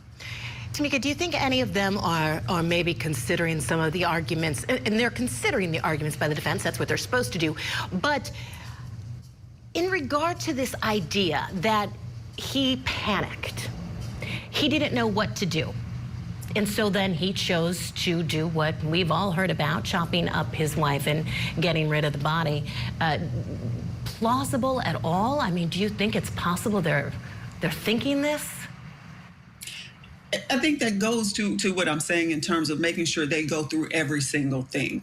When they are back there deliberating, they're going to absolutely look at the defense and what he's saying, and then look at that and see, okay, we have this evidence over here, this evidence over here. And in terms of the prosecution, because of course the defense doesn't have to prove anything, has the prosecution laid out their case, and then look at that versus, the plausibility of, I just kind of panicked and I decided to dismember her body and dispose of it over various areas versus, oh my God, my wife has died. Let's go and try to see exactly what happened. Yeah. So they're mulling that over because they want to be sure. They want to be certain, yeah. Well, an hour and 35 minutes. We're going to keep an eye on it. Tamika, thank you so much for your analysis on that. We'll be talking with you throughout the program. But right now, we're going to take you inside that courtroom as soon as there's a verdict. Well, there's not a verdict right now, but as soon as there is, we're going to take you inside that courtroom. Or, of course, if the jurors end up having a question. But as of right now, no questions from there in Dedham, Massachusetts. So for now, why don't we head back to Oregon? This is for the unspent bullet murder case. Gerard Norman, he is accused of killing his girlfriend, Mariah King. Her death was initially ruled a suicide by hanging. Over a year later, the case took a surprising twist when the medical examiner revealed an unspent bullet was found inside King. Let's go back in now for more of the unaired bond hearing. On the stand is an officer. His name is Officer Bryce Barretto, and he is with the Sweet Home Police Department.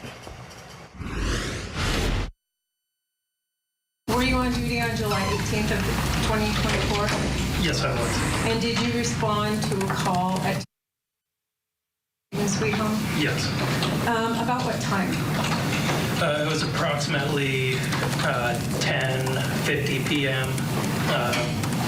According to my report, it's approximately 52-54 hours. And when you arrived, what if anything, did you do? As I arrived, Sweet Home Fire medics, they also arrived on scene at the same time. While they arrived, they went and attempted to perform life-saving measures while I was being guided by my field training officer at the time. So who was your field training officer? It was Officer Pinniger. Did you speak to any witnesses while you were there? I spoke with Barrett, Norman, and Dylan Mayhew. And who are those? Are they younger or older? They were younger. And where were they? I believe at the time they were in the living room from my contact. And in speaking to them, did they see what happened at all? Can I refer to my report? Does that help refresh your recollection? Yes. Sure.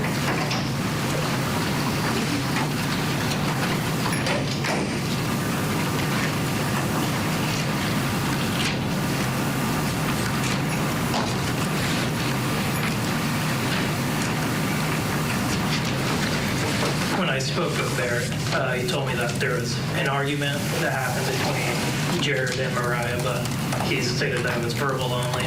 When I spoke with Dylan, he told me that during the time of the incident, he was almost falling asleep on the trampoline and he wasn't inside the household at the time. And did you speak to an older gentleman as well? Yes, David Norman. And did he talk to you about what he saw and what he did? Yeah. Can you tell us about that? According to David, he told me that he was cooking dinner at the time when he heard Jared yelling for him, and Barrett as well said that. One moment.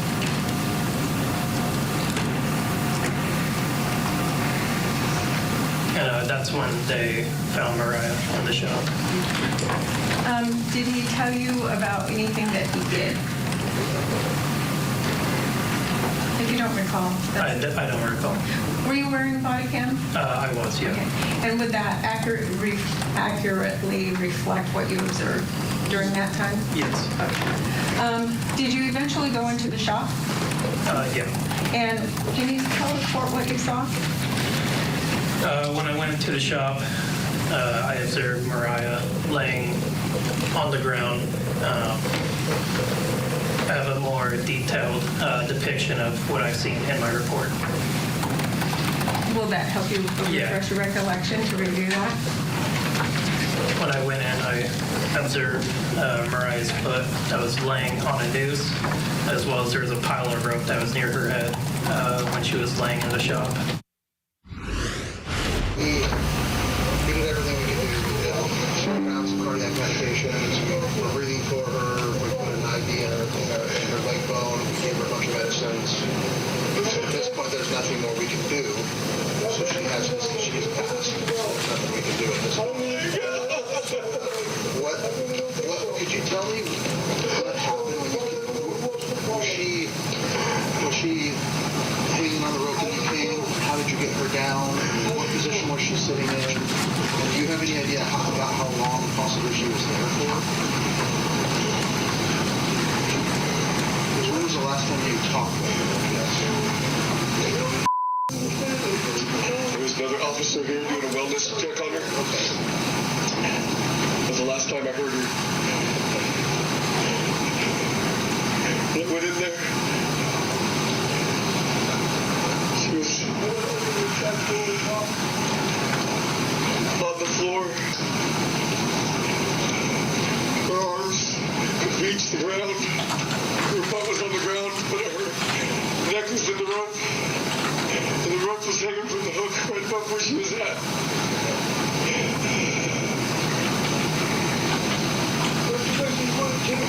She was sitting on the ground. Her butt was on the ground. That's what he meant, yeah. I was like part of it underneath her butt.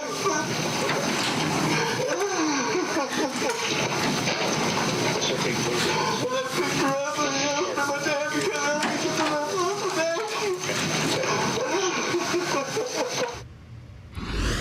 We're going to have more of the bond hearing for Jared Norman coming up next. Stay with us. You're watching Court TV, your front row seat to justice. Keep in mind, we have that verdict clock up. Nearing 2 hours, an hour and 42 minutes there in Massachusetts for that Brian Walshe trial. We'll take you there if there's a question or if there's a verdict. We'll be back. Tonight on Closing Arguments, Brian Walsh's fate now rests in the hands of 12 jurors. We're live with every development as deliberations get underway. Closing Arguments with Vinnie Politan tonight at 8/7 Central, only on Court TV. A Microsoft executive gunned down. Now his ex and her new husband are charged with his murder. A social media sensation, now a suspected killer. She wrote a children's book about her husband's death. Now she's accused of killing him.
will get you back to court in Oregon in just a moment, but we are standing by in Michigan, where we do expect to see ex-football coach Sharon Moore being released from jail.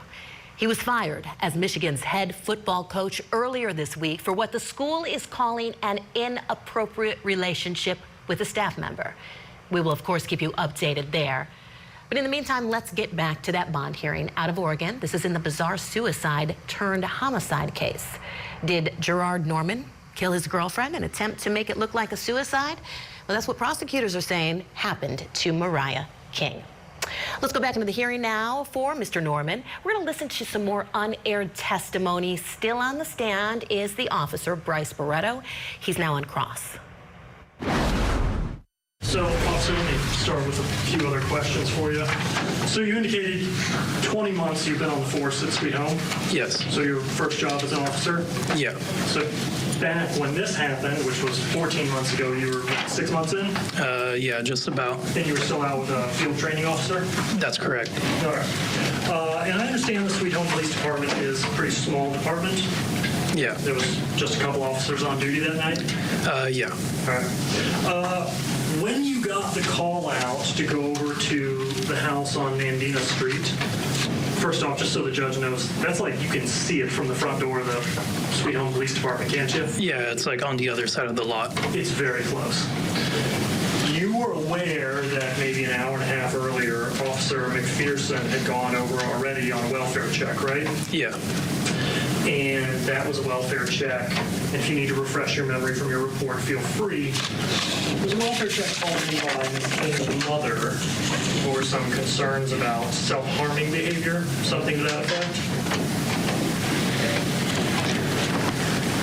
To an extent, yeah. All right. Johnson. Thank you, Judge. So, you went over to the house. You approached, and on your immediate approach, you went straight for the shed, correct? Correct. Shed's on the left-hand side of the house? Yeah. Now, you mentioned this in your direct testimony. It was dark in that shed, right? Yeah. Almost pitch black? Yeah, lights weren't on in there. Right. And this was all at night, as we saw in the body cam, so very dark in there until somebody got all the lights on, right? Yeah. When you arrived, there was somebody bent over Miss King performing CPR, wasn't there? There was. Who was that? It was Jared. Jared Norman? Yeah. Thank you. Keeping us in sort of a narrative of how things played out, it sounds like some of the first people you talked to while the EMTs worked on Miss King were the two juveniles, Barrett and Dylan, right? That's correct. And they're ballpark 10 years old or so, around that age? Yeah.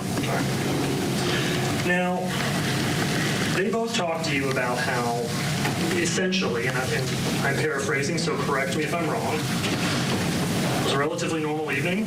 Like Dylan was saying, I was out on the trampoline, almost asleep, and Barrett was inside playing video games or something, right? And then they heard Mr. Norman screaming for help, right? Yeah. And that's sort of what set off everyone coming running, the 911 call, and the police and EMT response, right? Correct. Okay. Both of those juveniles, or maybe it was one of them at least, told you that Miss King had locked herself in that shop since before Officer McPherson had been there earlier, right? Correct. Neither of them talked about Mr. Norman going into the shop for any extended period of time. Not that I recall. Not even at all, right? During the time frame we're talking about? Yeah. All right. None of them said, he disappeared for a bit and there was banging from the shop. That was weird. Nothing like that, right? Correct. Okay. But they did talk about how he called for help, was performing CPR, calling 911, all those things, right? Yeah.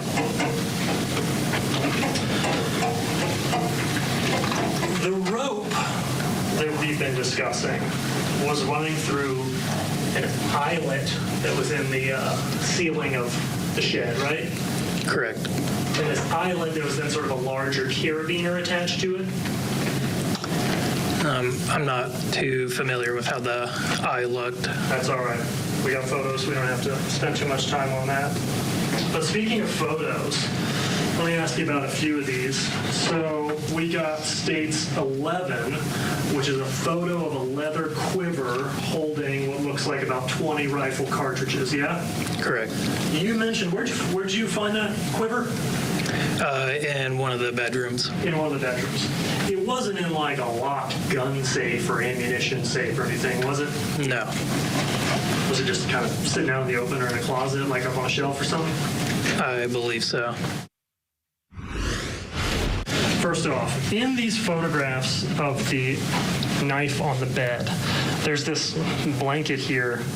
Those are not blood stains all over the blanket, are they? No. It's a pattern. Yeah. Sort of looks similar when you put the whole packet together. Okay. As to the blood stain on the pillow, fresh or dry? At the time, I don't remember. No problem. Do you remember whether any of these blood stains were fresh or dry? I can't recall. All right. So you don't know when they got there? No. Could have been there for days? Not too sure. Right, you have no idea, right? Yeah. Okay, fair enough.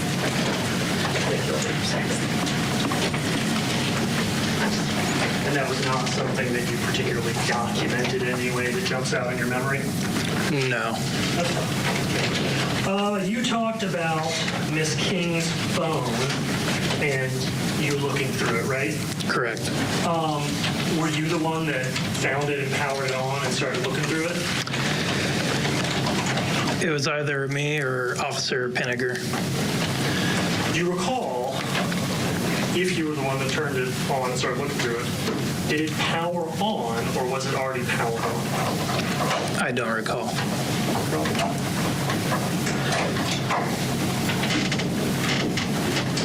So you looked through that phone and you read over some text messages between Mr. Norman and Miss King, right? Correct. And you also located a text thread between Miss King and her brother Jasper Lapham, right? Correct. And there was messages with the two of them, Miss King and Mr. Lapham, texting back and forth earlier that evening, right? Can I refer to my report? I am actually going to ask you to please do that because I want to make sure we are precise and accurate about this topic in particular.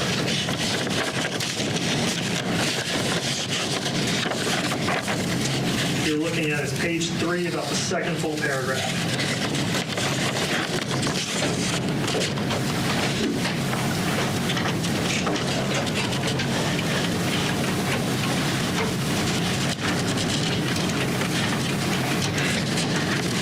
I don't recall the time when the messages were sent between the two of them. That's okay.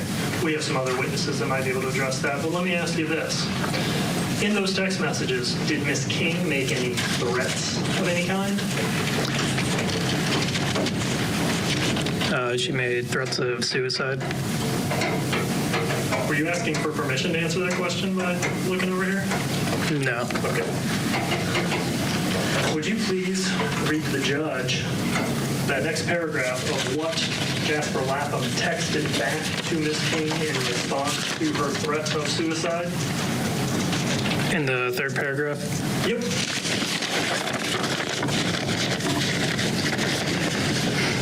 Later in the text history, Jasper told Mariah, "It's not like you wanted them anyway. Yeah, I'll just deal with Jared after you leave. Make your choice. I'm the only one trusted, right? You just use me for your own sympathy. See you guys Monday." Only Kim would kill herself for attention. So mother like daughter. I think so. See you guys on Monday. I know who I'm looking for. See you guys on Monday. I know who I'm looking for. You're there or not. After Monday, it will be just you and your little Jared. Cops have been notified, by the way.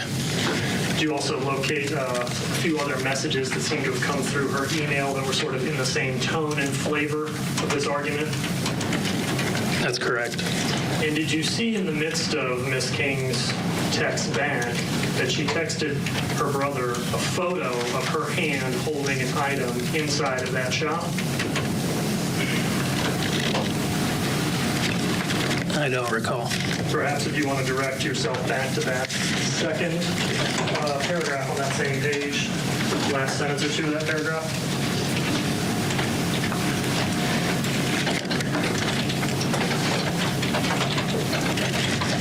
There's a photo of her holding a firearm. Handgun? Correct. In the shop? Correct. Okay. Let's talk about one last topic. So we watched a few clips of your body cam. The second clip began with Mr. Norman coming out on the porch, sort of standing like this with no shirt on, right? Correct. And that's the moment that he is informed that Miss King had passed, right? Correct. He has a very emotional response to that, right? Correct. How many hours were you at that home that night? I don't recall the exact amount of hours that I was there for. A couple hours at least? At least 3 hours or more. Did Mr. Norman continue to demonstrate a lot of similar emotional behavior throughout the night? Screaming, crying, wailing, all those things? Yeah. I'll check with my colleague, but those might be all my questions for you.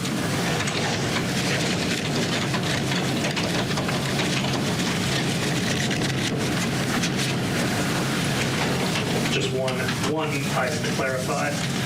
Going back to the brief interview you did with Dylan Mayhew.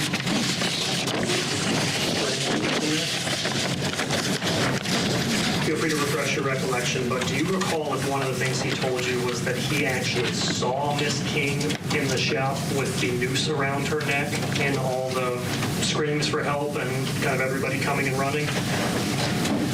That's correct. Thank you. Those are all my questions for you. We are going to have more of the bond hearing for Jared Norman next, and a jury is still deliberating in Massachusetts. This is for the Brian Walshe murder trial. You can see nearing 2 hours there for deliberations. Plus, we are waiting for disgraced former Michigan football coach Sharon Moore to walk out of jail after being released on bond. Stay with us. We're coming right back.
Welcome back to Court TV Live. I'm Kelly Craft. Let's turn now to Oregon. We have been watching a bond hearing in the unspent bullet murder case. This is for the defendant, Jared Norman. Prosecutors initially believed that Mariah King died by suicide last summer, but when an unspent bullet was found inside her abdomen, her boyfriend was charged with her murder. Let's go back in now. We have been hearing from a death investigator. So he's on direct examination by the prosecution. Let's go back in. So my job is to respond to the death scenes, examine the body, examine the scenes for any potential evidence that would help us in determining the cause and manner of death. Show you what I've marked as State's Exhibit 68 and ask if you recognize this. I do. And what is it? It's my curriculum vitae. Okay. And prior to this case, had you ever had one before? Had you ever drafted one? No, I have not. Were you on duty on July 18th of 2024? I was. And on that date, were you notified about a death in Sweet Home? I was notified about 11, just after 11 o'clock on the 18th. And at that time, where were you? I was at my home in Kaiser. Okay. So did you respond to Sweet Home at that time? I did. How long did that take you about? A little over, let's see, a little over an hour. So I got there just after, just about 1 a.m. What did you observe when you first arrived? So when I first arrived, the scene was somewhat chaotic. And law enforcement was in the room with the decedent at that time. When I walked in, one of the first things that I noticed was the, for lack of a better term, the ligature system that was hanging from the ceiling, and the fact there was no way to tie that ligature off or keep anyone suspended. Can you explain that? Sure. So the ligature system, the rope itself was probably, 100 feet or so. Most of it was nicely coiled up and underneath the decedent at that time. It was coiled up underneath her, went up through the wall, through a carabiner, and then directly back down. So there was nothing to hold tension. So if somebody were to put their neck through that and drop to the ground, the rope would just come down with her, and it wouldn't hold her. Have you responded to other scenes where individuals have hung themselves? I have. And is that different than what you saw here? It is. It's not consistent in my training experience with a hanging suicide. Can you, you said the rope was coiled. Can you describe where Ms. King was located? Yeah, so she was lying on the floor of this enclosed shop area, just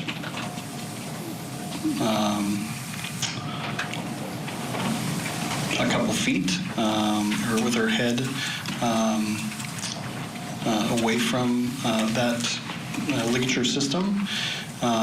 And the upper half of her body was laying on this large coiled rope. Did you notice anything about Mariah and whether or not did you notice marks on her neck? I did. So she had obvious ligature furrow to the anterior portion of her neck and I believe it was the right side of her neck. With not much showing on the left side, which again is inconsistent in my training experience with the hanging.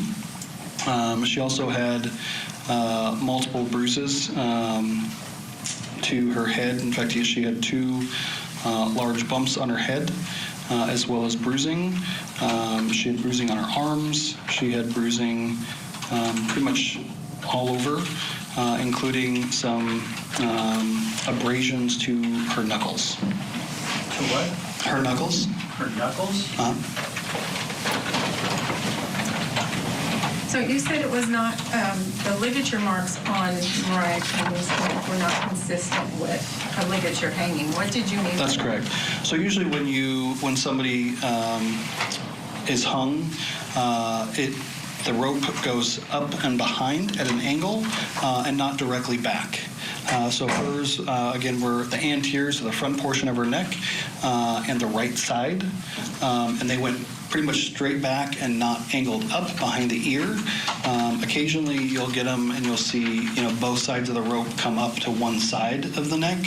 But either way, they would usually come up and behind, not directly back. Did that make sense as to what you were told when you initially arrived? It was not. My notification when I first received the call was that this was a suicide hanging, and when I got there shortly after that and assessing her body, as well as the injuries to her body, those are my first concerns. Hello, my name is James Bryant. I am the father of Mariah's children. It's hard to be here today given the circumstances, but I feel like it can't be unspoken that throughout Jared Norman's and Mariah's whole relationship, he trapped her, he manipulated her. She voiced that to me many times. Me and her co-parented very well together. Our communication was very good up until a month before the incident in July 18th.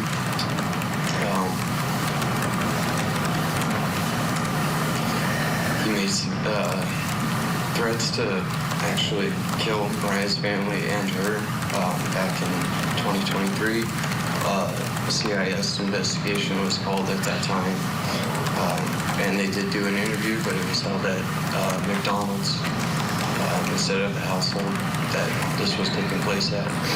Yeah, so I'm sorry if I feel or if I seem jumbled. I did not prepare a statement for this, but I feel like he is a threat to the family of Mariah and others, just like Kim said. So I request that you guys do not, the court, do not give him bail today. We're going to have more of the bond hearing for Jared Norman coming up next. Stay with us. You're watching Court TV Live, your front row seat to justice. That verdict clock still going there in Massachusetts. 2 hours and 11 minutes. If there's a verdict or a jury question, we will take you there live. We'll be back. Disappearance of Anna Walshe. Her husband now charged with her murder. All eyes on this accused killer. The Disappearance of Anna Walshe murder trial. Live coverage today on Court TV. Tonight on Closing Arguments, Brian Walsh's fate now rests in the hands of 12 jurors. We're live with every development as deliberations get underway. Closing Arguments with Vinnie Politan tonight at 8/7 Central, only on Court TV.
Back now to Oregon in the bizarre suicide turned homicide case. This is for defendant Jared Norman.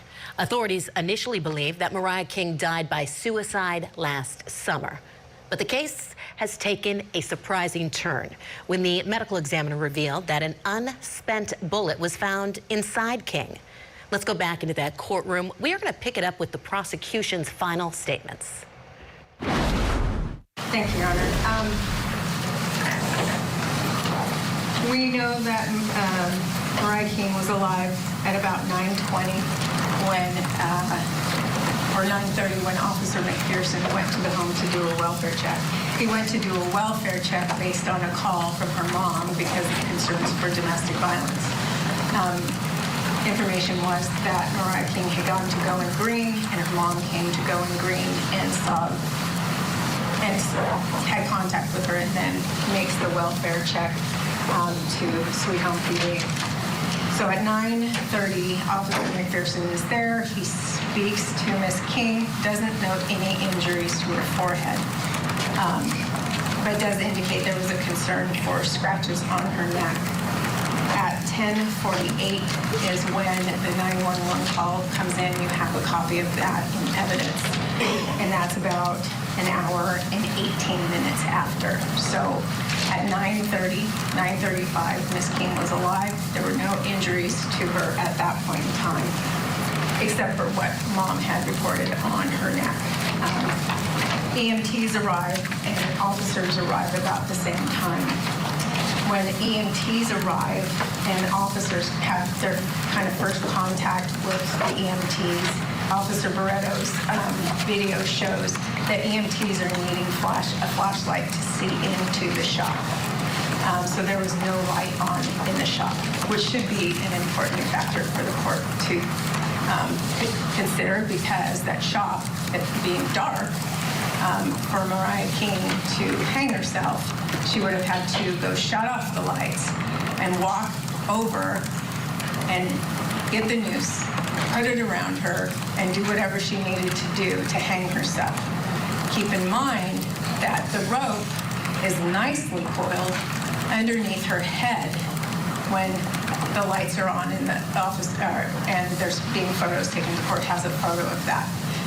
There's information in the court file that the defendant's dad untied a knot while Mr. Norman was holding her up, and tied a knot. Not the noose, didn't take the noose off of her. He untied a knot. That is absolutely impossible. Would not have been able to do that. The noose being around her neck, he could not have fed that through the knot. And because of the very end of the rope is underneath that huge coil of rope, there's no way possible, unless they took the time to rewind it and recoil it before they laid her down to try to do any kind of resuscitation on Mariah King, like they said that they were doing. Impossible. Mr. Norman's first conversation is when he was told about what he found, was when the EMTs told him she could not be revived. He indicated to the EMTs he found her on the floor, butt on the ground, and hands reaching the floor. He indicated that she had locked herself in the shed.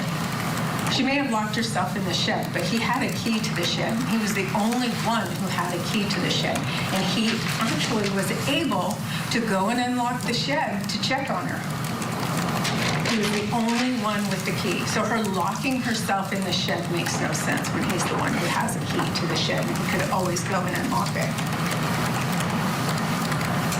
You can tell that her pants were, the bullet in the vagina is the biggest red flag in this whole case. It's not even in her vagina anymore. It was pushed through her vaginal wall and it was found floating within her abdominal cavity.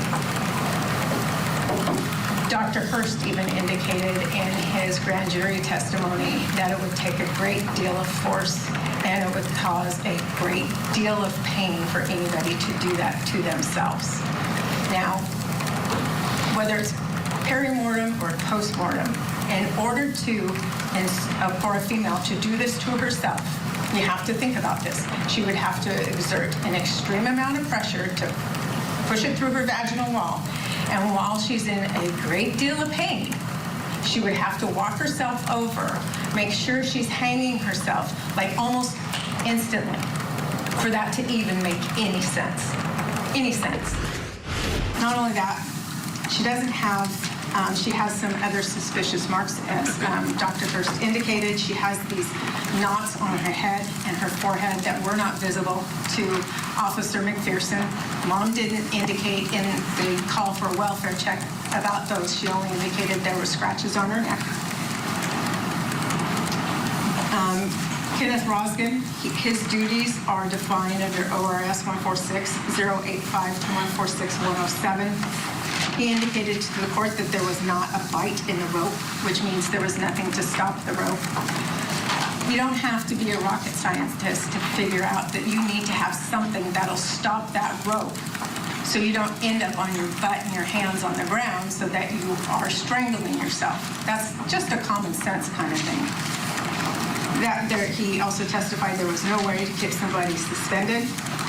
He also indicated that it was not consistent with a hanging suicide based on his training and experience in the many suicides that he has attended. Multiple bruises, and he also testified that the lividity goes to the lowest points, fingers, toes, and hanging. He found it on her back.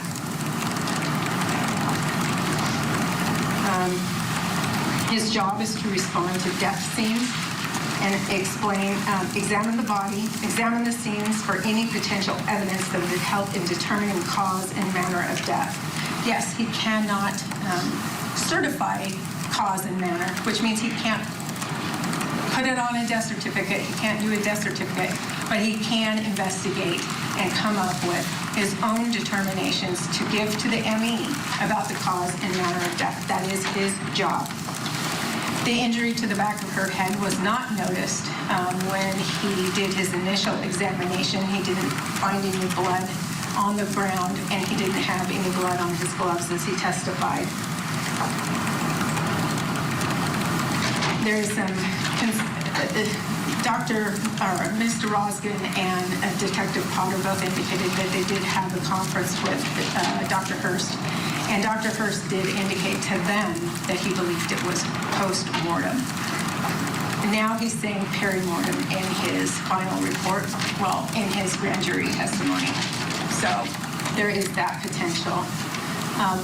Detective Potter interviewed and reviewed other officer reports, and there was at least a couple days before this, she was afraid of the defendant. She had been hiding underneath the children's bed because she was afraid. She had made that comment to Dawn Cunningham. While she was at Going Green earlier on that day, she told Jeanette Taylor that things had gotten physical between the two of them. McPherson responded to the welfare check, and it was for domestic violence, not because she was suicidal. And McPherson testified today that he had not responded to a call at that residence for anything but a dispute between neighbors. So there had not, at least with McPherson's knowledge, any kind of a suicide attempt prior to that. And keep in mind that the manner of death is undetermined. Dr. Hurst didn't say it was suicide, and he did not say it was homicide. But he most definitely did not say it was suicide. He did say that there were concerning features, the petechiae, the conjunctiva, face laceration, and the face laceration to the scalp, and the intact rifle cartridge inserted through the vaginal mucosa. He said at grand jury that the petechiae is more common in cases of strangulation and not hanging suicide. I would ask that the court find that we have shown that the presumption is strong and deny bail for the defendant. Thank you, Judge. Several of the things that the state told you in their closing argument today, I just don't understand. And so I'm not going to try to refute those things. Instead, I'm going to stick with the plan and tell you the things that we think are important for this bail hearing. But it does bother me that the state says things like it's not possible to untie a knot in a rope in a certain way, or that it's not possible to lock the door to the shed from the inside because Mr. Norman has a key. Those things just don't make sense, and I don't know why those are presented to you in that fashion. The state's right about the statute, though. 135-240 says bail's to be denied unless the proof is evident or the presumption is strong that the defendant is guilty. And these are findings which are hard, if not impossible, to make on the record that you have in this case. Listening to defense counsel make his arguments there during this bail hearing, why don't we bring in trial attorney Tamika Rabowski to talk about and review what we just listened to. We've been playing, Tamika, this bond hearing from Oregon. We listened to the prosecutor. Now, defense is getting up there saying, I don't understand a lot of the things that she was saying, not important, not relevant here. What's your take on this? Well, I kind of agree with the first thing that he said in terms of the absolutes that the prosecutor was speaking in terms of. I think you have to be very mindful of speaking absolutes, because if that's what you're counting on, that it is absolutely true, and something comes up, something is demonstrated, an expert testifies to something that is contrary to that, then that kind of knocks your case, kind of knocks your credibility in bringing your case. As far as the litany of items that she went through as making this just clad iron, I don't think that that's necessarily the case. Initially, I could not see why they thought this was so strong, but as she went through, there are some things they're going to have to flesh out, like the turmoil in their relationship, and then the force that it took to get the bullet into the vaginal wall. So I think there are some things there. Yeah, definitely still a lot of questions here in this one. Tamika, thank you so much for your excellent insight. Appreciate you joining us this hour. And coming up, we're going to have more of that bond hearing for Jared Norman. Plus, you can see that verdict clock. Jury still deliberating in the Brian Walshe murder trial. Almost 2 hours and 30 minutes. We'll be back.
And welcome back to Court TV Live. I'm Kelly Craft. Thanks for being with us today on this Friday. And we begin this hour in Massachusetts, where deliberations remain underway in the disappearance of Anna Walshe murder trial. Prosecutors say that Brian Walshe murdered his wife after he discovered she was having an affair, then dismembered her body and disposed of it. Walsh's defense team is not denying that he got rid of the body, but he says that Brian Walshe did not kill her and that she died from something called sudden unexplained death. You can see the verdict clock up there, 2 hours and 33 minutes. We will take you inside that courtroom if there is a verdict or even if the jury has a question there. But for now, let's head back to Oregon. This is for the unspent bullet murder case. Jared Norman, he is accused of killing his girlfriend, her name Mariah King. Her death was initially ruled a suicide by hanging. But a year later, the case took a dramatic twist when the medical examiner revealed that there was an unspent bullet inside her. Let's go back inside that courtroom now. More of that unaired bond hearing. Right now, the defense is giving final remarks ahead of the judge's ruling. As we described earlier, this case presents the court with a tragic suicide that has turned into a homicide for invalid and unworthy reasons. On July 18, Mariah King was at the Going Green dispensary, and she was reported by an employee named Jeanette Taylor as being intoxicated and paranoid.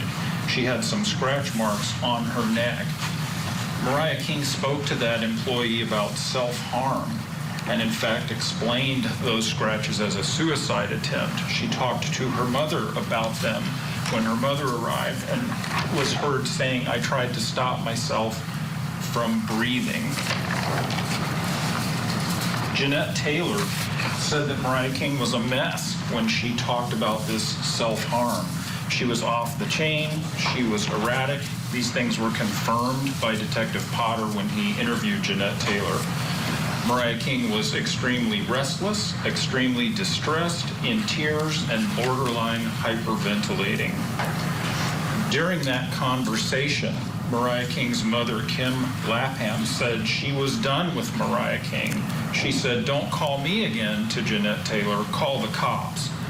But Kim Lapham did eventually call the cops herself later to initiate this welfare check. And we know that Mariah King refused that welfare check and told Officer McPherson to go away. She ended up, before leaving Going Green, talking to her mother and then leaving the store on foot. Later that same day, Officer McPherson shows up to Mariah King's address for that welfare check. She was living there with her partner, Jared Norman. McPherson saw several people there. Jared Norman was there, his father, David Norman, 2 children, Barrett and Dylan, and Mariah King. Mariah King was in the workshop next to the house. She told Officer McPherson to go away twice. She said she was fine, but she was not fine. She was screaming, she was possibly angry, and she seemed disturbed and erratic. Jared Norman was normal when McPherson arrived. Mr. Norman was out in the front working on something, as he told us today, with one of the 2 boys. He did not yell at anyone or use foul language. After the brief conversation with Mariah King, his head was hung low and he seemed disappointed. Mariah King did not leave that workshop after Officer McPherson drove away. The shop was locked with her inside alone. The kids were around. Jared Norman and David Norman were both around, and one or the both of them was preparing dinner by grilling outdoors. After over an hour, Jared Norman got a key and unlocked the shop and went in. He found Mariah King suspended or partially suspended with a rope around her neck. He called for help, and his father, David Norman, came in. Mr. Norman was distraught after making this discovery. That was testified to by Officer Barreto. He indicated that Mr. Norman was screaming and crying and wailing at different times. When Officer McPherson himself returned to the house, he said Mr. Norman was distraught, on his knees and crying. This is conduct and behavior that is consistent with how a person would act under the circumstances as Jared Norman described them. He did not make any incriminating statements at all. Officer Barreto and the video of Jared Norman, which the court has reviewed, inform us that he was acting like a person whose partner just died, not some kind of cold-blooded killer. Detective Potter laid a foundation for the 911 call, which the court has been able to review. He confirmed that David Norman and Jared Norman were both asking for help, and they wanted immediate aid. And you can hear Mr. Norman saying things like, "Please don't. Breathe, baby, please. I love you. I love you." Detective Potter also confirmed that Mr. Norman was distraught, saying things like, "Look at me, baby, come back." These are the kinds of things that make sense under these circumstances, and they're not weird. They would be expected. And of course, a lack of concern by Mr. Norman would be duly noted by law enforcement, because that would help establish a strong presumption or evident proof. But that's not established by this evidence. Detective Potter is the lead detective in this case. He never went into the workshop at all. He did interview Mr. Norman, and Mr. Norman told him a lot of things which you have heard about. These were things which were not incriminating, and they all turned out to be true. He ended up talking about the timeline leading up to the incident. People slept on a trampoline. People were there for a barbecue dinner. Mr. Norman told Detective Potter that Mariah King had been drinking. This was confirmed by toxicology reports. Mr. Norman told Detective Potter that there was an argument on July the 18th between Mariah King and her brother, Jasper Lapham. Detective Potter confirmed this family friction was real, as Mr. Norman described. In fact, that argument sort of ended with Mr. Norman and Jasper Lapham agreeing to speak on the following Monday, and this was corroborated by some text message evidence. If he was staging a suicide, if he committed homicide and wanted to make it look like a suicide, a fake hanging, why on earth would he leave a bullet inside the person's vagina? That doesn't make any sense. It doesn't make sense compared with the goal that somebody would have of trying to make this look like a hanging. When Detective Potter asked Mr. Norman about that cartridge, what did Mr. Norman say? He said, "That must be from my rifle," which is not the kind of thing a person would say if they were trying to avoid self-incrimination. And he said, like she ate it? Like he didn't even understand what was being discussed, which reveals that he didn't understand this weird fact any more than the rest of us. There's a strong presumption the defendant is not guilty, and that comes from Mariah King's troubled history. It comes from her previous suicidality. It comes from her previous instances of self-harm, which were observed up until the day she died. There's a lack of any incriminating statements or behavior from Mr. Norman. He said things which were consistent with the tragedy of his partner's suicide. His actions were not consistent with those of a killer. There's no proof, Judge, that Mr. Norman inserted that bullet where it ended up. And there's no way, based on what we've heard so far, to know whether the bullet was inserted before or after her death. The answers to those questions can shed some light on how this could have happened. And they don't point to a homicide. And that's why we think, yes, the bullet is important. The bullet is a red flag. All right, I'm going to set bail at $2 million. I'm doing that because that's consistent with what we've seen in Lincoln County cases. I don't know what the culture is in other counties, in Multnomah or Eugene. I just know that in Lincoln County, for a murder case, $1 million is usually the starting point. It can be less depending on the circumstances. There are no rules of thumb with respect to security, nor should they be. Every situation is different. However, in this case, I heard from some victims, and the question is, even though it was unsworn, and that's the nature of a release here, and the question is, did I believe what they told me about the things that he said and the threats that he made? I believe them, so I'm going to set the bail at $2 million. Okay, we just heard the judge's decision in that case. Let's go ahead and bring in our guest for this hour. Joining us, trial attorney Jamie White. Jamie, thank you for being with us today. Okay, let's talk about what we just heard. We heard the judge's decision. Defense counsel making some pretty strong arguments there at the end. saying, you know, there's really a strong presumption here that he didn't do anything here, that this was a suicide like it was ruled initially. Yeah, I mean, those are very good points that were brought up by the defense and yourself. You know, the problem becomes at the stage that we are now,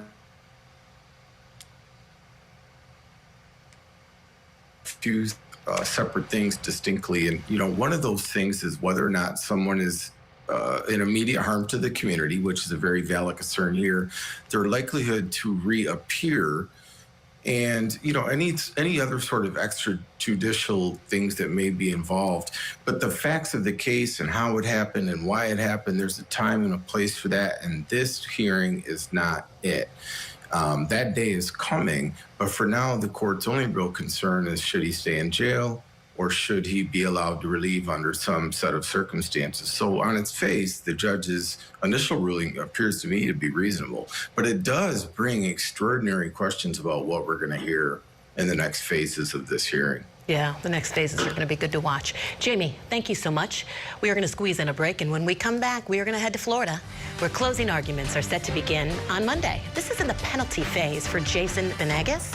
We'll get you caught up on all of the key moments that happened this week on the other side of this short break. Meanwhile, that deliberations clock's still up, 2 hours and 43 minutes in Dedham, Massachusetts for the Brian Walshe murder trial. We'll be right back.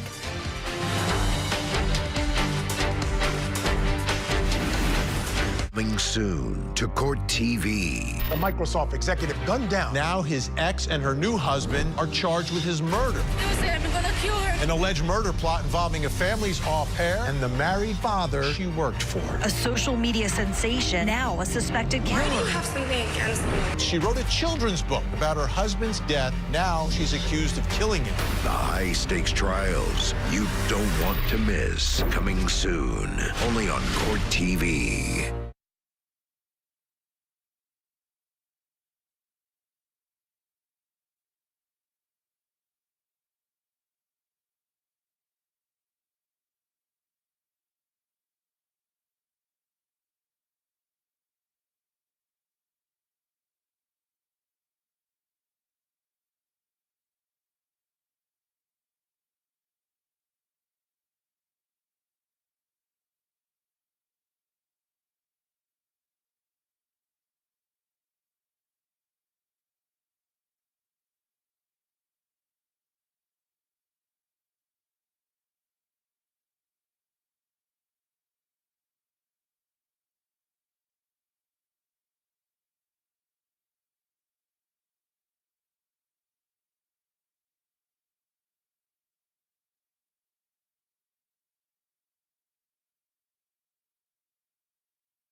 Let's head to Florida now. A man charged in the death of a police officer is set to be sentenced next week. Jason Benengues pled guilty to the October 2021 murder of Officer Yandy Chirino, who was shot while responding to a call about someone breaking into vehicles in the Hollywood, Florida area.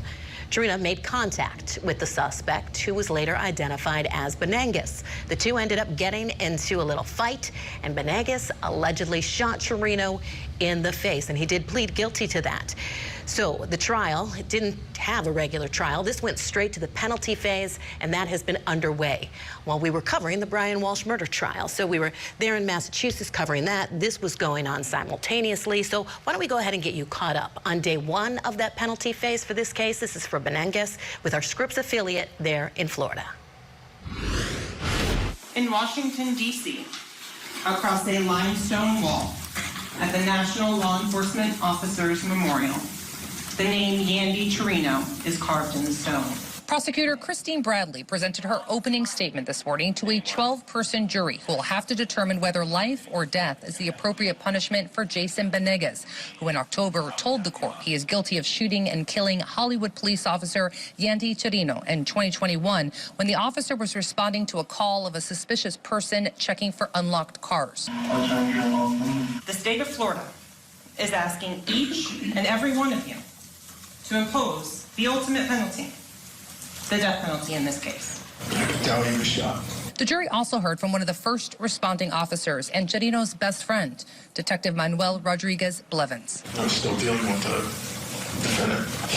I ended up getting physical altercation with the defendant to take him into custody. Grabbing everything he could, scratching me on the arms, grabbing the radio. Who also recounted his heroic efforts to save his friend's life. Were you able to start CPR? He wasn't responsive. As the jury watched the dramatic moments unfold through surveillance video. Started checking him for blood coming from different areas. How do you know Officer Chirino was still alive on the drive to the hospital? He's moving on here.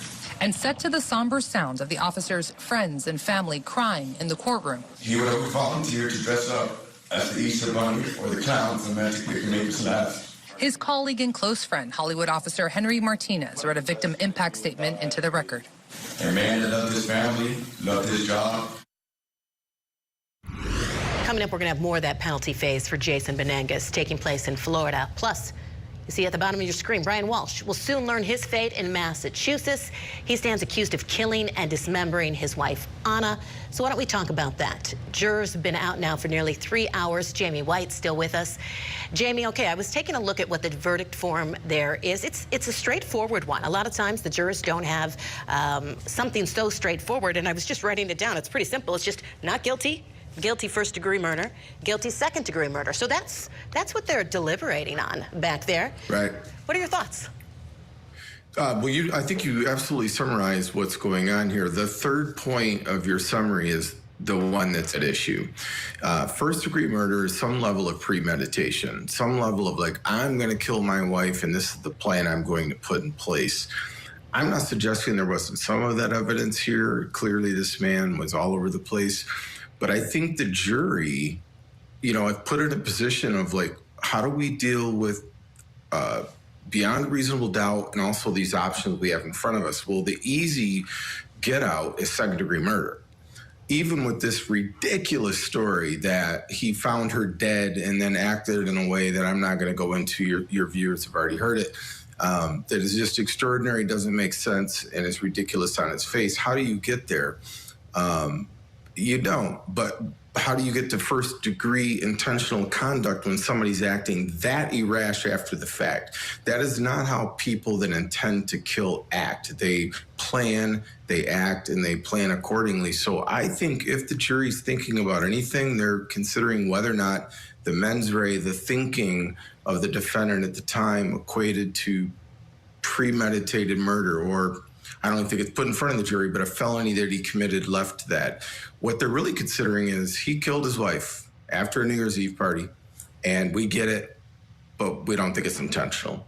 Yeah, that's very possible because, yeah, 3 hours.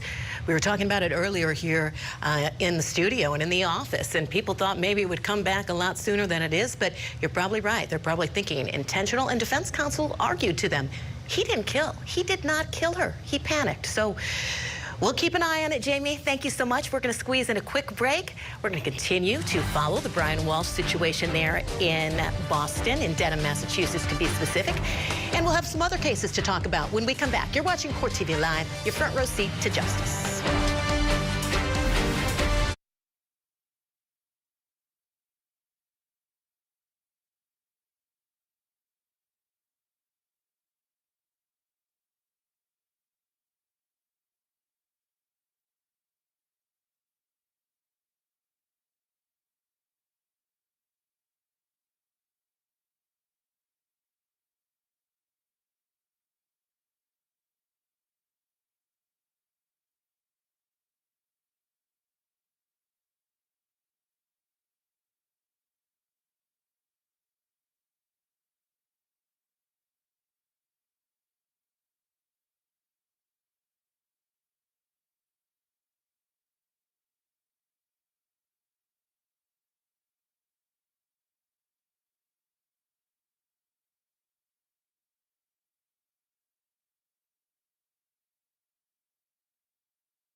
Seated, court's in session.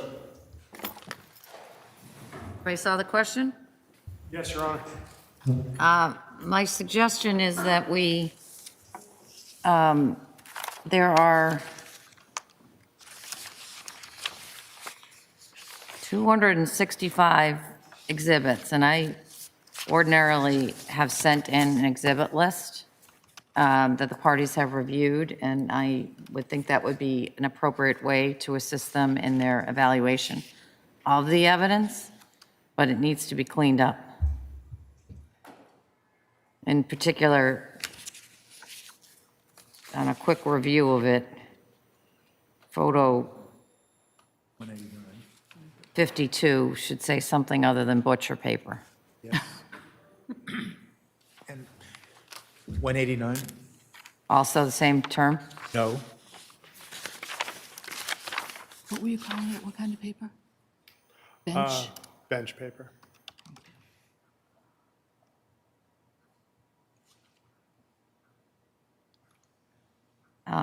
That term is used throughout, so what is it that is, that term is used in other numbers, so is it something about that particular photo that is problematic with that description?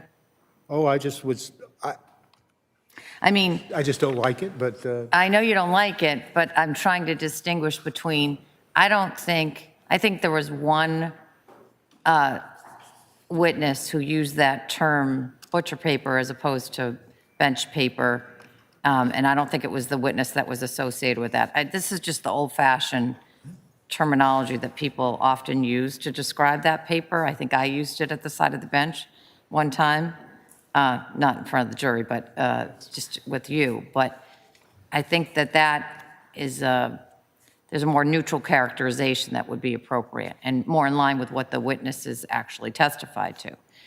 But as to the other language in 189, it seems to me that that's what the witness testified to, right?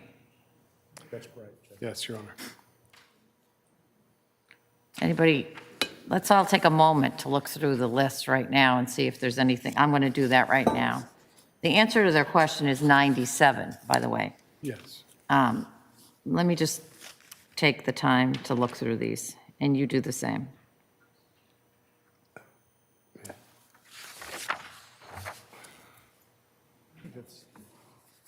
Other than that, that's the only one. Was 189? Blood clots and Oh, that is.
Aside from that one suggestion, the change.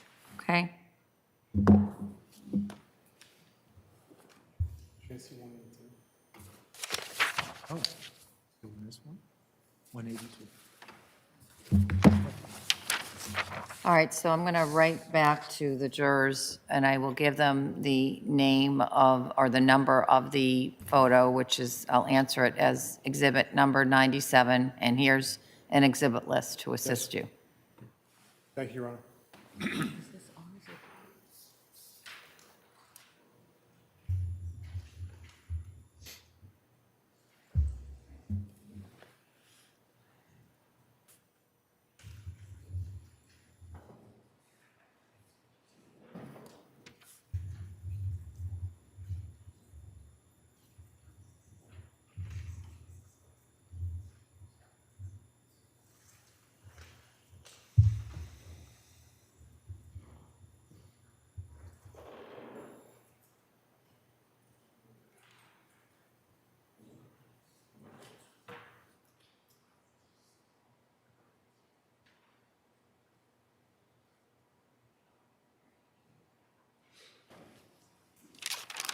Here you go, Madam Clerk.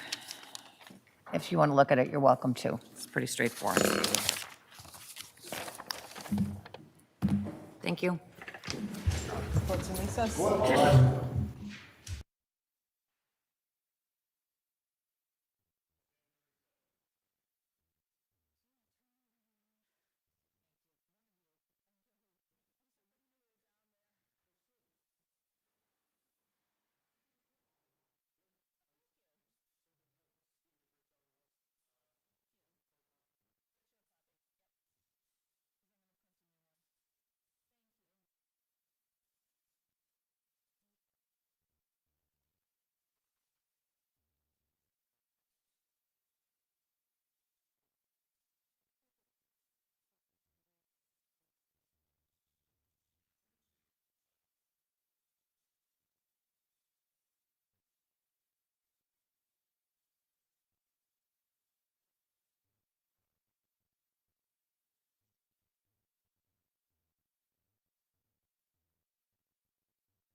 To read it, but this question from the juror to be about blood clots and this discussion about the jury asking for exhibit. It's exhibit 97. It was kind of based on some of the numbering and some kind of plastic container, a photo of a plastic container with clumped substance and blood clots. So that's something the jury is questioning. I don't know what that might go to, because that, I will say this, I don't think that goes to the distinction between first and second degree murder.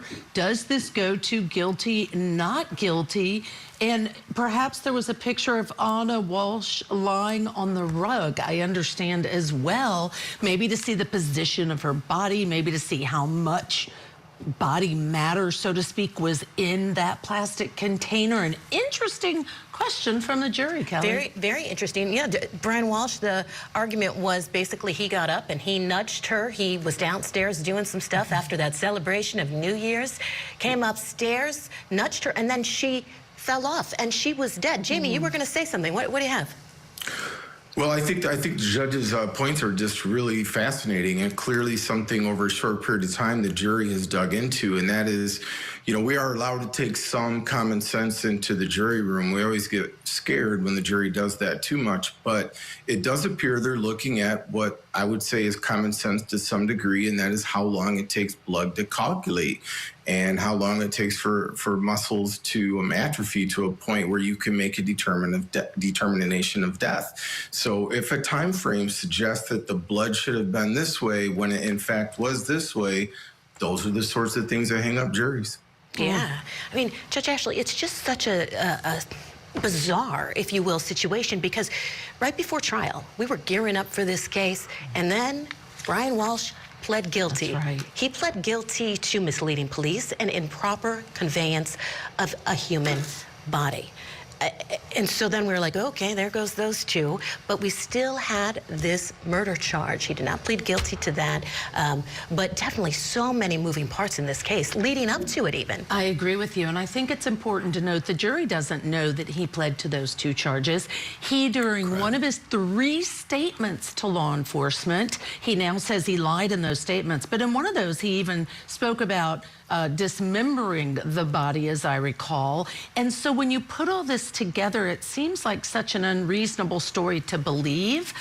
But on the other hand, the state did not have any evidence, in my opinion, that clearly showed, yes, he killed her before he dismembered her. Yep. And that I think that must be what that jury's talking about. Defense counsel argued in closing, the Commonwealth has not made it clear that there was a homicide here beyond a reasonable doubt. That's one of the elements that you need. He's saying they don't have it. You'll notice that deliberations clock. It has started back up now as we near the 3 hours, so they've sent that back to the jury. They're going to continue to look at other evidence, including Exhibit 97 that they asked for. Why don't we go ahead and play a little snippet from defense counsel's closing? Let's go ahead and play that, and then we can talk about it on the other side. That feeling of guilt had nothing to do with the killing, because he never killed Anna Walshe. Anna Walshe is dead because he murdered her, and he intended her death. Okay, well, there we heard a bit of the closings. Jamie, I don't know if you were able to fully watch the entire close, but defense counsel was talking about, for instance, even those Google searches, saying they were unthinkable. I mean, when we were talking about this case throughout, about these Google searches, I mean, it's just these, I mean, who searches that stuff? Somebody who would probably have just killed their wife, you would think. Just so very, very powerful evidence. No getting around that. Very inflammatory evidence. And I would even, if it had been me trying this case, I would have looked to some secondary jury instruction that said those searches only applied to the idea of second-degree murder. For again, it's my understanding most of this evidence was at least extrapolated or, it was started after the murders occurred. So if you were trying to kill someone, planning to kill someone, wouldn't you make those searches prior to doing the actual killing? So look, guys, I have my opinions about this case, and they're not favorable to the defendant. I want to put that out there before the Twitter all that stuff starts happening. Right. You know, but if we're looking at this through the lens of the law, which we're all trying to do, and we're trying to make a decision as to whether or not there's reasonable doubt, you know, the fact that these calls came in after the fact is not helpful to the idea that he planned this killing. No. And from my point of view, it doesn't hurt it, but it's certainly not helpful. No, it's not. Judge Ashley? I just had to mention his demeanor. The other thing I would think the jury might look at or consider is on those 3 different police interviews, his demeanor sounded very normal. It did not sound to me like a person who had, after a person died from a sudden death, had chopped her up and disposed of her in multiple locations. You would think they would sound tearful, remorseful, upset, disgusted, whatever, but he sounded very calm and rational, which to me leads me to think, well, then he could probably have just as easily killed her. Yes, and that's what the Commonwealth argued. He was so calm and collected afterwards, and we even remember that surveillance video that we saw of him walking through, I believe it was a Home Depot, and he's like looking in the camera, trying to fix his hair. There we have some of the images up for you now. This is when he's going and buying a lot of items after she had passed. So he didn't end up reporting her missing until several days later, and this is when the employer called, her employer called, and they wanted to know what is the situation with Anna. She's not someone who doesn't show up from work. We've also heard from our ground crew inside that courtroom there in Dedham, Massachusetts, that that courtroom is packed full of supporters of Anna, and the only person on the side for Brian Walshe is his mother, who has been in this courtroom throughout the entire case, and she has been strongly supporting him, and at times we have heard from our ground crew blowing him kisses as well, as, you know, usually a mother's always going to be supporting her children regardless. So we're going to take a break, and we're going to come back, and we're going to continue to watch developments there in Dedham. 3 hours and 2 minutes. We just reported the jury had a question, but now they're back at it. We'll be back. Tonight on Closing Arguments, Brian Walsh's fate now rests in the hands of 12 jurors. We're live with every development as deliberations get underway. Closing Arguments with Vinnie Politan, tonight at 8/7 Central, only on Court TV. 'Tis the season for true crime. Each morning we'll dive into a case that took place around the holidays. Join us for the 12 days of holiday crimes. Opening statements with Julie Grant, mornings at 8/7 Central on Court TV.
And welcome back. We are on verdict watch in the disappearance of Anna Walshe murder trial. The jury has been deliberating now for 3 hours and 12 minutes. Just a short time ago, we reported that the jury came back with a question. It was something in regard to the exhibits and some blood clots and the order of the exhibits. So they sent them back to continue the deliberations after the judge provided them with some guidance in regard to their questions. So why don't we go ahead? We're going to play some highlights from some of the closings as we await a decision there in Dedham. Surprising, on a Friday. We're getting close to 4 o'clock here. Usually on Fridays we see a jury wants to get out of there, but they are strongly considering the evidence in this case, as we all want jurors to do. But let's go ahead and get you caught up on those closing arguments, starting with the prosecution. Anna Walshe is dead because he murdered her, and he intended her death. The defendant did not want anyone to find Anna's body and to know how she died. So the defendant bought cutting tools at Lowe's and Home Depot, and he cut up Anna's body, the woman that he claimed to love, and he threw her into dumpsters. He was hiding her body. The defendant searched his MacBook. A murder conviction without a body. Please do not allow the defendant's self-serving act of dismembering and disposing of Anna's body to let him get away with this murder. At the start of this trial, we asked you to use your common sense. When you do that, when you analyze the evidence as you deliberate and continue to use your common sense, you will see that the evidence shows there is only one verdict. Find the defendant is guilty of the premeditated first-degree murder of Anna Walshe. Strong words there from the Commonwealth in Massachusetts. Don't let him get away with murder. Pleading with them, pleading with the jurors. Don't let him get away with this because he chopped up her body and then searched. What about a murder conviction if there's no body? Joining us still, Judge Ashley Wilcott and trial attorney Jamie White. Thank you both for sticking around as we continue to watch this fascinating situation in Dedham. I mean, no verdict yet, 3 hours and 15 minutes. Judge Ashley, what are you thinking? Well, if you watched social media, you know that viewers, I think, are surprised as well, because I think they expected a fairly quick verdict. Most of the comments I've seen indicate they think that Brian Walshe will be found guilty. So I'm a little surprised at how long the jury's been going. But I have to mention this about the state's closing. So passionate. And she came out of the gates, the Commonwealth, I think I said state, but came out of the gates swinging by saying not only did he murder her, he intended her death, making it clear they want first degree. They don't want second degree in this case. Absolutely not. As a prosecutor, you always want that top charge, and so that's what they're hoping for, not letting him get away with it. That's what they're pleading with the jury. Jamie, what'd you think of that closing by the Commonwealth there in Massachusetts? I agree with Judge Ashley. I would just say one thing, though, sort of for prosecutor school 101, which we've all been through in some capacity. You know, your strongest argument in a closing as a prosecutor is not to ask a jury to not do something to you. It's to lay out the story and tell them to follow the story, the facts, and the law, and they have no choice but to come to your conclusion. And I do think that the emotions in the case can take a play, but there was some level of please convict of murder as opposed to you have to convict of murder because this is where the evidence took you. We've had nothing to refute it any other way. Jamie, I picked up on that too when I was listening to the prosecutor. You know, you really, as a prosecutor, especially in a case like this, I mean, you have to be. This is what happened, not please, like I'm begging you. I mean, like there could be any question. We're kind of asking you for a favor here. No, there's no favor. This guy killed her and he chopped her up, and you have to do your job. You have to be very, very clear. Do your job and return a verdict of guilty on that first degree. I know we have another snippet. Why don't we go ahead and play it? We can talk about it on the other side. What could happen? to a loving father and a loving husband. I will make you lie or cruise for 4 days. Search for the unspeakable on the internet. Expose body of the woman that you do. Government suggests it was an affair. There's no proof of that. There's no proof that Ron Walsh knew anything about an affair between the woman he loved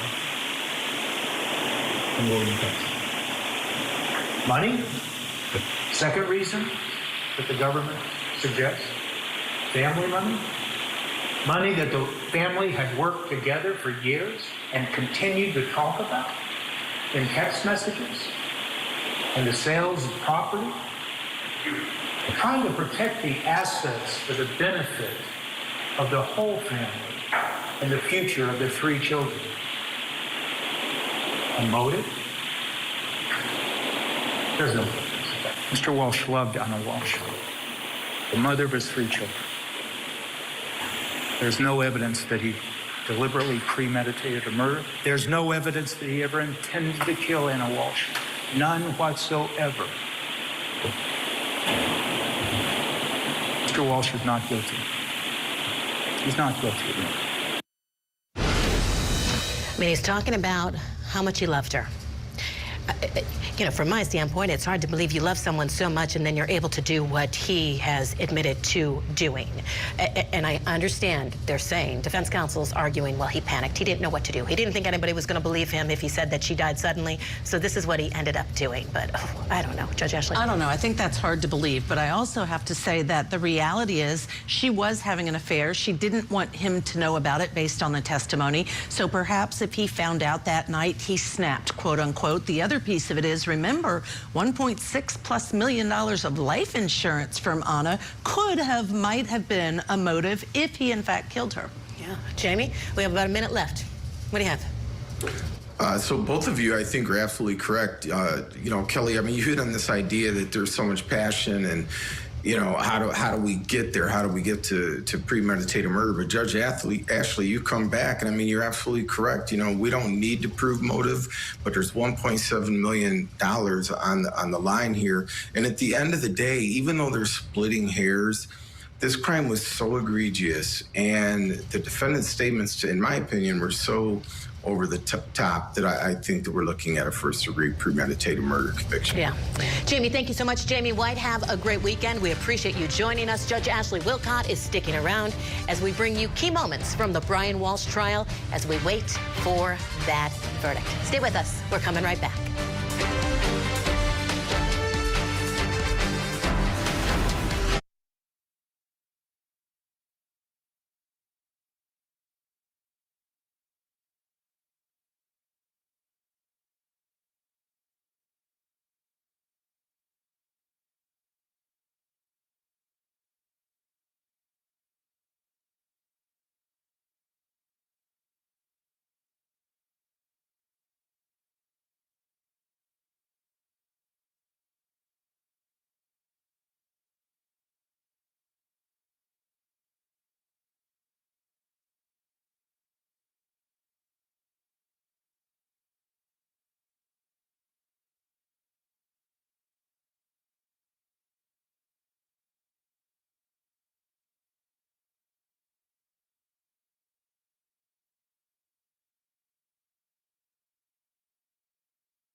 Welcome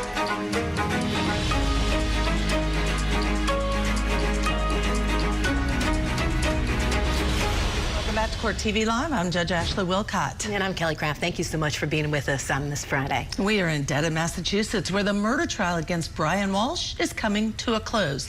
The jury has now been deliberating for approximately 3 hours and 25 minutes. Kelly, a little longer than I might have expected. Me too. So Walshe stands accused of killing and dismembering his wife, Anna. This all took place New Year's Day back in 2023.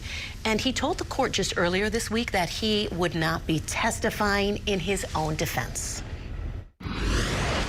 As an initial matter, does the defense still intend to call Mr. Walshe today? We do not. You do not? All right. Does that moot every issue that I researched last night? I apologize, Judge. No, I just want to make sure that the 5 issues that you raised and the issue with regard to the plea are no longer on the table. All right. I will conduct a colloquy with the defendant then now, and my intention is the defense intend to call any other witnesses. We are not. Have you made a decision about whether you wish to testify at this trial? Yes, I have. And what is your decision? I will not testify. Not testifying in this case. Now, a reminder, he had already, prior to the trial, pled guilty, as a surprise to most, of misleading the police and also unlawful concealment of a body. While we wait for the verdict to come in, Court TV's own Matt Johnson has a closer look at the timeline of this case. No comment from Brian Walshe after he was charged with the murder of his wife, Anna Walshe, the missing Massachusetts mother of 3 young boys. And while he's not talking, prosecutors are piecing together a timeline of what they say he was doing in the days after her disappearance. Prosecutors say that Anna Walshe was last seen here at her Cohasset home on New Year's Day. Anna was last seen at home between 4 and 5 a.m. by a family member. Walshe told police that he had slept in that morning, but prosecutors say that he was actually awake and searching disturbing topics on his son's iPad. At 4:55 a.m. on January 1st, he searched how long before a body starts to smell. At 4:58 a.m., how to stop a body from decomposing. At 5:20 a.m., he searched how to embalm a body. At 5:47 a.m., 10 ways to dispose of a dead body if you really need to. At 6:25 a.m. on the 1st, how long for someone to be missing to inherit. At 6:34 a.m. on the 1st, can you throw away body parts? The very next day, more Google searches. There were also more Google searches on January 2nd. At 12:45 p.m., hacksaw best tool to dismember. At 1:10 p.m., can you be charged with murder without a body? At 1:14 p.m., can you identify a body with broken teeth?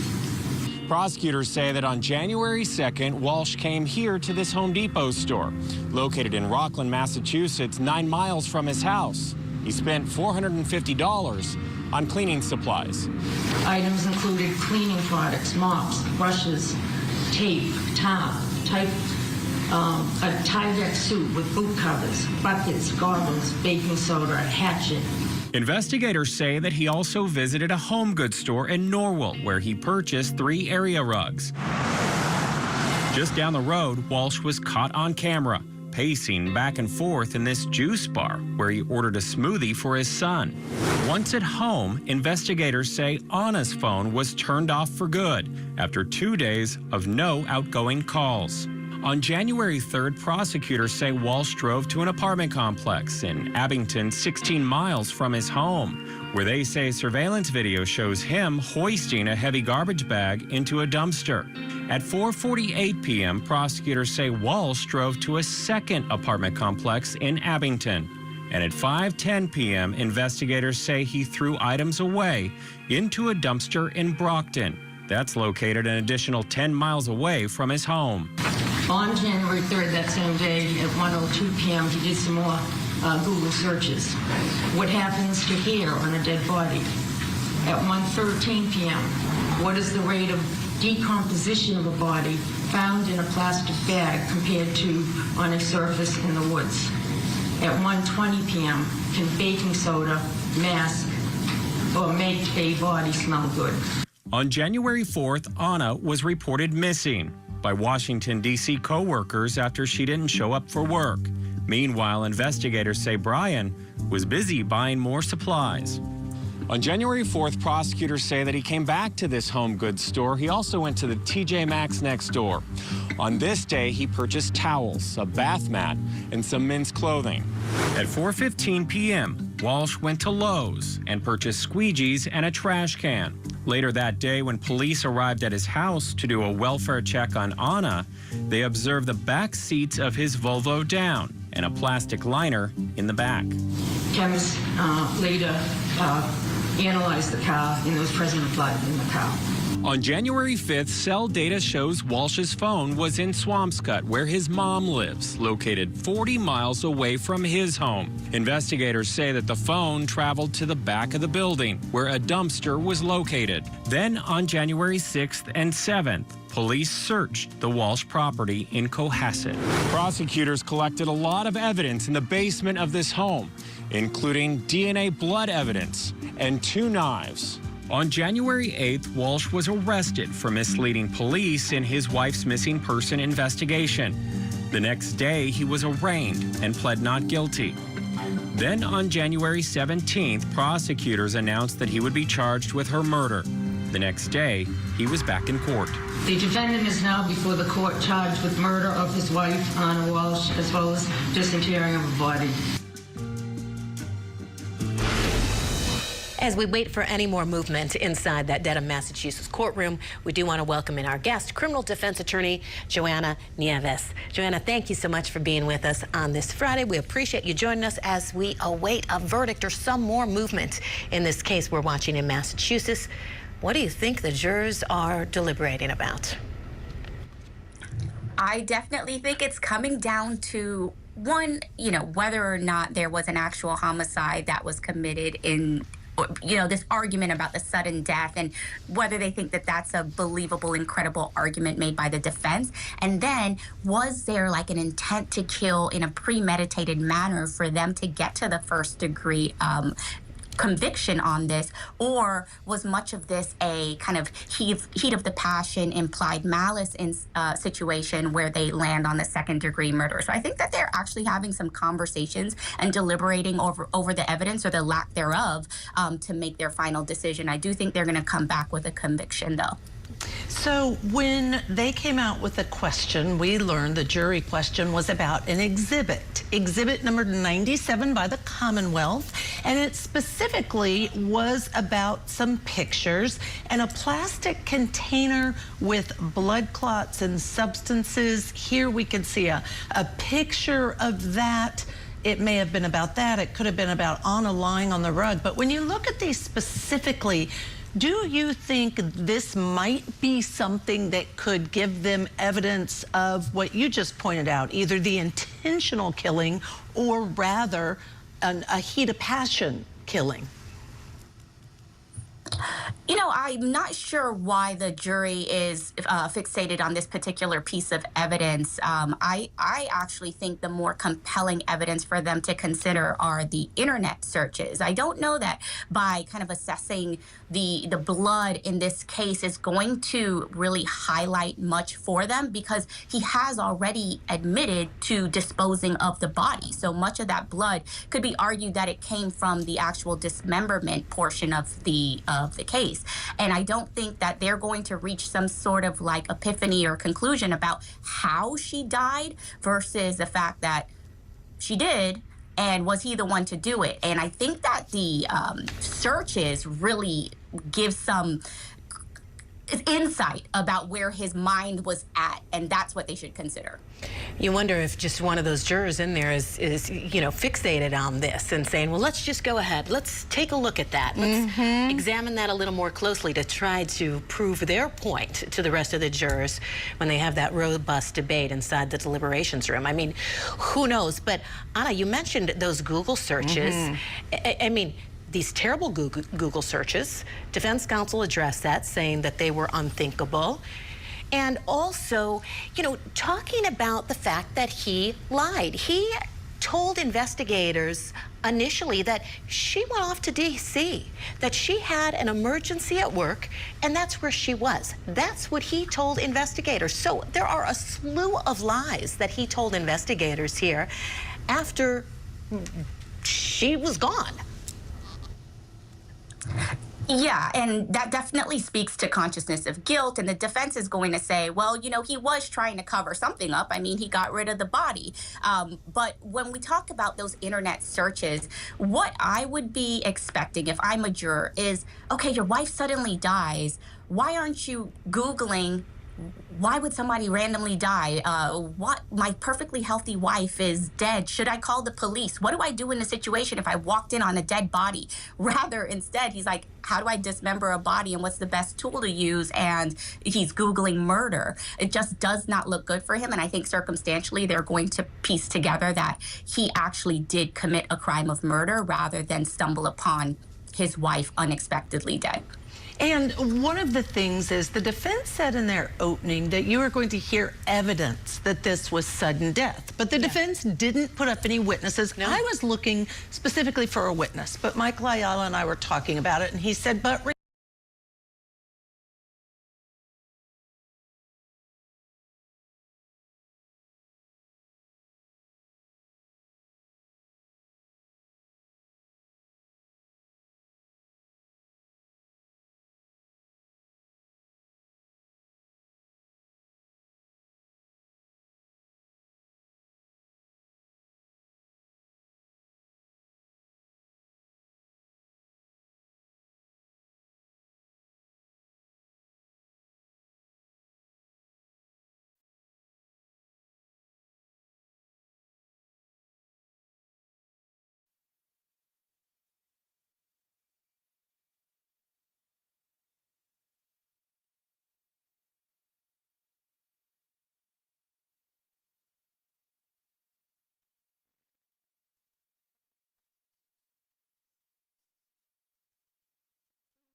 it was the Wild West.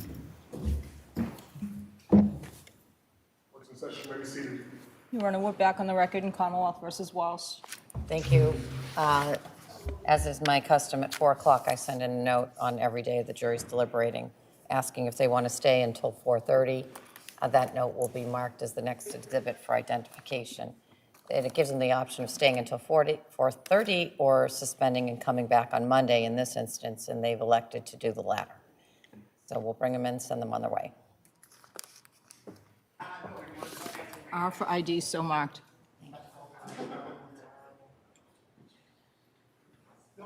Thank you.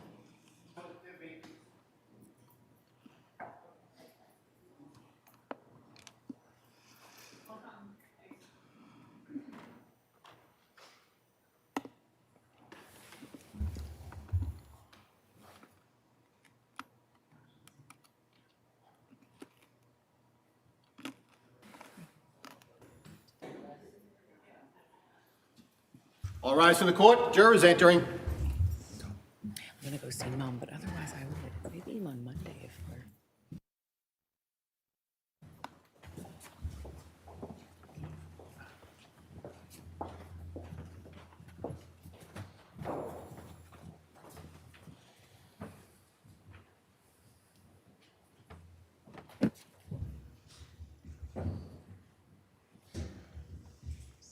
Court is back in session. You may be seated. Welcome back, jurors, to the courtroom. And thank you for your work today. And I'm going to send you on your way for the weekend. I remind you, jurors, that the rules still apply. They will apply until you reach your unanimous verdict. I remind you of those rules now, jurors. Don't speak to anyone about this case. Don't do any research about this case. Continue to have open minds as you evaluate the case and as you wait to see if you are going to evaluate the case. Don't access any social media or any news media over the weekend. Hope you have a good weekend, get some rest, and we'll see you back here ready to work on Monday morning. Thank you, jurors. Thank you. All rise in the court, please. Jurors, follow me.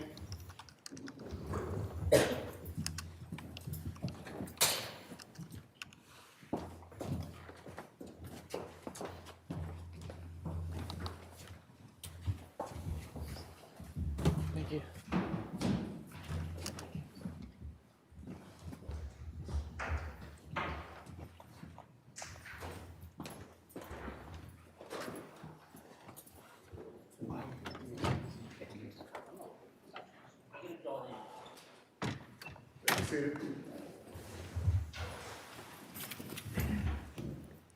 Just as sure as council, make sure you're back here a few minutes before 9 o'clock in the morning on Monday. Have a nice weekend. Thank you.